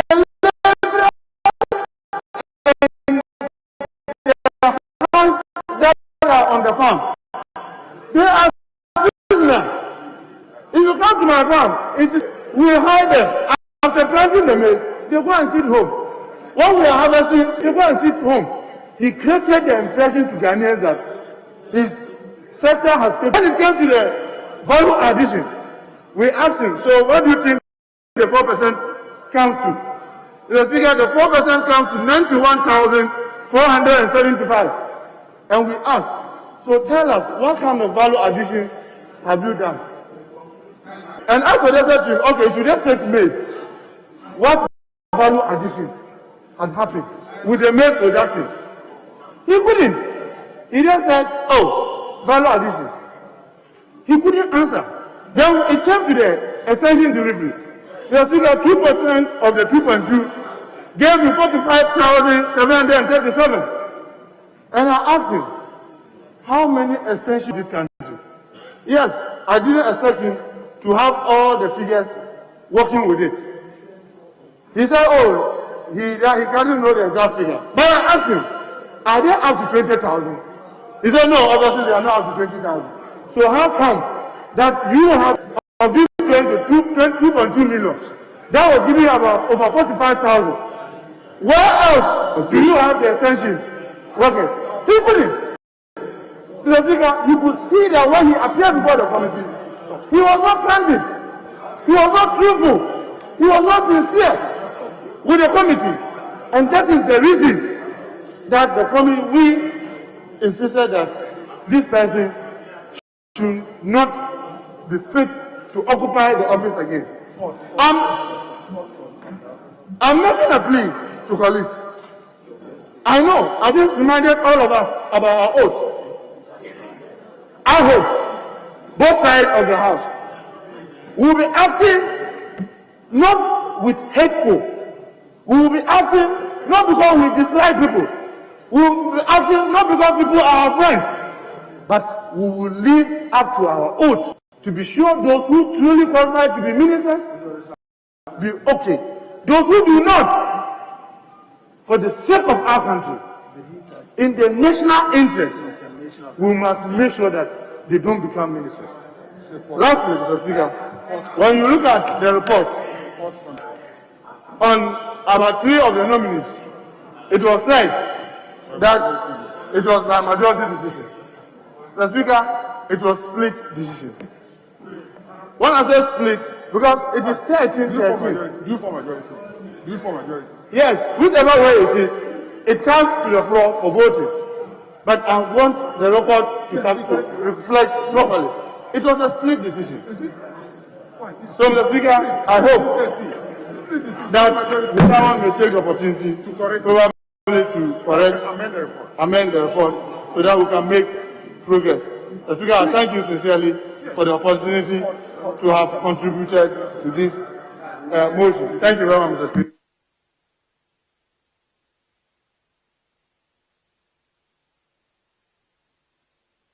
Honorable members, before we proceed any further, I want to know from the chairman of the committee, was it a majority decision or a split decision?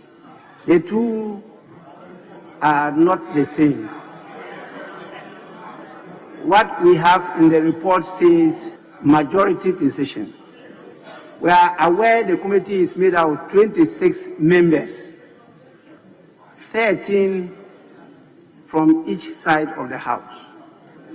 And the report says majority decision, which meant that it is not a decision of one side of the house. And so this last conclusive part of the chief whip has thrown some issue up for consideration. And he also happened to be an active member and a senior member of the appointments committee.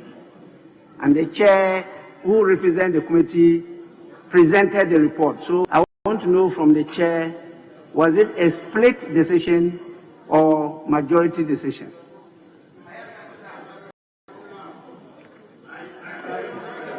Mr. Speaker,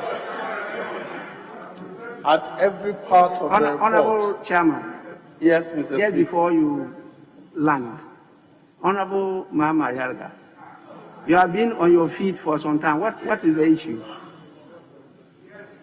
Yes, Mr. Speaker. Mr. Speaker, since the minority chief whip was winding up, when he raised the issue of whether or not it was a majority decision, I wanted at that point to correct the records, but then your eye until he assumed his seat.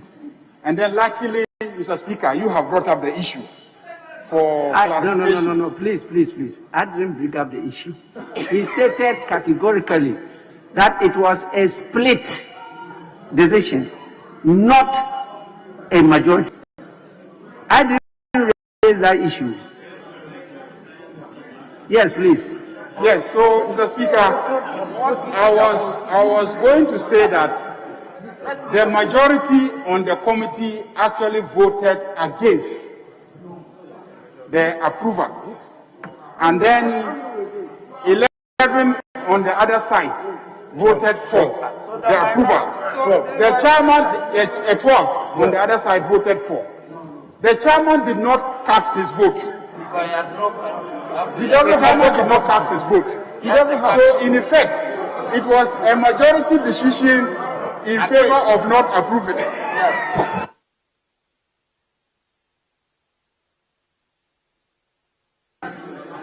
Honorable members, this is a serious matter. Yes, it's a serious matter. It's a serious matter because it goes on a very critical issue of integrity.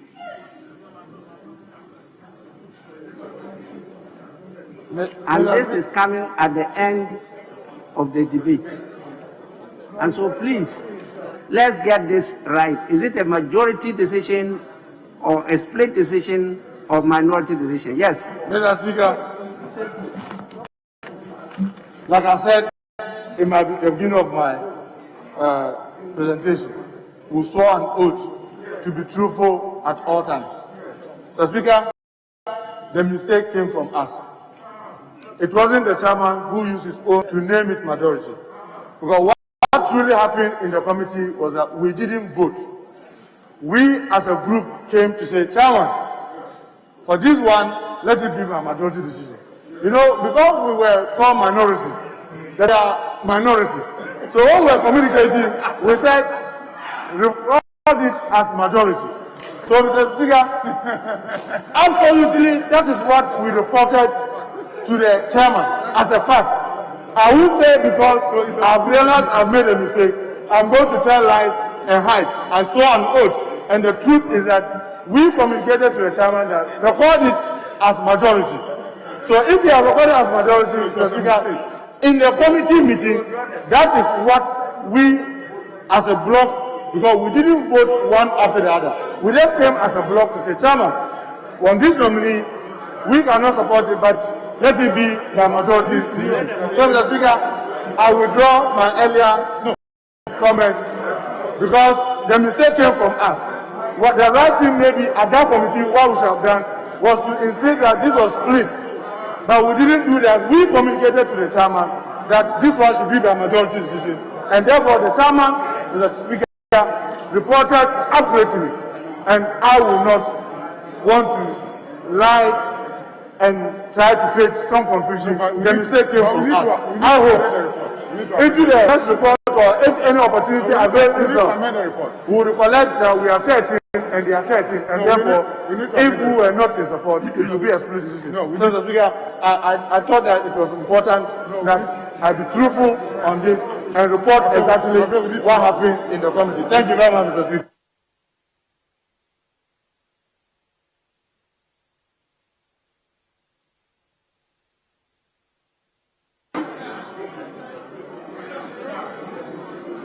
Yes. Honorable Deputy Minority Leader. Yes. Thank you, Mr. Speaker. Mr. Speaker, with this new information, the members from the minority side, the 13 of them, are not for the approval. Actually, I wanted today a clarification. The 13 members.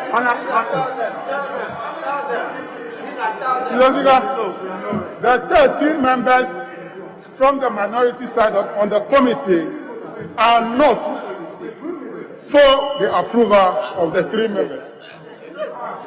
So it means that the 12 members plus the chairman also making 13 from the majority side are for the approval of the 3. By that, it is a complete split decision. 13-13.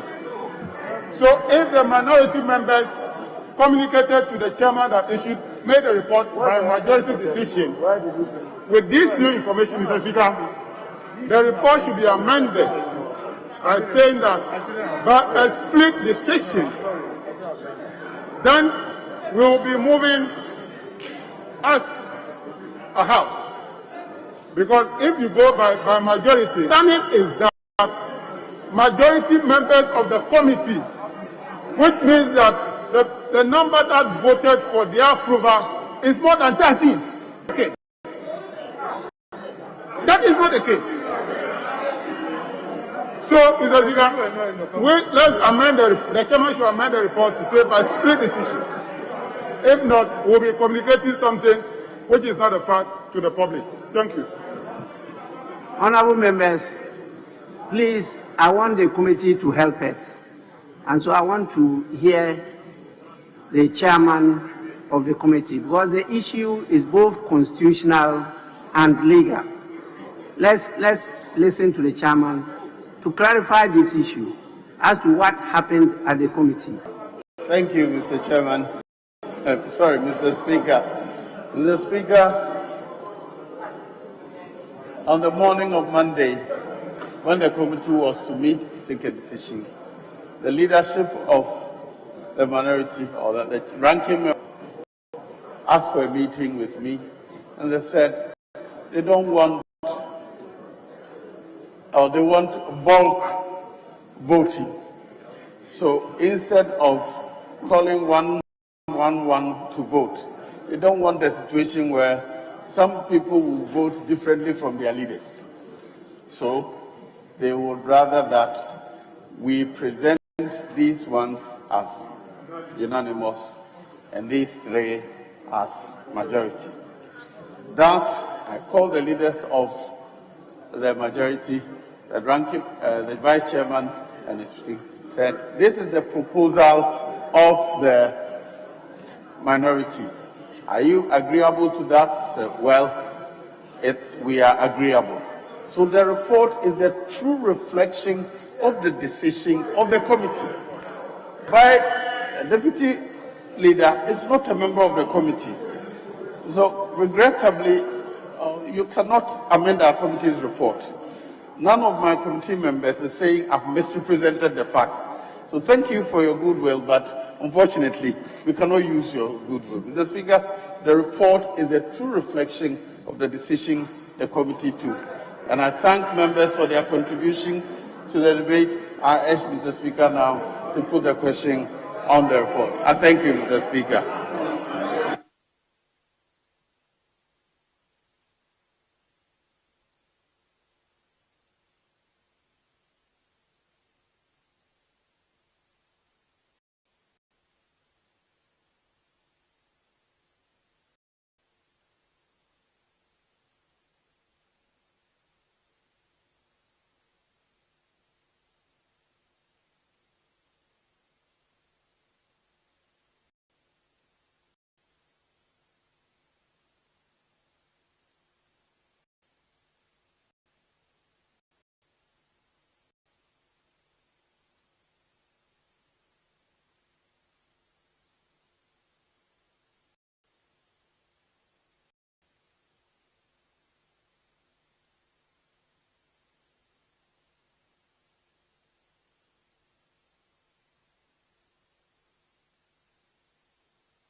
Honorable Dr. Matthew Opoku Prempe. Yes, please. Thank you, Mr. Speaker. Mr. Speaker, I want to remind the House what happened before this committee, appointments committee, was set up. During the setup of the committee, the decision on the 13-12, Mr. Speaker, is very reflective. Mr. Speaker, when the debate for the 13-12 ensued, members, including my very good friend, Honorable Member for Palwe for Aswas, came up to say that even though it is 13-12, to all intents and practices, on the committee, on convention, on the committee, is 13-13, and that chairmen, even though they are not supposed to be voting, have been consistently voting. And so the committee was set up as not 13-12, but as 13.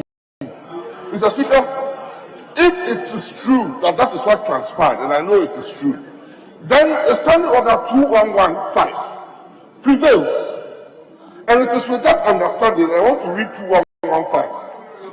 2115 says, Honorable member, it's when there's division. That is why it was majority. Honorable member. Majority. Yes.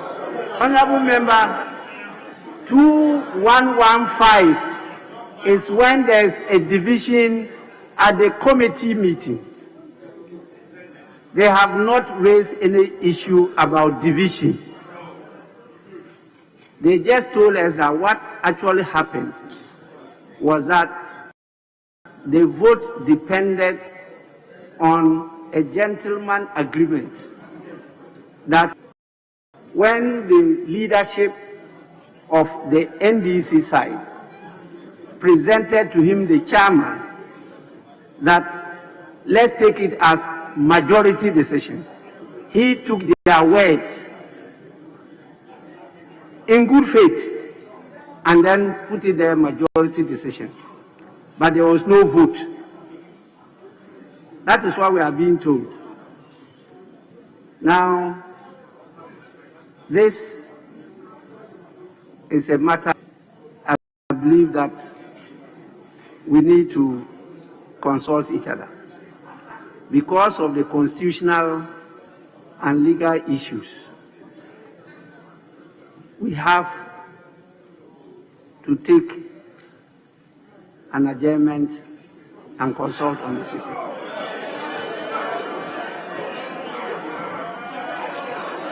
Honorable members,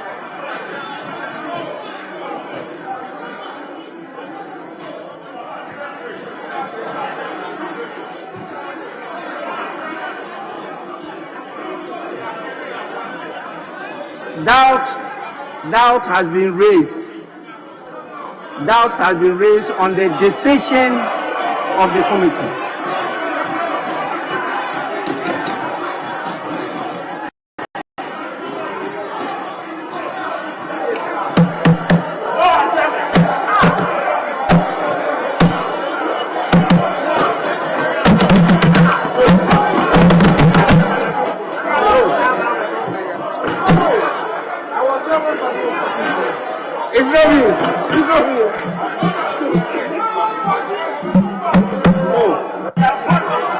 Yes.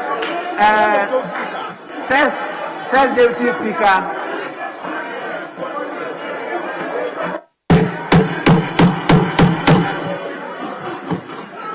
First Deputy Speaker and Chairman of the Appointments Committee. I saw you were about to. Yes. Speaker. Mr. Speaker, I am up because of the suggestion that a doubt has arisen. Mr. Speaker, no doubt has arisen without due deference to you. The report is a true reflection of what happened at the committee. Even the chief whip who raised the matter has come back to say that indeed that was what was agreed. Mr. Speaker, the details are that on their side there was disagreement. Some were voting for the candidate, some were not. But they didn't want that to happen. So they say, they told me they don't want some to vote differently from leaders. So there's no issue, there's no dispute that there was a majority, but not unanimous.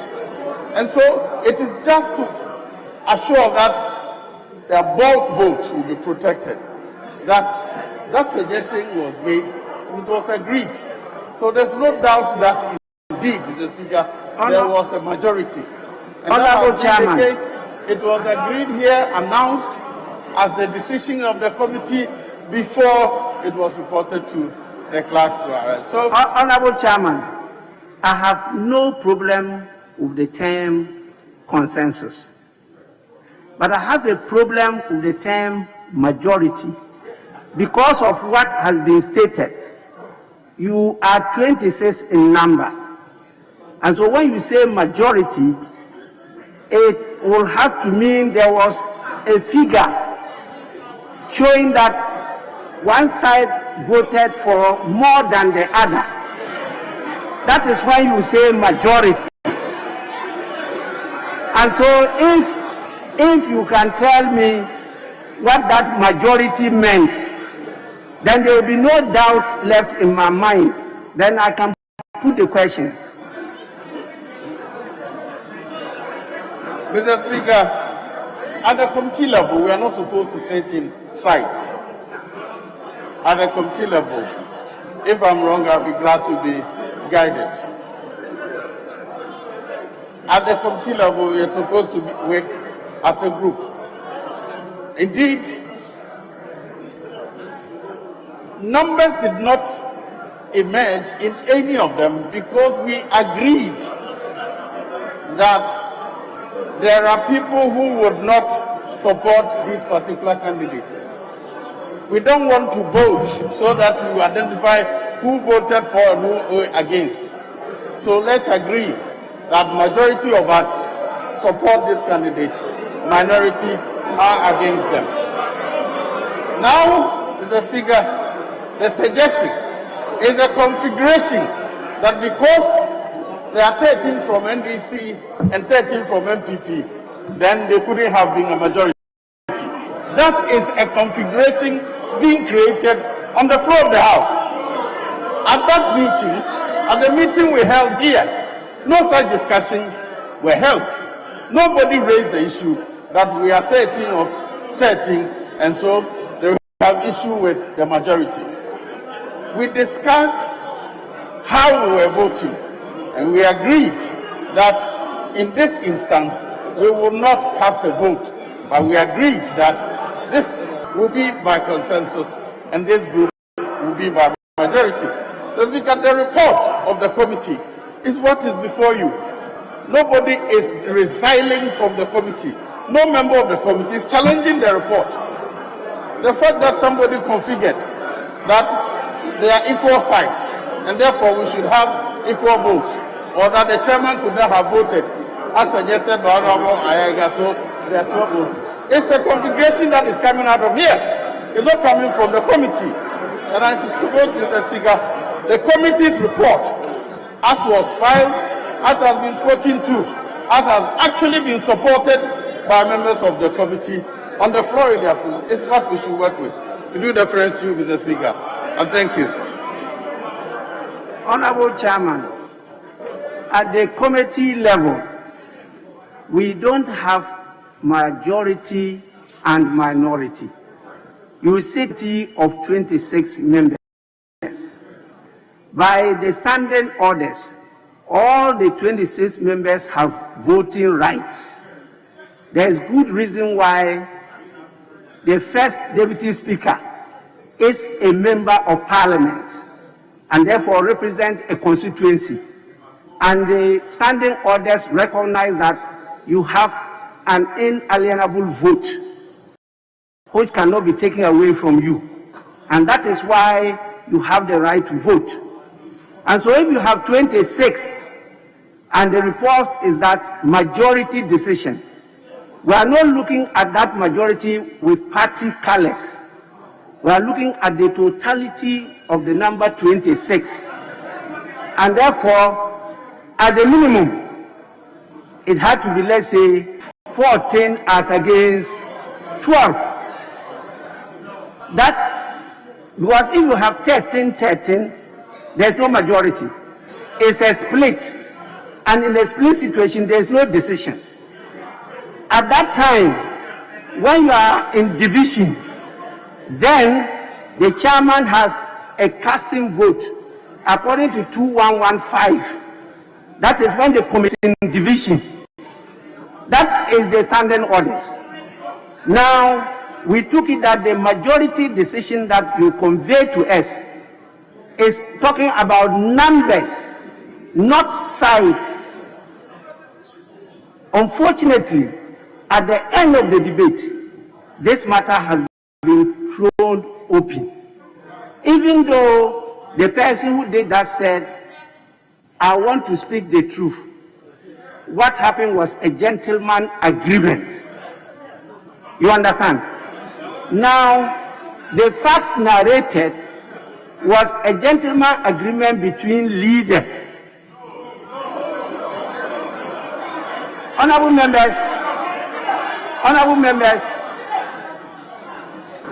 you have every right to differ from the view of the speaker. But there are ways of doing that. It's not by shouting, no, no, no. that one has no effect. And so let me explain this. Because of that issue, I was left in doubt and I wanted clarification. That's why I threw it back to you as to what constituted majority in the circumstances. I saw the majority leader has been itching to I'll give the majority leader the opportunity. Yes, please.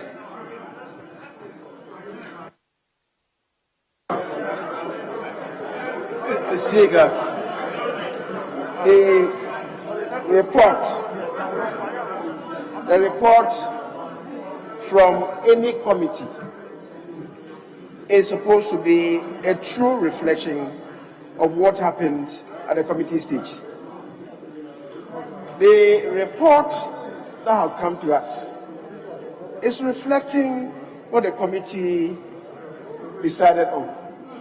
Mr. Speaker, the Honorable Ayaraga, the Honorable Muntaka, the Chief Whip, it was who said that that aspect of the report was incorrect. And then when he finished, the Honorable Ayaraga joined the train and said to us that indeed there was voting and the majority at the time indicated that the 3 persons should be rejected. Now the Honorable Muntaka comes back to say that there was no voting in the first place. So what the Honorable Ayaraga sought to tell us was incorrect. And the Honorable Muntaka has stated indeed what transpired.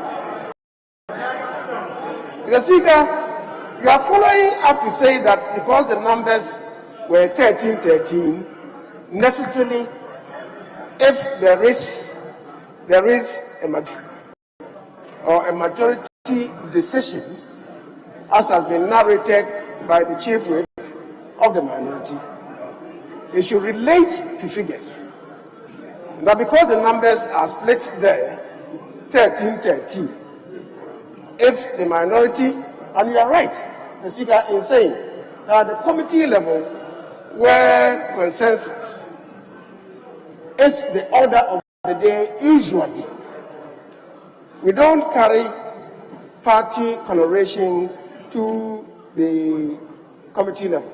We endeavor not to do that in order to build consensus. But where we cannot achieve consensus, then, Mr. Speaker, we may have a majority decision. Mr. Speaker, regardless of the number, and of course, as you do know, in committees, the standing orders of the House are observed. The Speaker, so the standing orders of the House, in other words, plenary issues also apply at the level of the committees. The Speaker, our orders provide that in plenary, nobody is under any obligation to vote. So the mere fact that there are 26 and mention is made of decision doesn't mean that it should reflect 13-13. People are not, even in plenary, obligated to vote. That should be taken into consideration. So, Mr. Speaker, the chair, with respect, cannot say that because they are 13-13, necessarily they must relate to 13-13. And that there may be a split. Mr. Speaker, that is not the correct position of our orders. And indeed, our orders relate to that in 113(5). A member is not obliged to vote. So one cannot strictly relate to the numbers at the level of the committee and say that necessarily there must either be a split decision or a majority decision. Mr. Speaker, to the extent that nobody is challenging the chairman of the committee and the corroboration that we have heard from the minority chief whip, I don't see any doubt being created anywhere as far as this matter is concerned. I thank you very much. Majority Leader, your contribution clearly identified an argument in logic. We are looking at the facts, what took place. We are not to be left in logic. I had no doubt when we started the debate, after I read the report, that it was a majority of the members at the committee level who voted for the 3 to be submitted as majority of the members of the committee. I had no doubt in my mind that the consensus was agreed upon by the members of the committee. If at the end of the debate an issue is raised about that term majority, and the reference was we, now that we has been defined to mean the leadership of one political group in the committee level. That was what the chief whip of the minority stated, that we, which we was referring to the NDC group. That is the we. Now, the chairman of the committee said that when the leadership came to him and said that the we, which is meaning the NDC group, which are made up of 13, has agreed that it should be majority decision. He took that as the gospel truth and in faith. And that's why he captured. But not numbers of voting. Chairman, did I get you wrong? Yes, Mr. Speaker, I'm sorry if that is the sense I presented to you. I said after they spoke with me, I called the leadership of the site and they also agreed. Then we came here as a committee. And then it was put across and agreed before I announced that this is what we have agreed as a committee. So it was not just the leadership, Mr. Speaker, it was the whole committee that agreed before I put that into the report. Honorable members, the chairman has clarified the situation that after he was contacted by the leadership of the NDC group, he called a second meeting where the members were present, and then he put the question, and then the committee agreed. That is his explanation, and it is only members of the committee that will be allowed to contribute. Please. Yes, Honorable Ablakwa.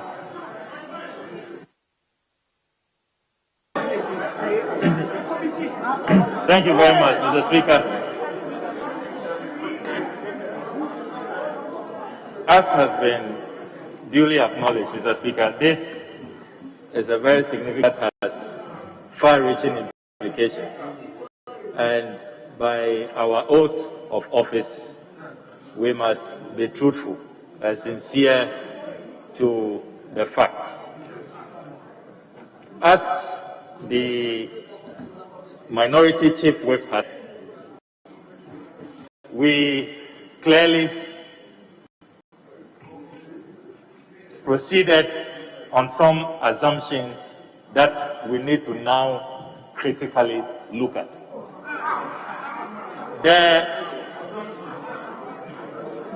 fact of the matter is that when we met in committee, we did not go into division properly, so-called. Individual members did not vote. This is my third term on the appointments committee. What has always transpired is that chairman will say, okay, this is a nominee, we are done vetting. So, Honorable Kuyatabla, how do you vote? Honorable Muntaka, how do you vote? Every member is asked to vote. That did not happen this time. Our side had met earlier in conclave as a caucus and decided that we would rather want to vote as a block. So we analyzed in our caucus every nominee, one after the other, and we decided that for these three people, we will say, we're looking at the standing orders. We're looking at Order 172, the standing orders in Order 172, if I'm not mistaken. Our understanding, two options, consensus or majority decision. That was our understanding when we were in conclave. So, because of these strictures of our standing orders, we decided that for these three, it is majority decision. And then for the others, we're looking at consensus. So that is what our leadership came to communicate. So, I mean, the heavens is my witness that we did not vote as individuals. There was no division properly so called. So this matter that has been raised is a very, very important matter. Especially as we know that it's a 13 membership. And if we avert our minds to Standing Order 1146, Standing Order 1146, Mr. Speaker, with your permission, I quote, in a division are equal, the motion shall be considered lost. So, to the extent that there was no voting, and 13 of us came to the committee with this decision en bloc, and we had the understanding that the other side was also en bloc, and we didn't vote individually. By this standing order, by this provision, really, there is no vote. So I think, Mr. Speaker, we may have to go back to committee and do the proper thing, and then amend our report, and then we can take a vote. Because if not, we risk running into serious crisis. We're Standing Order 1146 because 13 of us came with a decision. The 13 also had their decision, and that is an equal. It's a split decision, and a split decision cannot be said to be a majority decision. So those are the facts, and I think that we must all pay attention to the facts. I thank you, Mr. Speaker. I think we should go back as a committee and take the decision properly. Order 114 deals with procedure on division. He hadn't gone into division. And so that order you quoted is not applicable. That is why at Order 2116 clearly states that the provisions of Order 114 into brackets procedure on divisions shall apply to divisions in the committee. The committee hadn't gone into division. And so those provisions are not applicable. Please,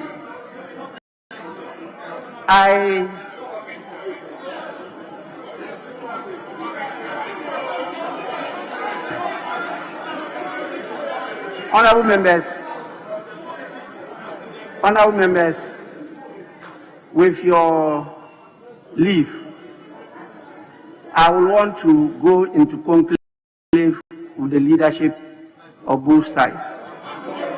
And we'll come back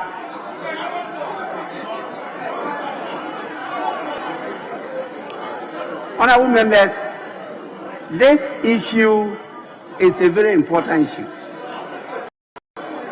We can't just brush it aside.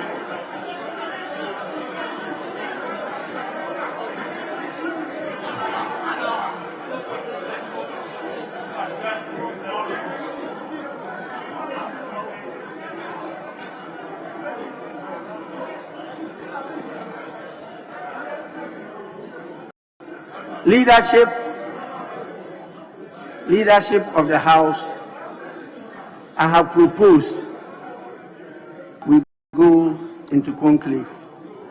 If you have any better guidance, please let us hear you.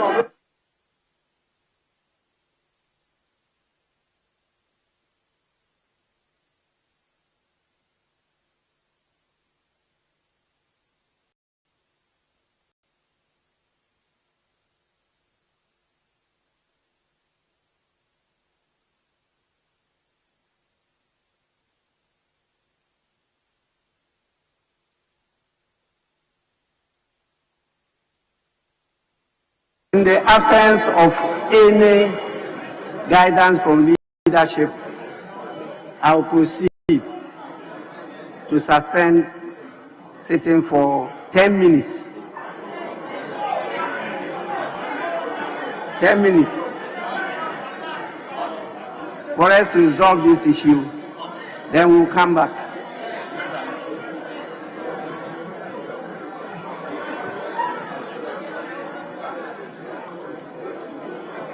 The House is accordingly suspended for 10 minutes.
Mr. Speaker.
Honorable members, Okay, nobody's there. Okay. But the government is power. They give me the money to do it.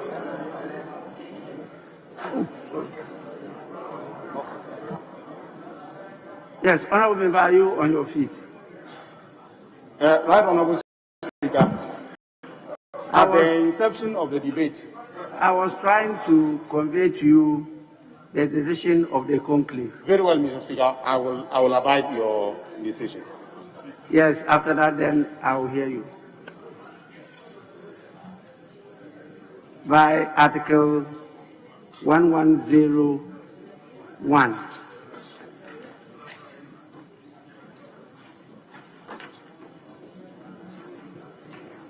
It says, subject to the provisions of this Constitution, Parliament may, by standing orders, regulate its own procedure. The same has been captured in the standing orders. And apart from that, Standing Order 2 says, except otherwise provided in these orders or in the Constitution of the Republic of Ghana, these orders shall not restrict the mode in which Parliament exercises and upholds its powers, privileges, and immunities. I'm fortified by and I decided to hold the conclave with the leadership of the House. And we came to an agreement that what actually took place at the committee level was the decision of the committee that the 3 other nominees be taken as a majority decision to support their recommendation to the House for consideration. So that was the decision of the committee. They went through a whole process before they got to that decision, and when they held the meeting, the question was repeated a number of times, and the whole committee said, yes, it's not by consensus, it's by majority. For good reason, they did not take the vote. I accept that position, and I accordingly accept the report of the committee in that respect, and will proceed to vote in secret for the 3 other nominees. We will start with the 3 other nominees for today. So, Honorable, I'll listen to you, and then I'll direct the clerks at table to put the ballot box and the usual accompaniments for us to start the vote. Yes, Honorable Dominic Aine. Yes. Right, Honorable Speaker, at the inception of the debate, I sought to move a motion for us in accordance with Order 1274, 172, sub Order 4, for us to take the report by secret ballot, approve it by secret ballot, as opposed to consensus in respect of the 10 ministers. Mr. Speaker, I am saying this because Mr. Speaker, there are three decision mechanisms that can be used. There is unanimity, which means that every person must express their support for the decision. There is a majoritarian decision, which means that numerically persons express their support more than others, and there is consensus. Mr. Speaker, in this particular case, where the report has been laid, I take the view that we need to vote on each of the nominees. Mr. Speaker, the debate threw up a number of issues, and each member must vote according to his conscience. And we have that. You have said that we have the inalienable right as members elected to represent our constituents to vote in accordance with our conscience. And Mr. Speaker, the committee's report is a mere recommendation. Because it is a mere recommendation to plenary, it is not binding on plenary.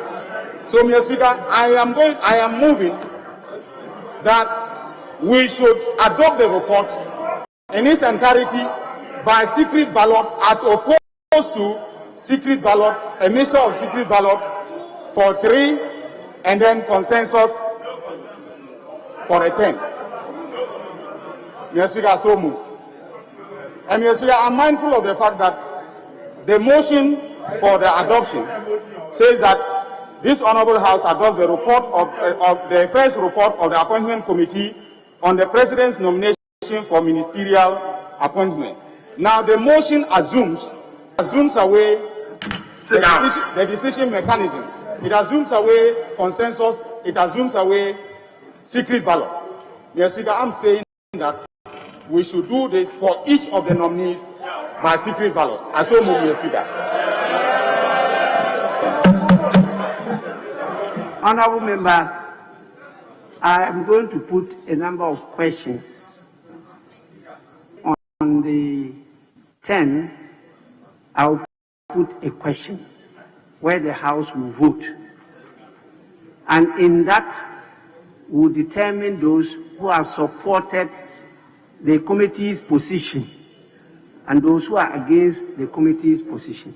So that question will be put. But where there's majority, that will be by the secret vote.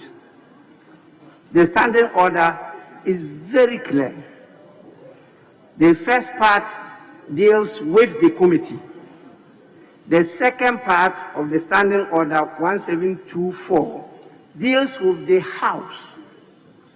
So you realize that 1724 says the committee shall report to Parliament within 3 days after it has concluded its proceedings when Parliament is sitting. That is the committee. The next leg, parliamentary approval of persons recommended for appointment shall be by secret ballot or by consensus. So that one is dealing with plenary. And so, convention, when the committee recommends consensus, what you do is to put the question and the vote will be taken. It is at that time that if there is any doubt, the Speaker will indicate it. And then you can go on the other one, division or head count or whatever. When the Speaker is clear as to the voice vote, the Speaker will say so. You can challenge that in whatever motion. But for the majority decision, that one will go by secret vote. That has been the convention.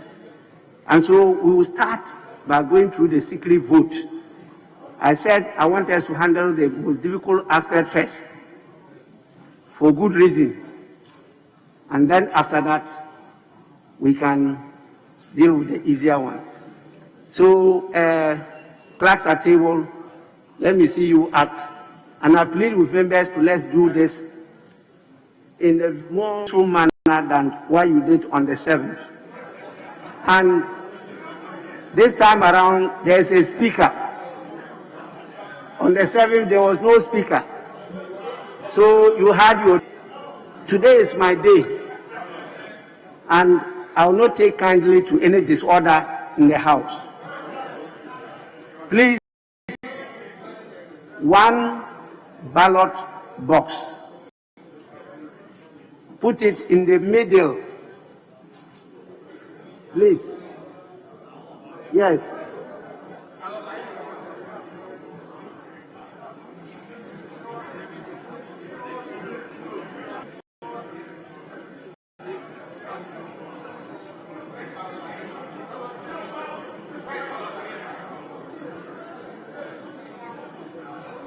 Now,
Yes, honorable members, we are ready to go. But in view of the fact that 3 of the nominees have been waiting since morning for the members of the Appointments Committee, we will start with the members of the Appointments Committee so that after that they can go and carry on with their work. So the Appointment Committee, the 3 nominees are waiting, and so they have to go and continue with them. By the time they finish, we will have also finished counting. So we'll start with the chairman of the Appointments Committee.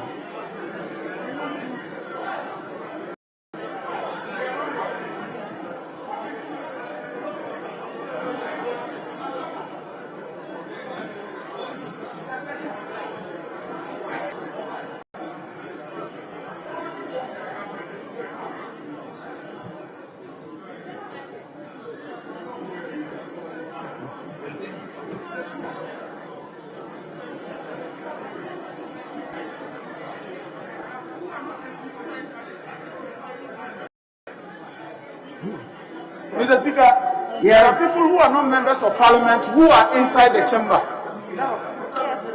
Just see somebody who is just going out, Gabriel Chiredako. He's not a member of parliament. He just walked out. Honorable members, all strangers, please advise yourselves. All strangers, please, table office, start with the chairman of the committee, the Appointments Committee.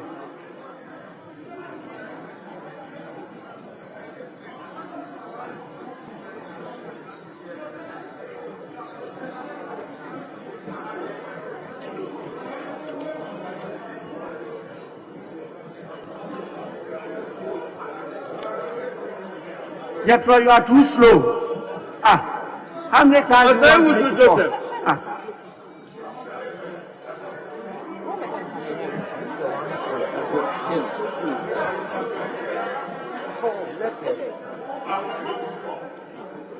Afenyo Martins Alexander, Pamna.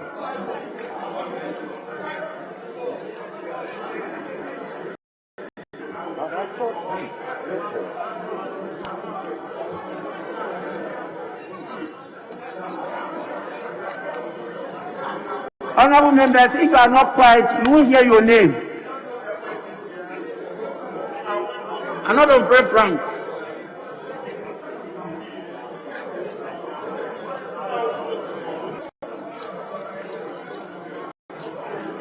Another Brave Frank.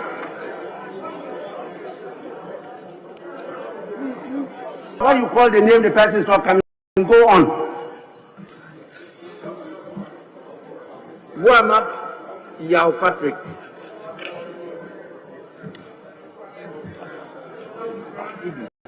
Edith.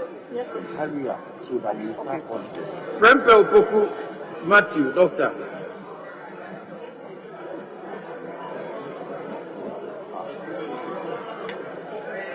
Walter Henry.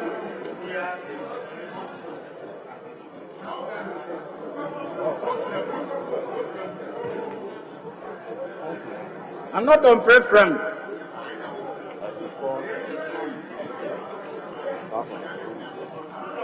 I jump on Brian.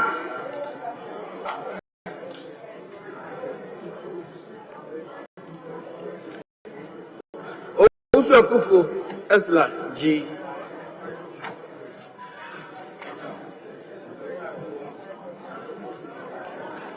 Apioje Patricia.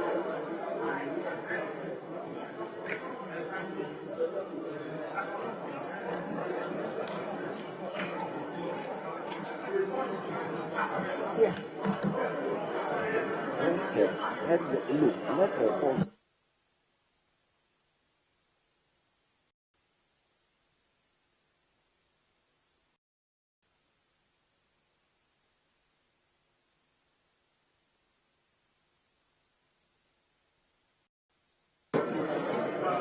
Osaibo Nsuamwa.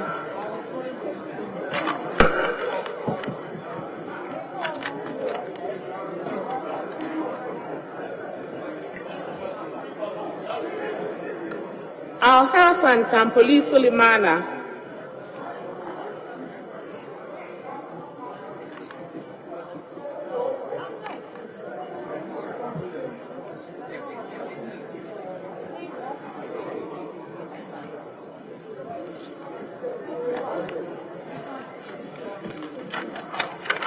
John Kuma.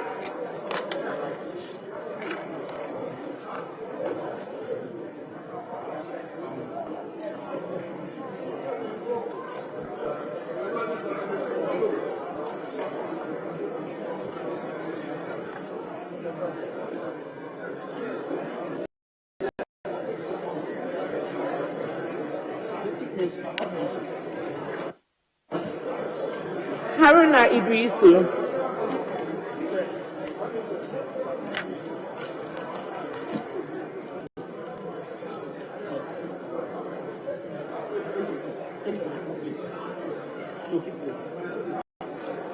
Mubarak Montaka.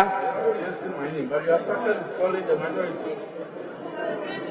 I used to deny me of my right to vote. Don't forget, I only said the problem.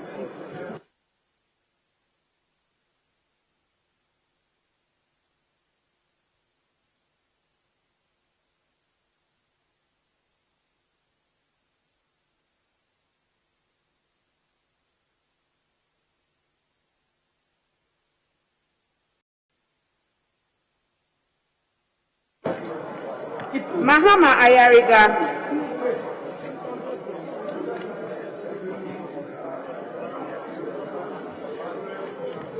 Samson Ahi.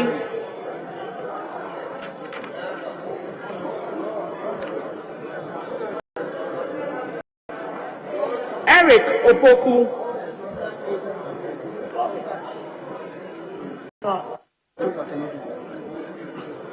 Elizabeth Ofosu Ajari. James Agaoga. Elizabeth.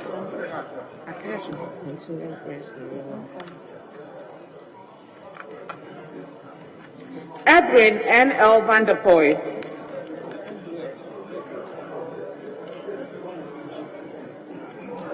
Samuel O. Ablakwa.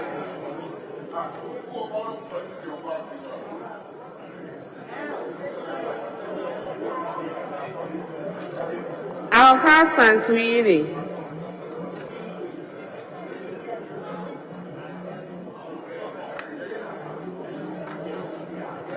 Francis Kojo Sosu. Zuwairab Mohammed Ibrahim.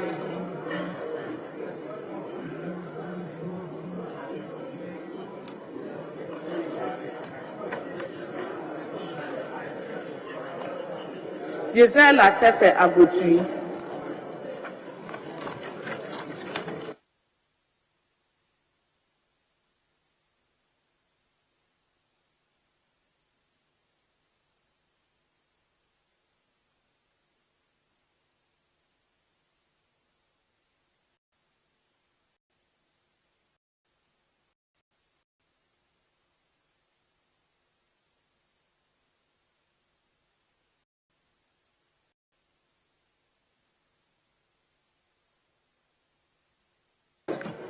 Abaka Samuel Erickson.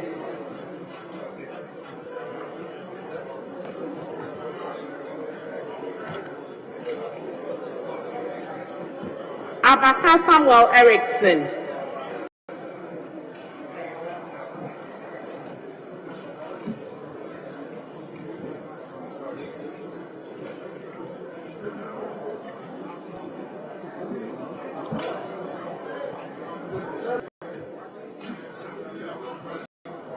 Abanga Abdullahi.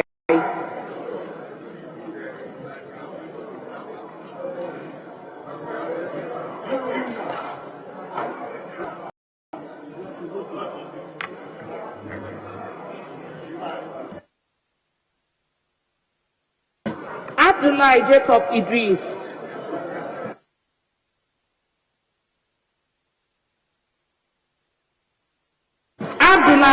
Idris.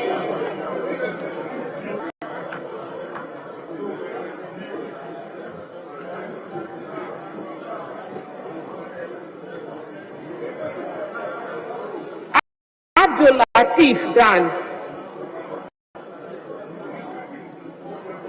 Abdul Latif Dan.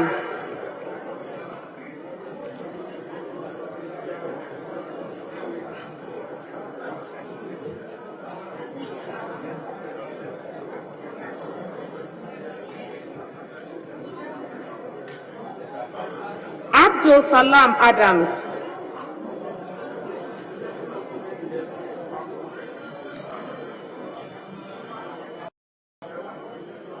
Abdul Salam Adams.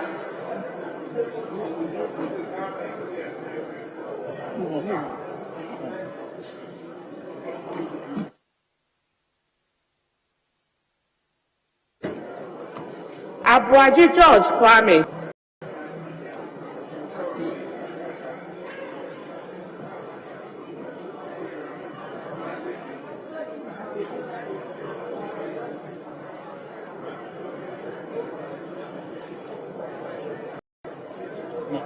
Abuaji Pajo Nyampong.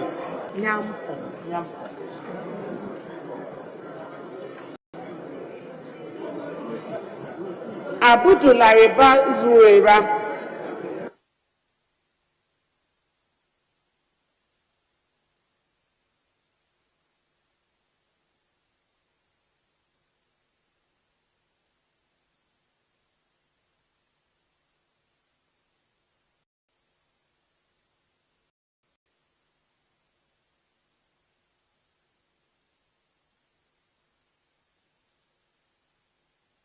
Achiampong Charles.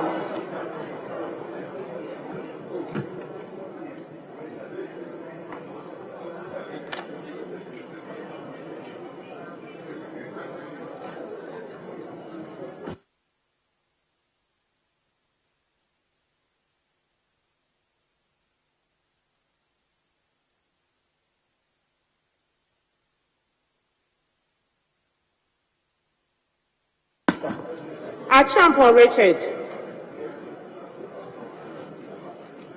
Akapita Yalpache.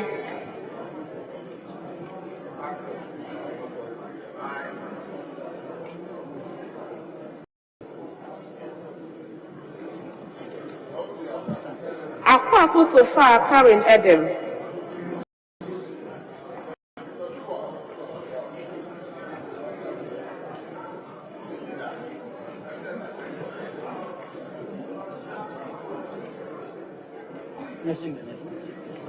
Apa Alexander Apesi.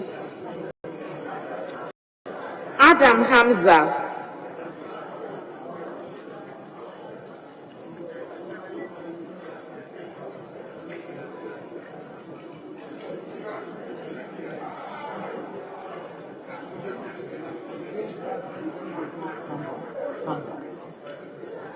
Adam Mohammed Amin, Doctor.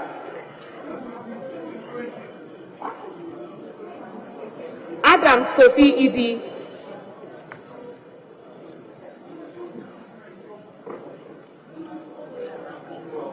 Adam Mohammed Amin. Adams Kofi Idi.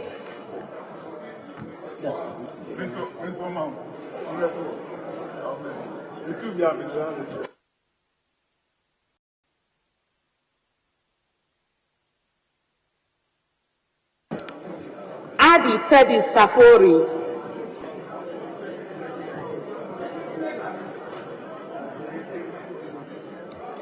Adi Teddy Safori.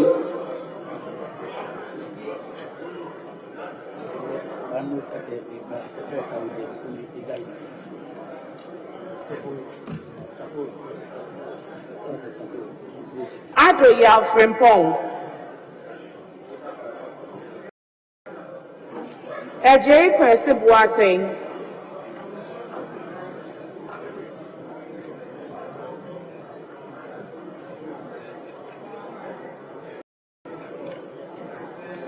Adam Frederick Obeng.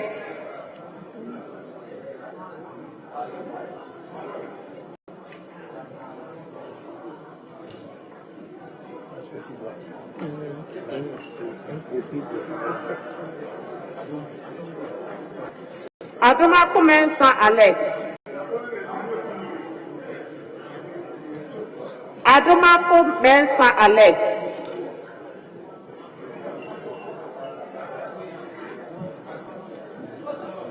Adomako Mensah Collins.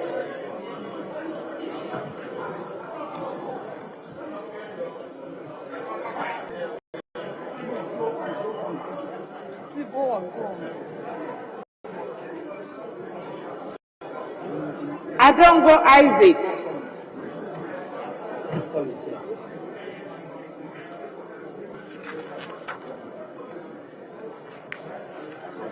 Edu Johnson Kweku. Edu Chumyao Osei.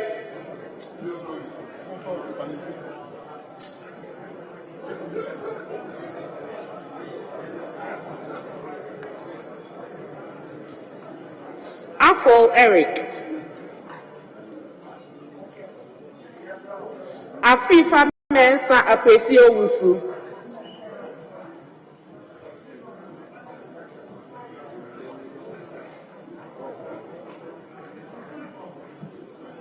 Efiye Nana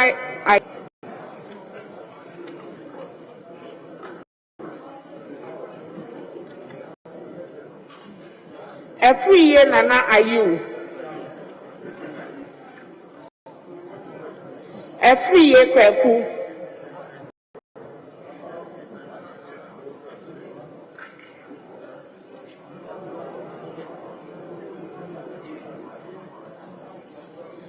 Abebe Charles.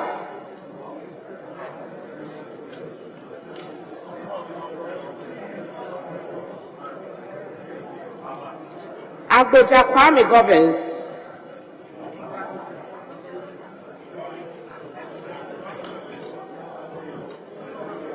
Agboja Kwame Gobbins.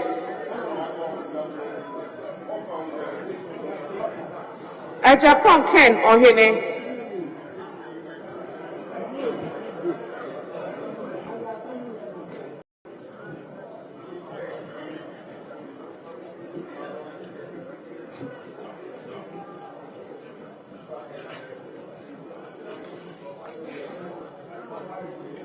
Ejari Alexander. Ejari Alexander. Ejakum Emmanuel Kwejo.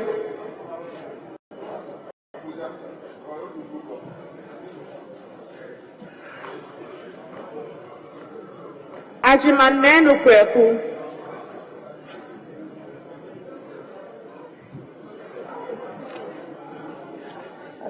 Ajiman Menu Kweku. Ajiman Rolex Zaneto.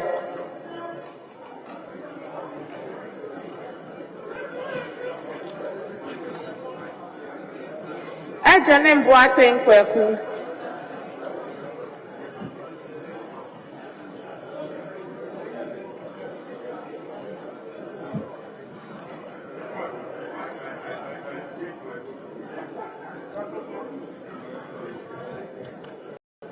Ahekwa Kingsley Carlos.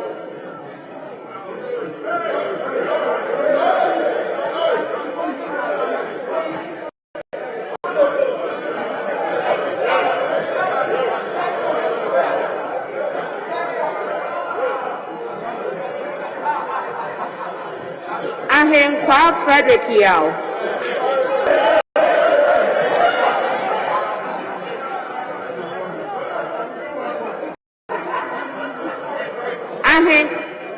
Ahenkwa Frederick Yao. Ahia for Bernard.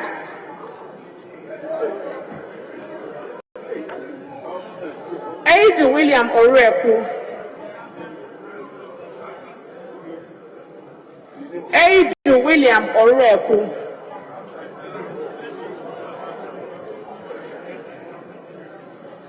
Akando Kabnamenta.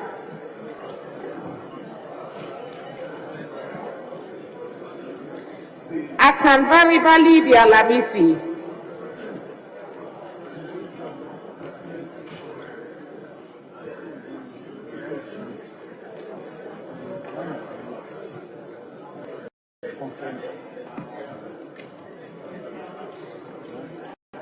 Achia Samuel Atta.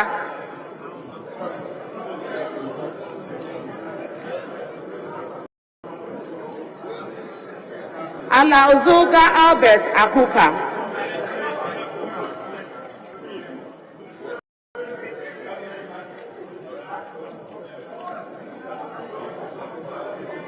Alauzoga Albert Akuka.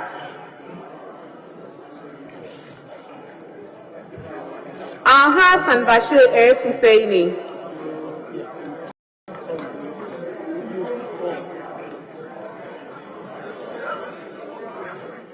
Hassan Bashir F. Husseini.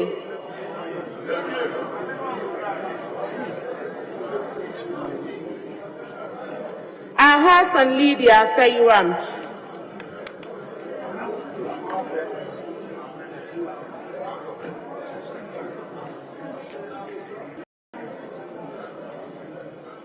Alawute Angela Oforiwa.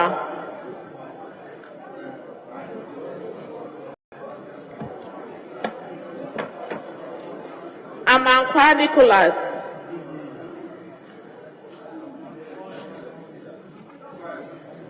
Amankwa Nicholas.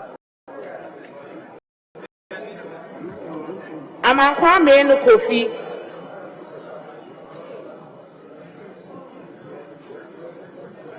Amankwa Menu Kofi.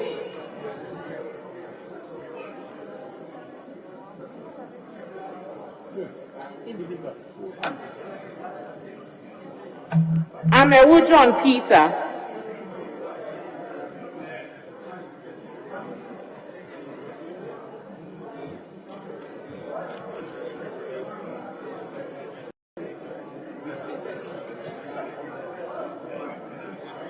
Ameyo Shremekwesi.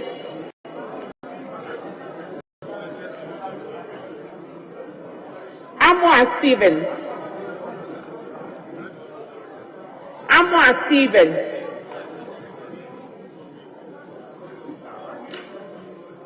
Amwako Andrew Esiama.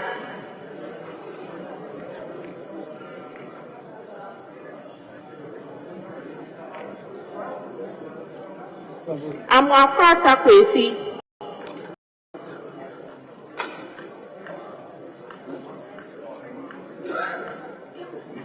Amwako Atakwesi.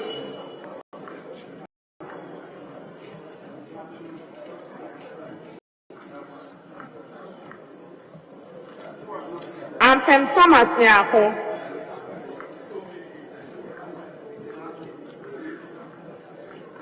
Ampem Thomas Nyako. Ampofo Chumesi Kwame.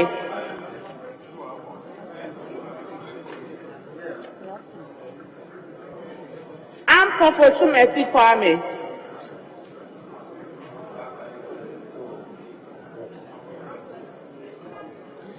Amprachum Sapon Kweku.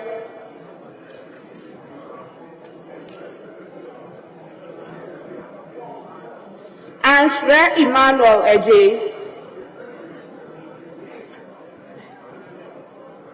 Enem Moses.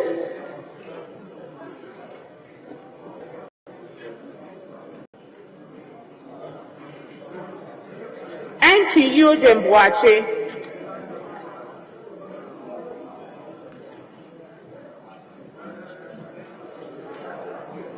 Enyimedu Enchi Kwame.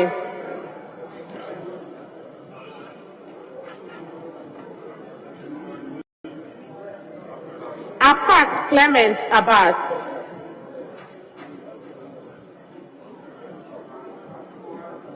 Apat Clement Abbas.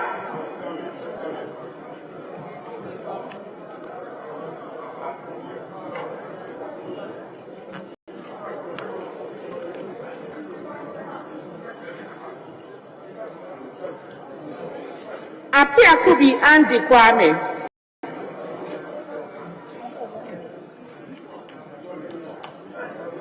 Apiakubi Andy Kwame.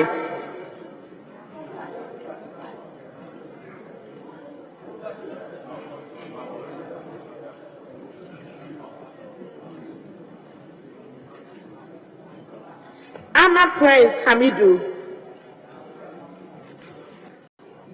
Ama Prince Hamidu. Asamoah Vincent Opong.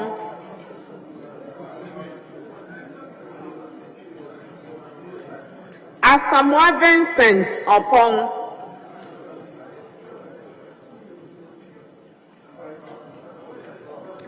Asante Kwejo.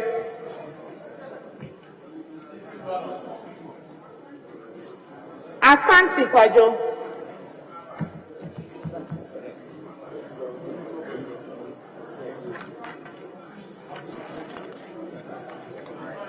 Asante Boateng Kweku.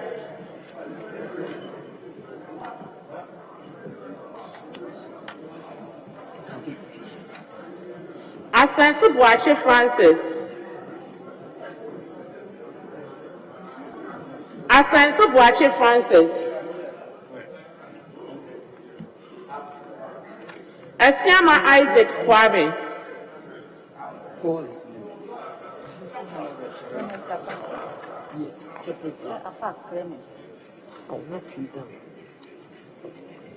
Apa Clement Abbas.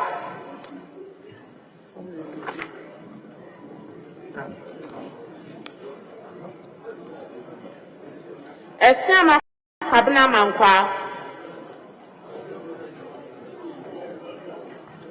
Esiama Jane Anama Dopua.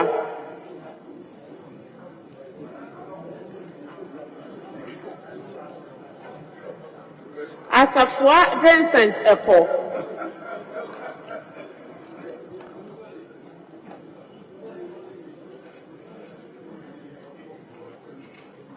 Atamil Samuel.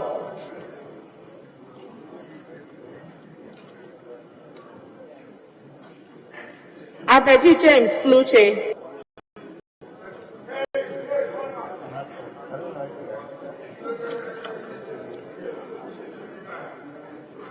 Avocacletus Apple.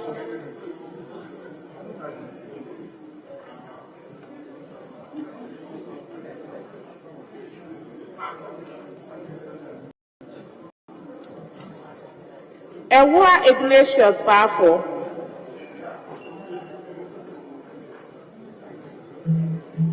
Ewa Ignatius Bafo. Awuni Teresa Ladi.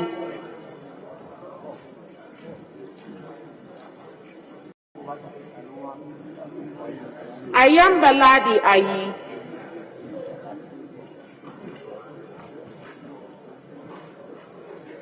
Ayiku Benjamin Nate. Ayiku Benjamin Nate.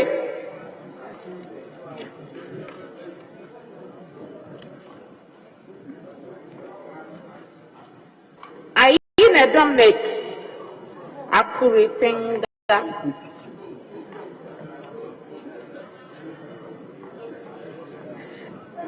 Befi Michael Ochre.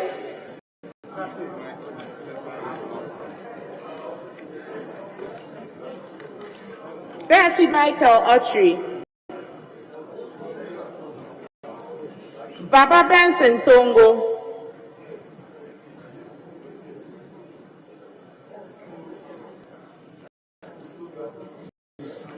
Baligi Bachi.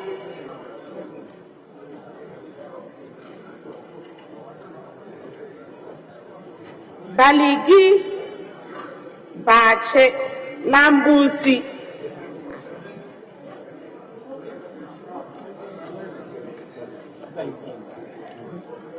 Bandim Abednego Azuma.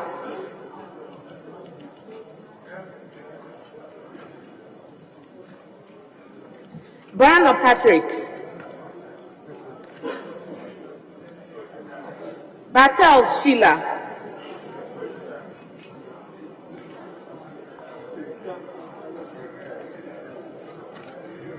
Baswa Philip.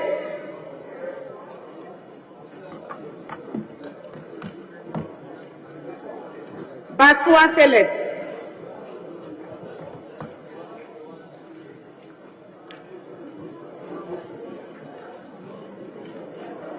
Bawa Edward.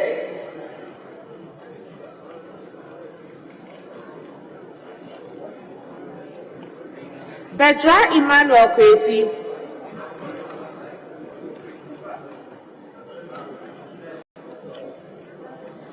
Benam John Jaba.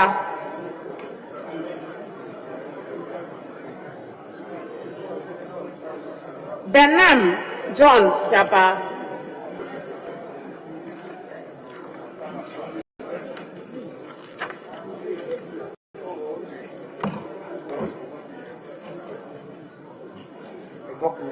Bettino Joseph. Bettino Joseph.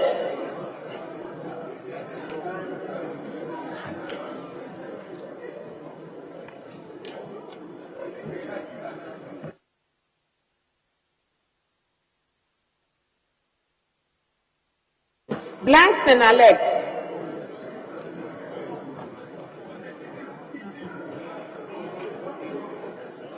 Boache Henry Yadom.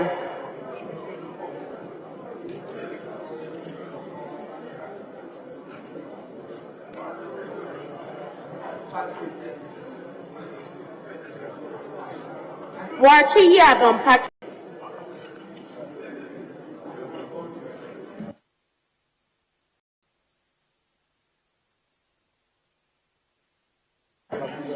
Boating Apeti Dako.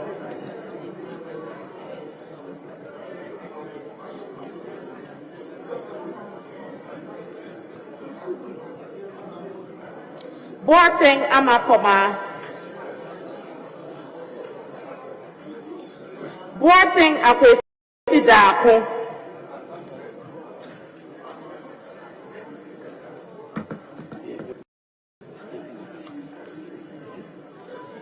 Boating Amakoma. Boating Joseph Apia. Boating Joseph Apia.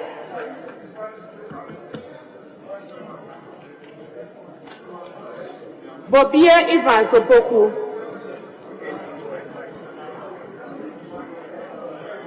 Bobia Evans Opoku.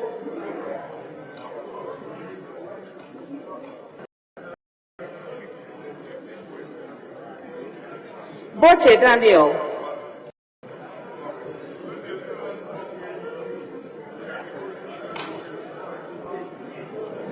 Brahma Mohammed Bawa. Brahma Bawa. Bua Emmanuel Amakofi. Bua Emmanuel Amakofi.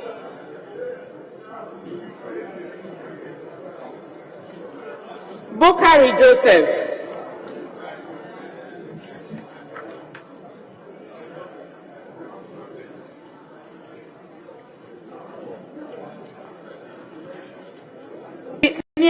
Amidu Isa.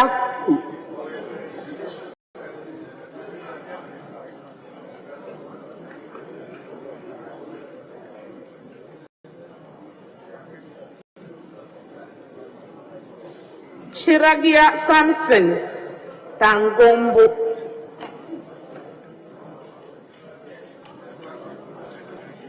Chiwite Andrew Dari.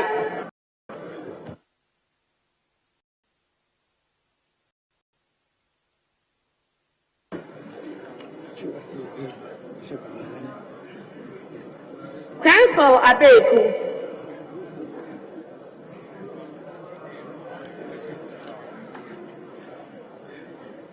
Kujo Gansa Comfort Doyo.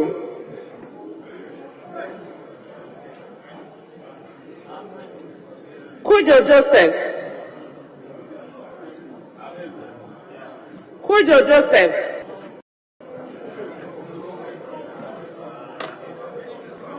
Kujo Robert Wisdom. Kujo Robert Wisdom. That's him upon Robson Nelson Eche Kwame.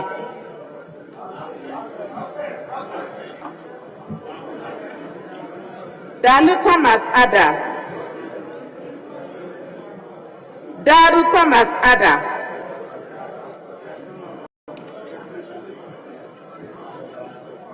Dapila Cletus Seidu.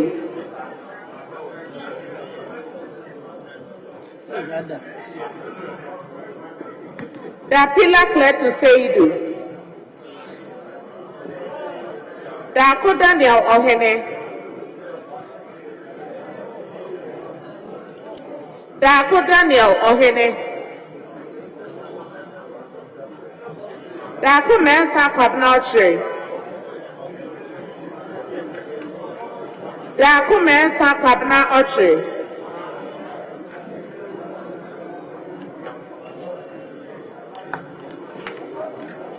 Dauda Collins. Dawudi Abukari.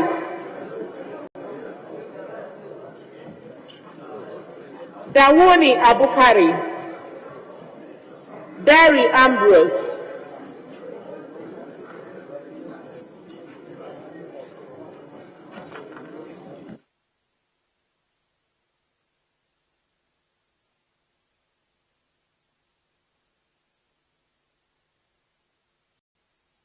Dawuni Abukari.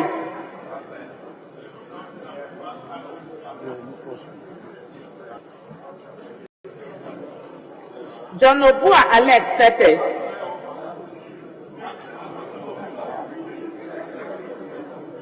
Donko Elvis Morris. Donko Elvis Morris.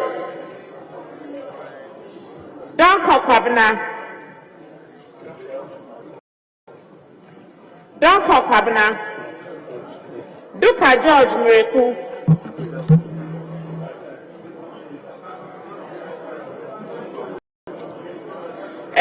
Nana.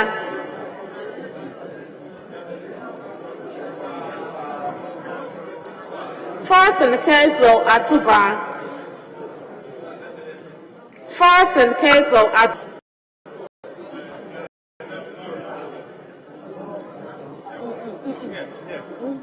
Don't worry.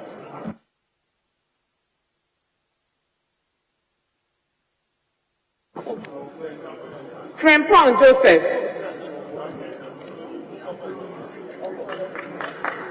Frimpong Joseph.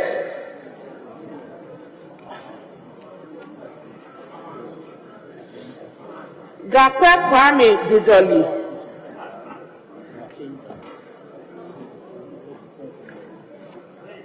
Gape Kwame Jolly.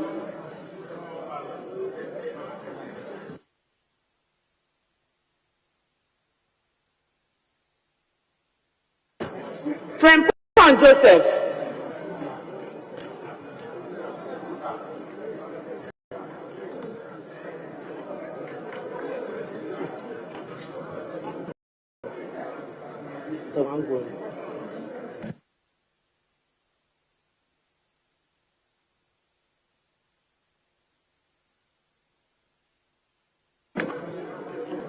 George Samuel Nate. Gansa Alhassan Kobina.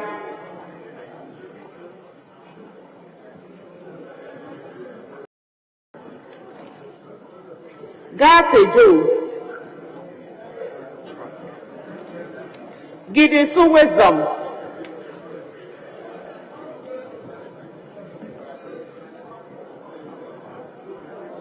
Gomadoyao.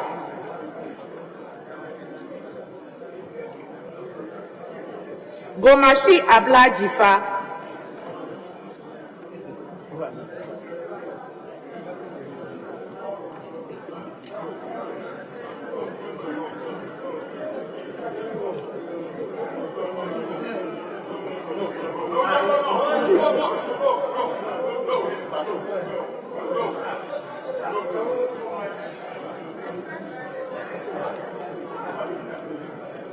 Jeffrey Emmanuel Akwesi. John Alexander. John Mensa Richard. John Mensa Richard.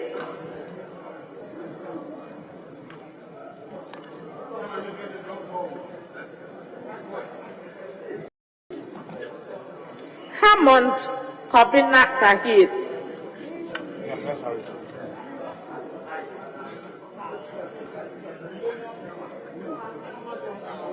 Hansen Norte I.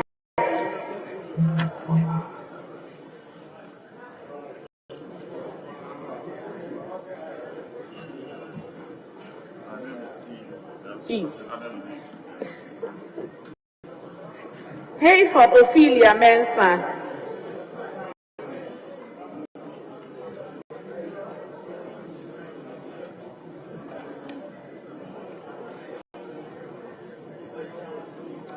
Hotoje Alexander Roosevelt,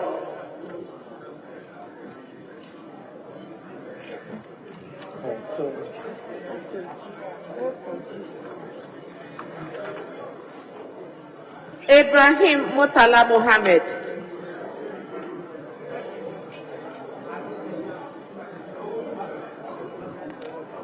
Ibrahim Ahmed,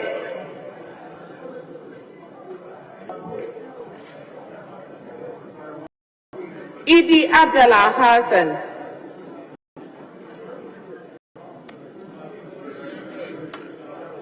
Idrisu Habib,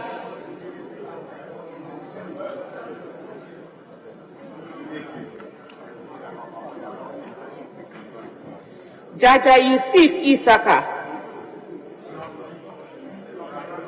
Jaja Yusuf Isaka,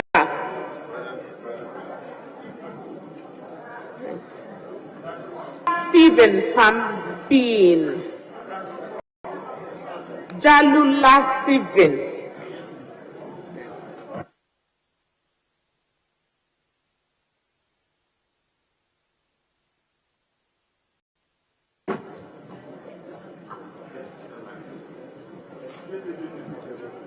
Jennifer John Abdullahi,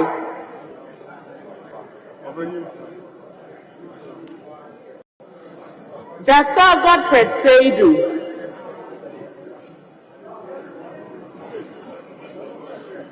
Jennifer Samuel Abdullahi,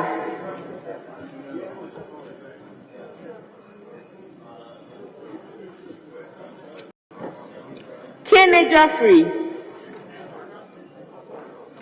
Kenny Jeffrey,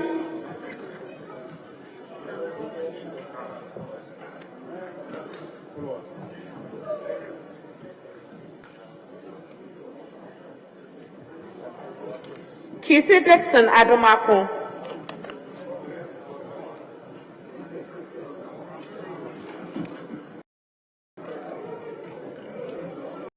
Kunedu Akwesi,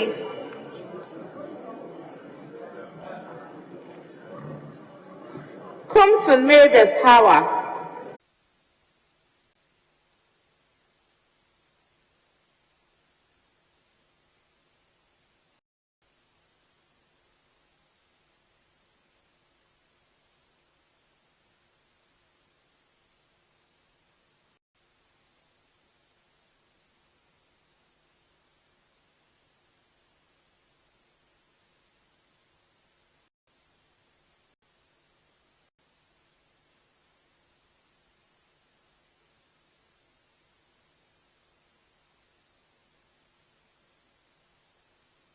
From the class.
Please, the game is focus. Focus.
Tell us, focus.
come, we don't believe.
Please, tell her, please.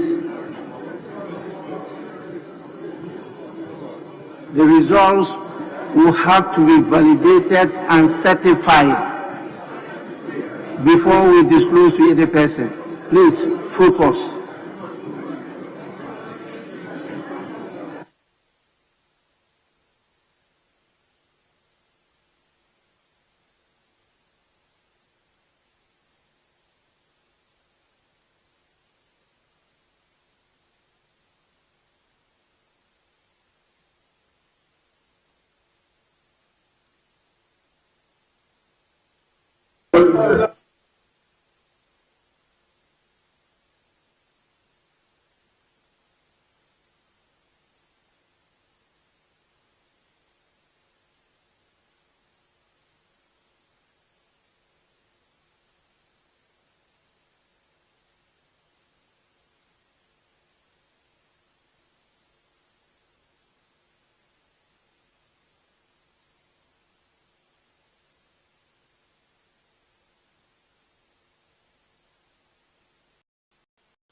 Please do what you've been instructed to do.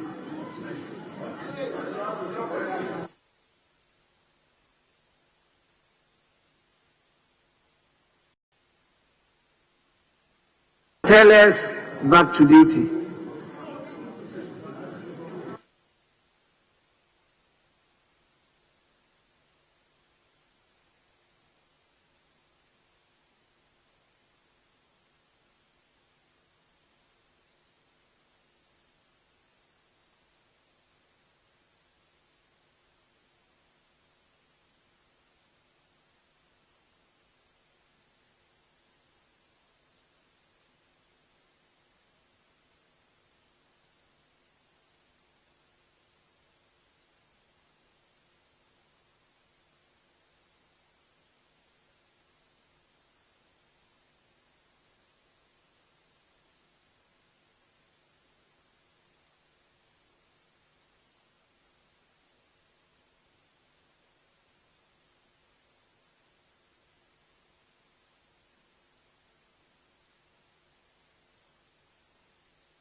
Honorable members, I'm compelled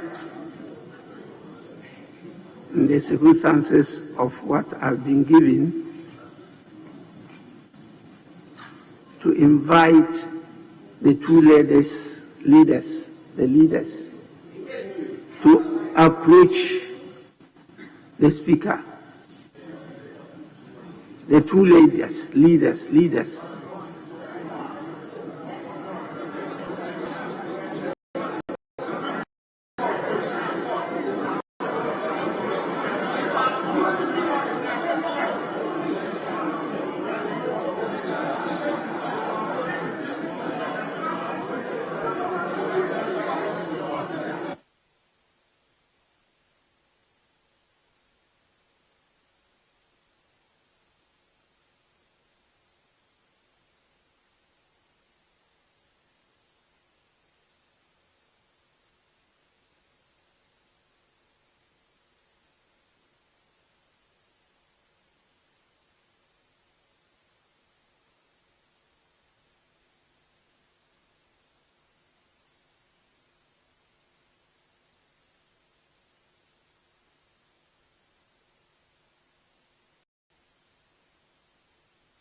Honorable members,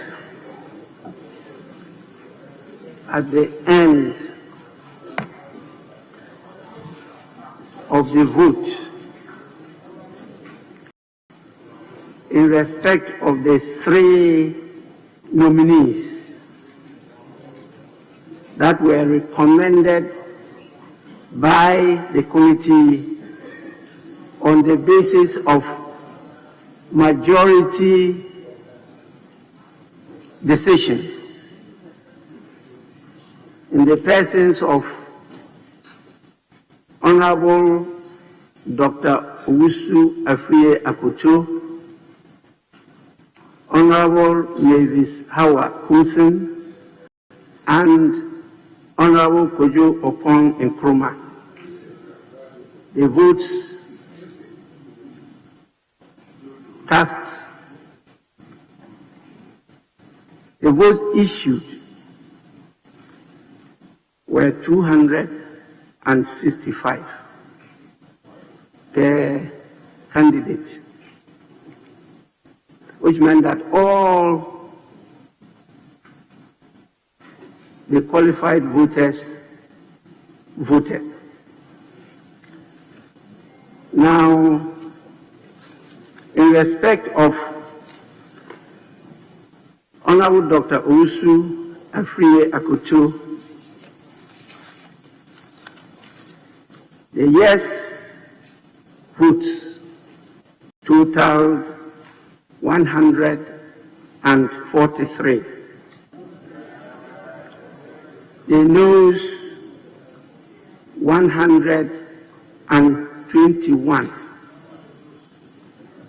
One vote was no indication of choice or the opinion of the person, and so that is considered a spoiled ballot.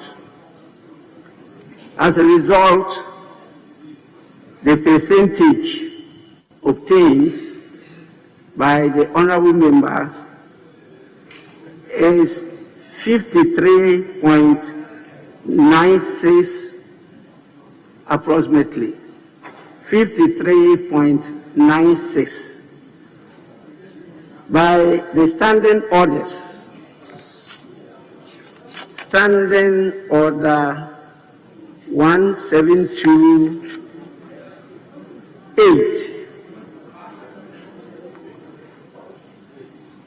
where it says a candidate who fails to secure 50% of the votes cast is rejected. In this case, he has secured more than 50% votes, and therefore he has been approved. In respect of Honorable Mavis Howard Kunsin, the same number of qualified voters, 265. The ayes, 161. The noes, 104. The percentage of votes obtained, 60.75%. In the circumstances, the Honorable Mavis Howard Kunsin is accordingly approved.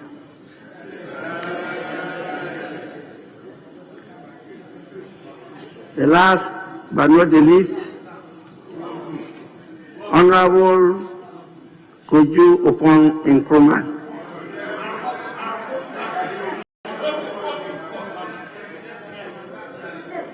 The same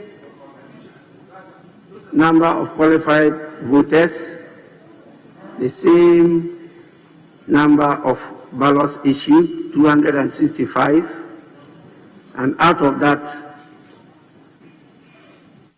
the ayes 155,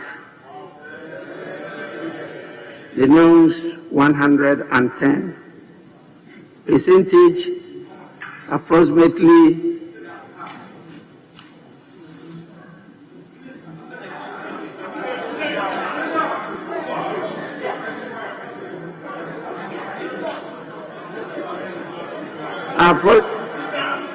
approximately 58.65%. In the circumstances, the Honorable Koju Opon Nkrumah has also been approved by the House.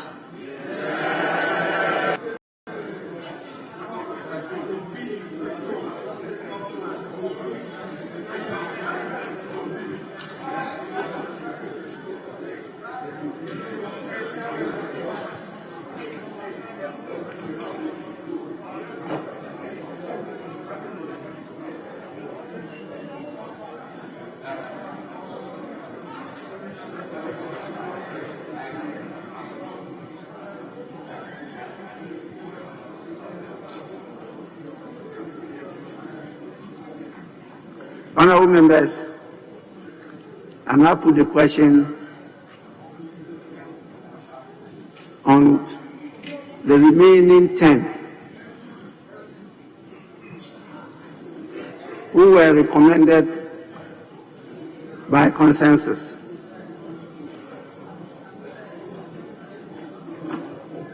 And the question is that those in favor of the approval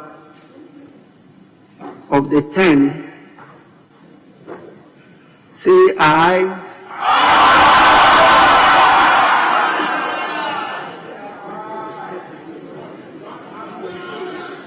Those against say no.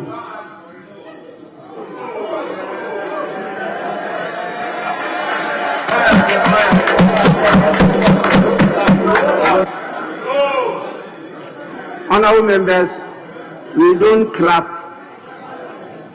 We don't clap on the floor of the House.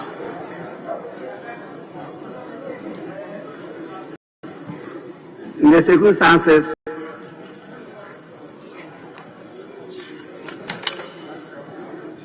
Honorable Andapa, Honorable Dominic Nichi, Honorable Shirley Ayoko Buchi,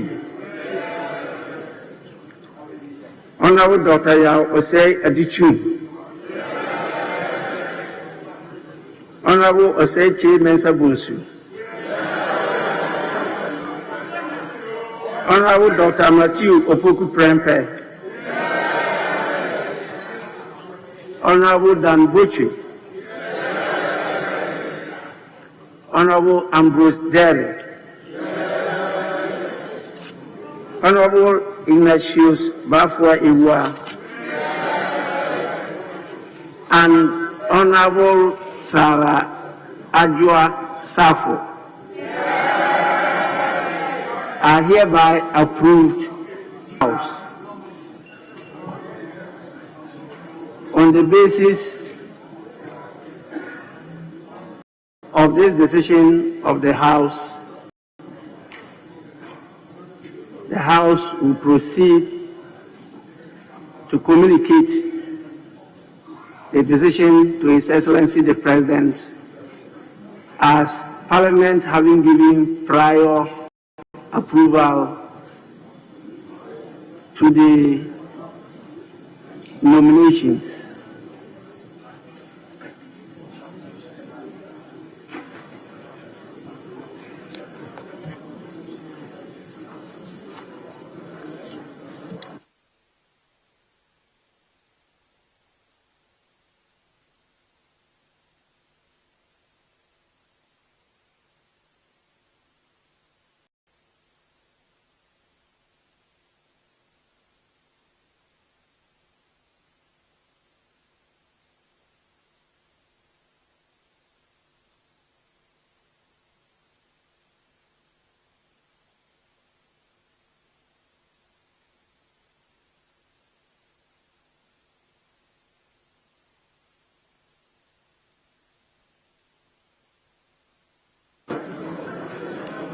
Honorable members, having regard to the time, I will proceed. It now being about 5 minutes to 3 a.m., I proceed to adjourn the House, and the House is accordingly. Yes, Majority Leader. Mr. Speaker, given how far we've traveled into today, I have had some consultations with leaders, and we agreed to meet today for the House indeed at 4 in the forenoon, and the appointment committee would commence sitting at 2 o'clock. Mr. Speaker, so chamber sitting 4, and the appointment committee, the sitting will precede the chamber sitting, so they will sit at 2 in the forenoon. I want to hear from the minority bench. Mr. Speaker, we've consulted that 2 o'clock the appointments committee can sit, and after 2 hours you may want to convene the House. Thank you, Mr. Speaker. Honourable members, this is the information. It's to the information of the honourable members of the appointments committee that you agreed to sit at 2 p.m. But the House is adjourned till 4 p.m. and that is tomorrow, Thursday. Sorry, today. Today is today, 4th March 2021. The House is adjourned.